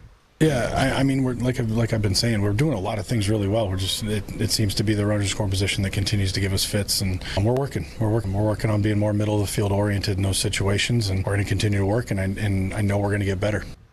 What kills me about this is, we're working hard on hitting with runners in scoring position. At what point is this just a mental block with this team? Because they have the guys that they have now, they are better hitters than the guys we've been watching the last 2 years. Like, you've got growth from Martinez. Pizzana is a good major league hitter. DeLauder's, you've got enough guys, but yet, so you can get 13 hits a game. You just can't get them across the plate. At some point, this isn't just like bad luck, right? Yeah, I mean, well, you did what you had. You did the hard part. The hard part was getting 9 hits last night. Yeah. The hard part was 11 men left on base, and then 0 for 9 with runners in scoring position. Like, you did the hard part. You're just not able to cash in, which has been a constant theme for this team. And I know DeLauder talked about it. Obviously, Vogt talked about it right there. And I thought, by the way, they were on like 2 different ends of the spectrum in their thought process on that. But that's neither here nor there. Vogt maintains that this is coming, and this is a breakthrough is going to happen. I don't think his logic is entirely flawed. But I'm looking at the results, and you can only say the same line so many times. Yeah, also, you can't say we're due for 4 months, and then it never actually comes through. At what point does it stop being due, and it's just who you are? And at this point, it's just who they are. And I don't know, is this just too many young players on this roster, and they feel the pressure and the nerves of trying to cash in? I'm not entirely But sure. they've been young. That's what kills me about this is maybe they've never been really this young They're all really at young. once. Yeah. But like the first 2 years Steven's been here, they've been young. And so maybe this is youth to a different degree. Why is Daryl walking like a grandma? I think he's trying to express that you're talking about youth and he's old. I don't know. I don't know what that is. That was a grandma walk there, Were you Daryl. playing into his convo? Or, Oh, okay. That's what I thought. That's what all I right. thought. So you were looking like you had a little camp fatigue there. All right. But I don't know. Like, they're too talented to be this bad with runners in scoring position. So it's either the approach stinks, and that's where Grant Fink, the hitting coach, comes into. And I know, by the way, it's easy just to say fire the hitting coach. We said that with the previous guy, and it didn't work. It didn't change anything, right? Well, all right. Well, hold on 1 second. If you say that they're this horrible or they're this good to be that bad in with runners in scoring position, well, they're 29th right now in baseball in OPS with runners in scoring position. They're also 29th or 30th in basically every category we can come up with. Like they're last I checked, they were 29th in slugging. They're 28th in run score. Like they're oddly enough, they are playing to the numbers that they've had put out with runners in scoring position. Those numbers are also dreadful. I just look at Chase, though. I look at Bazzana. I look at Martinez. And again, they've all been peak and valley players, right? So when one guy's hot, the other two aren't. And I know Hosey's also been just dreadful this season, but I think they're more talented than Number State. But all the numbers are pretty damning. The numbers are damning. So at some point, it's just who they are, and I don't know how you get better if those guys aren't better. And here's some more numbers for you. They're 46 and 16 when scoring 4 or more runs. They're 12 and 45 when scoring 3 or fewer. Like there's a clear line with this team. If they get to that magic number of 4, they win a lot of games. If they don't, which has happened way more times than should, they just don't have a chance in this. And it's just one of those things that we're watching materialize throughout this season, and it's just not going away. And that's the damning part. I think to the question of why, I do think they just never found the thing that is going to make them great. Even the starting pitching, again, top 10 rotation in baseball, it does seem like they would have the wrong night to have a wrong night. You know, like you'd finally get 6 runs out of the offense, and that'd be the night that Gavin Williams imploded. Yeah. And I think there are seasons like this where the bad things, the worst things happen at the wrong time, and I just don't think they ever developed confidence in how they win. And that has just led to unconscionable errors, stupid mistakes, and just a cascade of errors. There are things that happen when your team just isn't good enough that makes them, like, for instance, Vogt look stupid in the long term, right? Like when your relievers aren't as good, you see what happened last night. When Vogt allowed Bybee to begin the 7th, and then he walked Baez, and he walked McKinstry, and you're like, did he wait one batter too long? Well, clearly he did. Yes, he did, but he didn't feel like he had the bullpen help in order to do that. Years past, like last year, for instance, he would have just shipped it over to the bullpen, and then that would have been the end of the story. That's not happening. They're not allowing that for this year because they're just not as good all the way around. 216-474-0092. Why are the Guardians collapsing? We are on collapse watch here. We'll have more on the Guardians later on the show. But when we come back, training camp practice is just about wrapping up for the Cleveland Browns, and we will welcome on Ashley Bastock of Cleveland.com and the Orange and Brown Talk podcast in 5 minutes right here on 92.3 The Fan. Join me, Daryl Ryder, live at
Sport.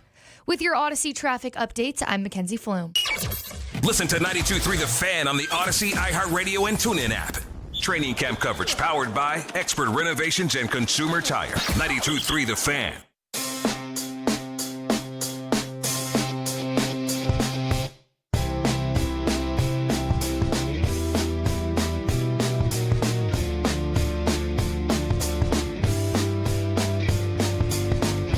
Nick Wilson, Jonathan Peterlin back out in Berea. We are at Browns training camp. You're going to hear from Browns linebacker Quincy Williams coming up. We've also got Daryl Ryder coming up. A locked and loaded show here. Practice is wrapped up, and she usually joins us via phone on the Wise Heart Right, We Make It Right, Call Kyle Wright hotline.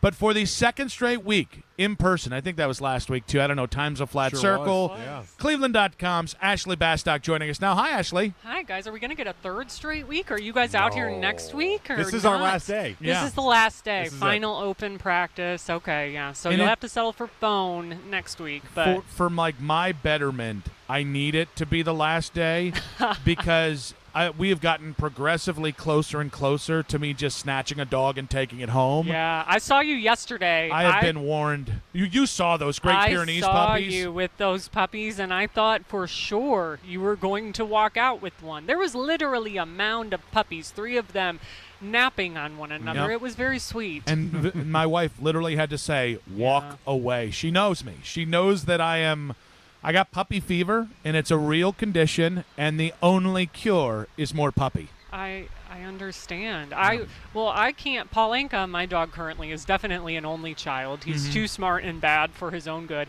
I did try to bully my boyfriend and convince him that he should adopt one of them.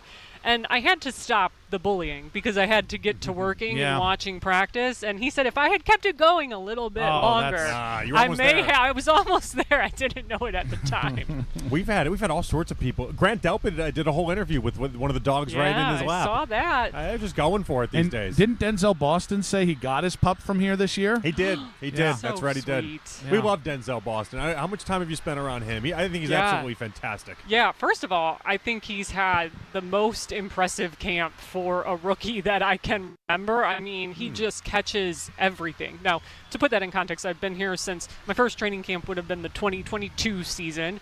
But even more impressive than like Harold Fannin was last year. Yeah, I would say it's just the way they're utilizing him. And I thought Harold Fannin was great last year, but I think Denzel Boston, why he gets so many eyeballs, which we talked about last week, is just those kind of contested plays he continuously makes that have really just impressed me with him. And the fact that he's a bigger receiver than they've had. He's the biggest guy in that room right now. I think he's pretty good when you get to talk to him for an interview. And these guys cycle through during training camp, so most of them you only get like 1, maybe 2 times.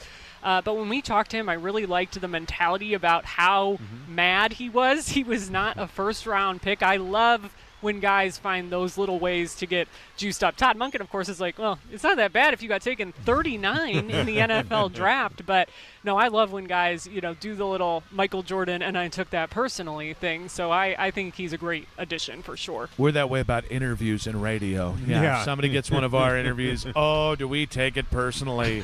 I do want to know, obviously today Todd Monken said he'll be telling whoever will start on Saturday at quarterback, he'll be telling them after practice. How surprised would you be if that was Shedeur Sanders? I would be a little surprised just because I do feel like this has been trending towards Deshaun starting that first game and Shedeur starting the game at home. I don't know. It's mostly a feeling. I think it's largely the fact Deshaun has really come along this last week or so. And it just kind of feels like they're going to want to get that first look with him. And we also did find out today that whoever doesn't start is going to play in the third quarter. So it's also like, how much does it really matter necessarily? Just because we're going to both see both of them play in that game on Saturday too. How much do you feel like they're going to actually weigh these preseason games? Obviously, they're weighing everything that's happening in practices, but how much is it going to account for what happens in those games? I don't know, honestly, a percentage, because I could say it doesn't count as much as practice, but then if something crazy happens, it of course is going to count more. But I do think what Todd Monken values is just that ability to get the unpredictable stuff in the preseason games. And I think that's why we're going to see maybe more veterans play than in the past, because there are just certain things out here that you can't manufacture. And again, I think with the quarterbacks too, and I've talked about this way regarding Deshaun Watson and like whether he'll play again. It felt like the last few times we saw him play, 2024, parts of 2023, I would even argue, that you weren't seeing that sort of feel for the pass rush or that feel for getting hit. And now we're talking about a guy who hasn't played a game since 2024. So I am curious about that. I think he's had some stronger practices out here, but what is that all going to look like when that threat of getting hit is actually there? Shedeur Sanders, I thought, had a really funny joke about that today. As you saw how many times I got hit in college, it doesn't really impact me anymore. But I think there's an element of that with every quarterback. And I think with Deshaun, when you're talking about a veteran who has come back from significant injuries, that hasn't played a game in almost 2 years, that to me has to be a huge factor in your decision. And I'll be curious to kind of hear what Todd Monken says about that. Ashley, I thought it was interesting today. Deshaun compared, playing quarterback again. He said it's like riding a bike. And when we were talking about it, I was like, I'm pretty sure he said the same thing in 2022 after his 11-game suspension, and JP looked it up, and he did. The week after he was getting ready to come off the suspension, he compared it to like riding a bike, and Deshaun has been so positive, so optimistic about where he is, that it's interesting because on the field, he looks like a different player the last week than he looked like the week before heading into camp. But yet the messaging hasn't changed, so I'm not sure what is real with him and what isn't. That, like, are you convinced? Not convinced. Are you gaining some suspicion that he might be back?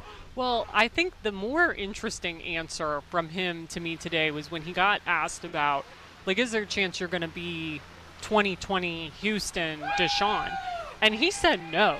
And I mean, he said, I'm older, I'm 30, I've had all these injuries. Like, I'm going to be a different version of who I was, and I kind of recognize that. I thought he gave a pretty thoughtful answer, to the point that I wanted to ask Todd Monken about it, because Todd Monken's been around all these quarterbacks, and I'm like, hey, is it important for a quarterback to sort of have that, you want to be competitive, but to have an awareness, a self-awareness about your skill set and where you're at? And Todd Monken actually said he refused to acknowledge that. Like, he's like, I won't put a ceiling on him. Yeah, he said he won't put a ceiling on him, that he's like, maybe he can get back to that 2020 version of himself. So I was like, okay, well, yeah, whatever, sure. So I thought that was interesting. Isn't that a little alarming, though, that Deshaun himself will be acknowledging that part of himself doesn't exist? It's interesting. A part that Monken himself has said, like, I've gone back and I watched the Houston tape. It's like, shouldn't you be watching more of the Browns tape? No, I went back and watched the Houston tape. And it's like, well, you're searching for something that even Deshaun has acknowledged isn't there. Yeah, it's fascinating. And, like, part of that, to me, I sort of wonder, we've talked about before this idea of Todd Monken obviously has a pretty high opinion of himself and his ability to work with quarterbacks. So if you're this guy who's worked with everyone from Stetson Bennett to Lamar Jackson and gotten, like, you think the best out of them, of course you're going to look at, I think, a former Pro Bowler and be like, yeah, I can get shades of that guy back here. So sometimes I think with Todd Monken, the way he says things is very much like how a coach would talk to a player, even when he's talking to the media. So it plays a little bit differently, I think, with us than it does with players, but you kind of get that, Coach Monken out there that's speaking, and I think he's done that a handful of times, and today was maybe the best example. But I would have been curious to hear his answer to, is it important, like, do they need this self-awareness to them? Because, how I took his answer is, no, they shouldn't have that much self-awareness about themselves. I took it that way, too, as if they delusional is almost better for them. I always joke about that I think, delusion gets thrown around a lot in online and memes or whatever, but I do think to be like a successful professional athlete, every single one of them has to have some level of delusion, right? Because the dream itself is so crazy, so few people make it. You have to have that ability to think about yourself in these larger-than-life terms. Ashley, it's interesting. Todd Monken talking within the last 48 hours about how much the guys are going to play in the preseason game, whether it's this one or the next one. We're not really used to this a lot. No. Because, again, kind of going along with the practice stuff. Like, they're practicing more this year than they were with Kevin. Obviously, they seem like they're going to play more in the preseason. Do you have a similar outlook on playing that much in the preseason as you do with kind of concern that maybe they were trying to practice too much? Yeah, the thing that always makes me nervous about playing your key either starters or role players in these preseason games is if it gets out of balance with what your opponent is doing, because if you're sending out, I don't know, like maybe not a starter, but a significant depth guy, and there's a possibility in my eyes that they get injured if someone on the other side is trying to make a play because it's like do or die for them. They're just trying to do anything they can to get on the practice squad, for example. So that's when I get a little more nervous, I would argue even, is just this idea of to Todd Monken's point, there's so much in these games that you can't control. I actually am a huge advocate of joint practices for that reason. I think joint practices are really key because you can control them and you are going up against a different defense. But you do kind of have to be wary, and I don't know, like the injuries are piling up on this team, especially on the D-line. I looked yesterday, this team, 2 of their top 6 defensive tackles on that unofficial depth chart are healthy right now. 2 out of 6. And one of them is Mason Graham, who was banged up last week. So I get a little wary depending on the game plan of the other team and who is going to be out there for them. Ashley, great stuff as always. We appreciate you joining us every week here. And I think we get real credit here that we didn't just say who looked better today, Deshaun or Shedeur. You guys do. So who looked better today, Deshaun or Shedeur? It was a Our credit just got taken away. It does get taken away. Do you actually want me to answer? We got the credit, and then here we go. All right. I mean, I would say I would give today to Shedeur Sanders based on that Isaiah Bond throw that I was right in front of today. That was a nice It was a very nice throw. It was a very nice catch by Isaiah Bond. So that would be my answer for today. That's all I needed to hear. Ashley, great stuff. We appreciate you. Thanks, Thank you, guys. Ashley Bastock here, live out of camp. Of course, she usually joins us on the Wise Heart Right, We Make It Right, Call Kyle Wright hotline. We got Daryl coming up at the 4 o'clock hour. We'll see where we have Quincy Williams as well. Maybe some inclement weather. We'll see how things go. I'll be back in 5 minutes on 92.3 The Fan.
20 minutes on 92.3 The Fan. From the University Hospital Sports Desk, I'm Mackenzie Flume.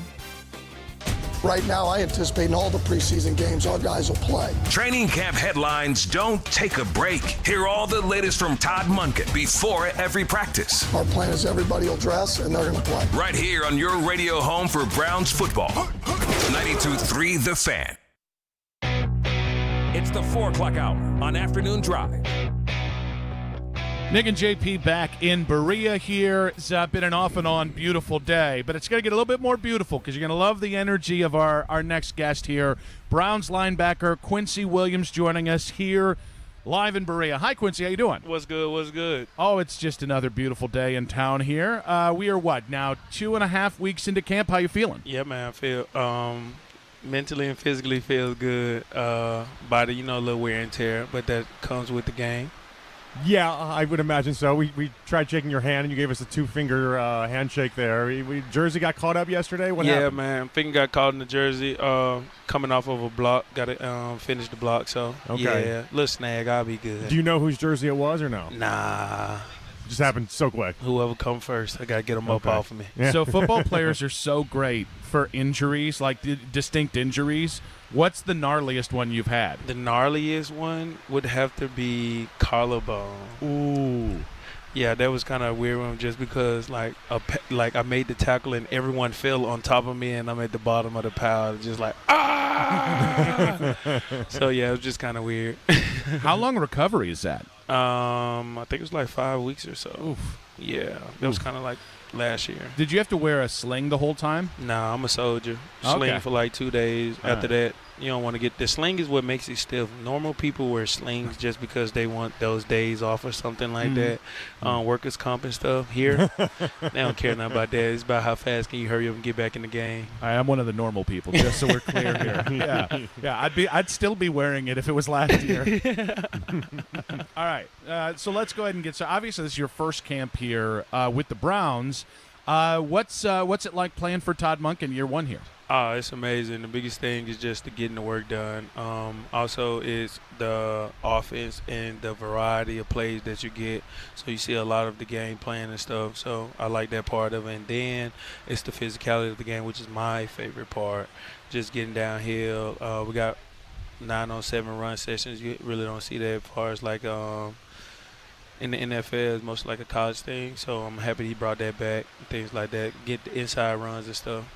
So we've been talking to a lot of people. Like we talked to Denzel Ward, we talked to Grant Delpit, and one of the questions we have is like, all right, so what do you think about Rutenberg? Like we just don't know. My dog. That's your guy. We don't know anything about him. You know everything about him. Between Jacksonville, between New York, like it's not only has he invested a lot in yourself, but that's you guys have a connection there. Yeah, man, that's my dog. It's like my brother for real, off the field and on the field. As far as like work and personal life too, though, he likes to add value to people. But the biggest thing is off the field.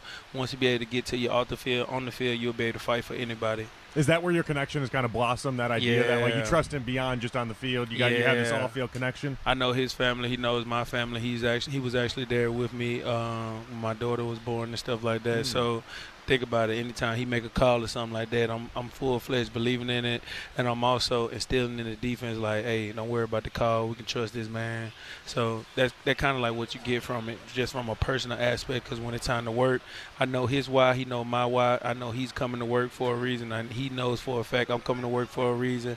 And then on top of that, when things get tired, like training camp, it happens a lot. You get low. He reminds me. He was like, man, your girl and your daughter, they need to be fed. So I'll be like, all right, man, I got to feed your fam too. So that's my biggest thing. So I know this is different for every player. Some players, it doesn't matter if they have that vibe with their coach or their coordinator. For you, how important is it to have that person that understands your why? Oh, man, it means everything to me, especially coaches, players alike, just because we're all here for the same reason, to host up that trophy.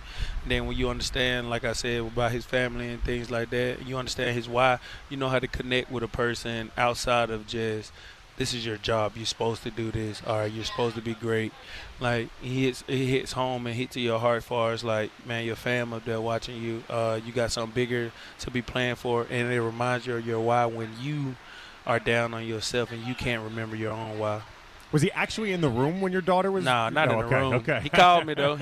Gave me. It was Okay. my first kid, first and only kid. So he called me, gave me the pregame speech. Yeah, hyped you up a little bit. Yeah. I was happy about that. How old's your daughter now? She's 2. Two, She turned okay. 2 at the end of this month. Mine's 3.5, and then 11 months. He's got older daughters. Oh, yeah. So we got 6 daughters between the 3 of There's us. exclusively daughter gang is all this is. Yeah, man, girl dads. Girl dad, but you're in the thick of it though. Two's a fun age though. They start showing personality a little bit. Yeah. You start having fun. She acts exactly like me. It's kind of scary. Oh, really? Literally scary. And her favorite line is now anytime someone tell her to do something, she be like, well, my daddy said. My daddy said. I'm sure every dad has this. There was a moment with my Izzy, my Izzy is just like your daughter, spitting image of Nova. her father. My daughter's name Nova. Oh, no way, Yeah, Nova. Yeah. So I made her mad about something, and she was looking at me with the same look that I was looking at her, and I was like, it was just the most surreal Stare thing, off. where I was like, I don't know who's intimidating who here, but Popcorn before bed. Yep, and then so you like him being a girl dad? Yeah, I like being a girl dad. Are you watching like every kid show too, or no? Yes, and I know every single song. So I'm trying to like find new songs for us to do. Like, all right, I'm tired of Baby Shark. I am very tired of Baby Shark. Get to the point where I'm on the field, Baby Shark, do. I catch myself doing that. So my kids are 16 and 13, and I came home last night and they were watching The Little Mermaid, and I was like, it just never ends. I'll be watching Disney movies in perpetuity, so I'm just warning you. So I watch Disney movies to the point where it's like, of course, the new ones, and I'll be like, nah, you need to watch the cartoon, old school version on Disney Plus. So I put her up on game. Does she like them? She do like them. Oh, that's Brother good. Bear is her favorite right now. That's good. My kids are good for like the 90s Disney movies. Once you get into like the old schools, like the 70s cartoons, they got no interest. So Oh, man. you got to know your audience, I guess. Yeah, mine likes the older ones, but it's always funny because then you're like, you feel like proud almost. You're like, yeah, you like that one from the 70s. It makes no difference. Yeah. Absolutely Literally zero difference. same storyline. All right, let me ask you about Carson Schwessinger. What have you noticed about his game that maybe you didn't see from a distance last year, but now that you're up close and personal with it, you can see and appreciate? Man, he loves football. Like football in general, the knowledge of football, man, the physicality of football, the speed of football, man. He's just a football guy. That's what I didn't know about him, especially coming in as a rookie and then this being his second year. Like, all right, now what leap are you going to take? And then when coming here, it's like, man, what actually can I help you with? Let me learn some stuff from you. Like, that was kind of like the mindset. But then when we got on the field together, we started playing off of each other and then got to a point where we started communication together. And then I was like, all right, bet. I found out what my niche is with you. His biggest thing is he runs to the ball no matter where the ball is, no matter who's it going to, no matter if the dude scored or not. So I was like, all right, I need to steal that from you right there, get my window. So in the game time, my range of running to the ball is crazy. So I think it's interesting. Like, it's so rare to have two incredible linebackers in today's day and age like you and Carson. What's it like to know, all right, that guy's got his assignment. I know he's going to make his play, so you can just focus on yourself. How big is that for you? It's a trust game, especially when the field is split in the, down the middle. It's more like just give me the call, I get this side of the field together, you get that side of the field together. And then on top of that, now we've started answering like the same checks together, and we'll be looking at each other. It was like the Spider-Man thing. We're pointing at each other. It was like, you was reading my mind. He was like, yeah, I was reading your mind. And I was like, all right, bet we got the flow together. And it's still soon. We haven't even gotten into game planning and stuff together too, though. We've just been going against our offense. What's the difference then between playing fast and then maybe playing a little reckless? Anticipate. That's the anticipation. That's Yeah. the playing fast part of it. The playing reckless is not really knowing what you're doing, but you just know you needed to be there. So it's kind of like you might get there a second late, but you're getting there with bad intentions. When you anticipate, you're getting there to make the play. Like, I know for a fact this is my play. Let me go. I know I'm supposed to be in this A gap, but let me go and scoot over to the right a little bit because I know there's going to be outside zone. And the biggest thing is Carson feels like he has to tell me what play is coming. I love it so much, but I get annoyed because I be like, bro, I already knew that. And he was like, I'm just telling you. So I actually love that, and I've been letting him know, like, hey, bro, when the game come, whatever play you tell me coming, like if you say it's outside zone, bro, I might be lined up on the numbers because I'm finna make this play. So I love that part about it. So it's interesting. You're stepping into a defense that was already pretty good, and it does feel like you guys have even more depth up front, and certainly a linebacker. I think you guys potentially have gotten better here. Do you feel the pressure of the previous success of this defense to keep that going this year? No, I ain't really thought about it. My biggest thing is coming into this and showing being a part of a team. This is not one of those teams where you got to like rebuild around the person or something like, all right, I need you to come here to help do quote unquote for this defense. It's, hey, I need you to come be a part of this defense, be a part of this elite defense, and I was very happy to do that. So my mindset is, all right, let me bring my style of play to this team. Let me bring my style of how I act and the energy that I give to this field and stuff like that. So just adding on value to them. I've heard you say you want to turn offenses into dog food. Yeah, man, that's my thing now. That's your thing. I'm trying to get the whole crowd saying that when I got like the beginning of the series, I'm on the field and I'm yelling dog food, dog food. I need the stands, the coaching staff, everybody on the whole field is just one big bark. Just hurt.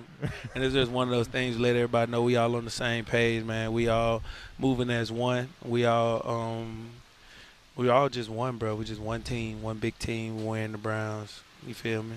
All right. So we love the energy here. I think I know what makes you happy. It sounds like your little girl makes you happy. Yeah, man. That's my everything. What pisses Quincy Williams off? Man, it's very hard to do that, man. But it's the reason why they call me the Joker, though, bro. I got a button. I let you get a little button, and all of a sudden, it's just, all right, it's time to stop talking. Let's get to work. It would probably be repeating myself. Oh yeah, I really hate repeating myself, which I've had to work on because I have a daughter. Yep. And she don't want to hear nothing unless I say it twice. Yep. She don't want to hear, so I'm working on that part, but that would probably be it. What's it like playing with Jared Verse in front? What does that do for you, a linebacker in particular? Man, a lot of energy. I love that part. He's that whole front line is the engine, and he brings a part of that game where now we have 3 levels of people who's talking. You got me on the middle level. You got Verse at the on the D line. Also, you got GD Grant in the back end having that conversation too, though. So I love that part. So now we got one full team that's all on the same page, all full of energy, celebration ready. Quincy, you've gone from third round pick to a guy that was kind of cast off in Jacksonville. You found yourself with the Jets here. You're going to be 30 in about 16 days. Happy birthday early, by the way. Appreciate Remember, you. Nick and Jonathan said it first. But, like, for you, what's the next step of your career? What's the next thing you're trying to prove here? Oh, man, that Pro Bowl All-Pro. But it's also being a consistent great player where couple of years you can say I had the all-pro stamp, but then you can quote-unquote say I had a fall-off year and then an up-and-down year. So just consistently being consistent now, starting out this year, just consistently for the rest of my career, not having those up-and-down moments. Which quarterback has impressed you the most so far? Impressed, both of them, man. All of them, actually. So now I got to start working on it. Most of the time they be talking about only 2. No, but all of them have, man. From everyone in that room has, like I said, Monk coming in with this playbook style, and as far as like a running quarterback, passing quarterback, and then also changing the cadence and stuff. All of them have actually surprised me with that and how they take on the offense. All right, so obviously we talked about our quarterbacks here. In this division, you've got Aaron Rodgers, future Hall of Famer. Aaron Rodgers, that's my brother right there. Really? I didn't know that. I can't wait to hit him. I got a sack on him last year when he was with the Steelers, so I'm very... With the Jets, did you hang out together? Yeah, we did. And we did. We hung out a lot, actually. Actually upped me on my game, watched film with him and stuff like that, too, though, just because he wanted to see me be a better player. So once I see a Hall of Famer wanting to see me be a better player, it's more like, all right, now let me pick your brain. Like, why did you throw that? What did you see that I did? Yeah. What can I be better as far as my alignment, bro? When that first year he was there, bro, that was the year I went all pro, bro. Took me to a whole different level. So I'm very appreciative of that, too, though. What do people get wrong about Aaron the most? Well, I can tell you what he get right. He really don't care what y'all say. Yeah. If you're not in that locker room, he don't care what you say. That's the biggest thing. In the locker room, bro, he's a people person, bro. He's a person to come talk to you, laugh, joke, man, ask you about your family, all type of stuff. The people outside, he can care less what you guys think and what you say. So I can tell you that. Is it fair to say you want to hit Aaron more than maybe Lamar Jackson or Joe Burrow? Yes. Oh, really? Okay. Yes. I didn't know if maybe, you've hit Aaron already. I didn't think maybe now it's time to hit Lamar. Every time that's my brother though, man. So I gotta talk stuff to him. That's the biggest You thing. do sack him and say thanks for all the help though. Like Yes. you taught me how to you get taught after me. you. Yes, Yeah. literally. That's exactly what I told him last year, and then that's exactly what I'm telling him this year because I play him twice this year. Okay. So I'm very excited about that. Lamar and them, of course, being a fast and elusive quarterback, running back, actually. Mm-hmm. So I'm excited to tackle him too, though. Joe Burrows, haven't got a sack off him, so just check him off the list too. Is there a quarterback you think is particularly tough to play against? Man, probably all the ones that we named. The game has changed as far as like pocket quarterbacks. That's the biggest thing now. I don't even think they start off in the pocket, you might as well say. So everyone's running around the field, and then it's just the broadening of the offense. Running backs are the thing, though. Running backs are everything. Running backs is what keep the game alive just because you got to worry about the run-pass options, and then you also have to worry about them in the wide receiver stands and stuff like that. Mm-hmm. He is a girl dad. He is the Browns linebacker. It's his first year with the Cleveland Browns. Browns linebacker Quincy Williams joining us here in Berea. Quincy, best of health, best of luck. Love the energy. Can't wait to see the Joker do his thing. Yeah, I appreciate you. All right, Quincy Williams there. We'll be back in 5 minutes on 92.3 The Fan. If you dread dealing with your insurance company more than you dread build-it-yourself furniture, that came in 47 different pieces. Why do I have 6 extra screws? With extremely vague instructions. What are these? Hieroglyphics? Then you might have Insuranoia. And if you have Insuranoia, then you should get NJM. They go to great lengths to do what's best for their policyholders.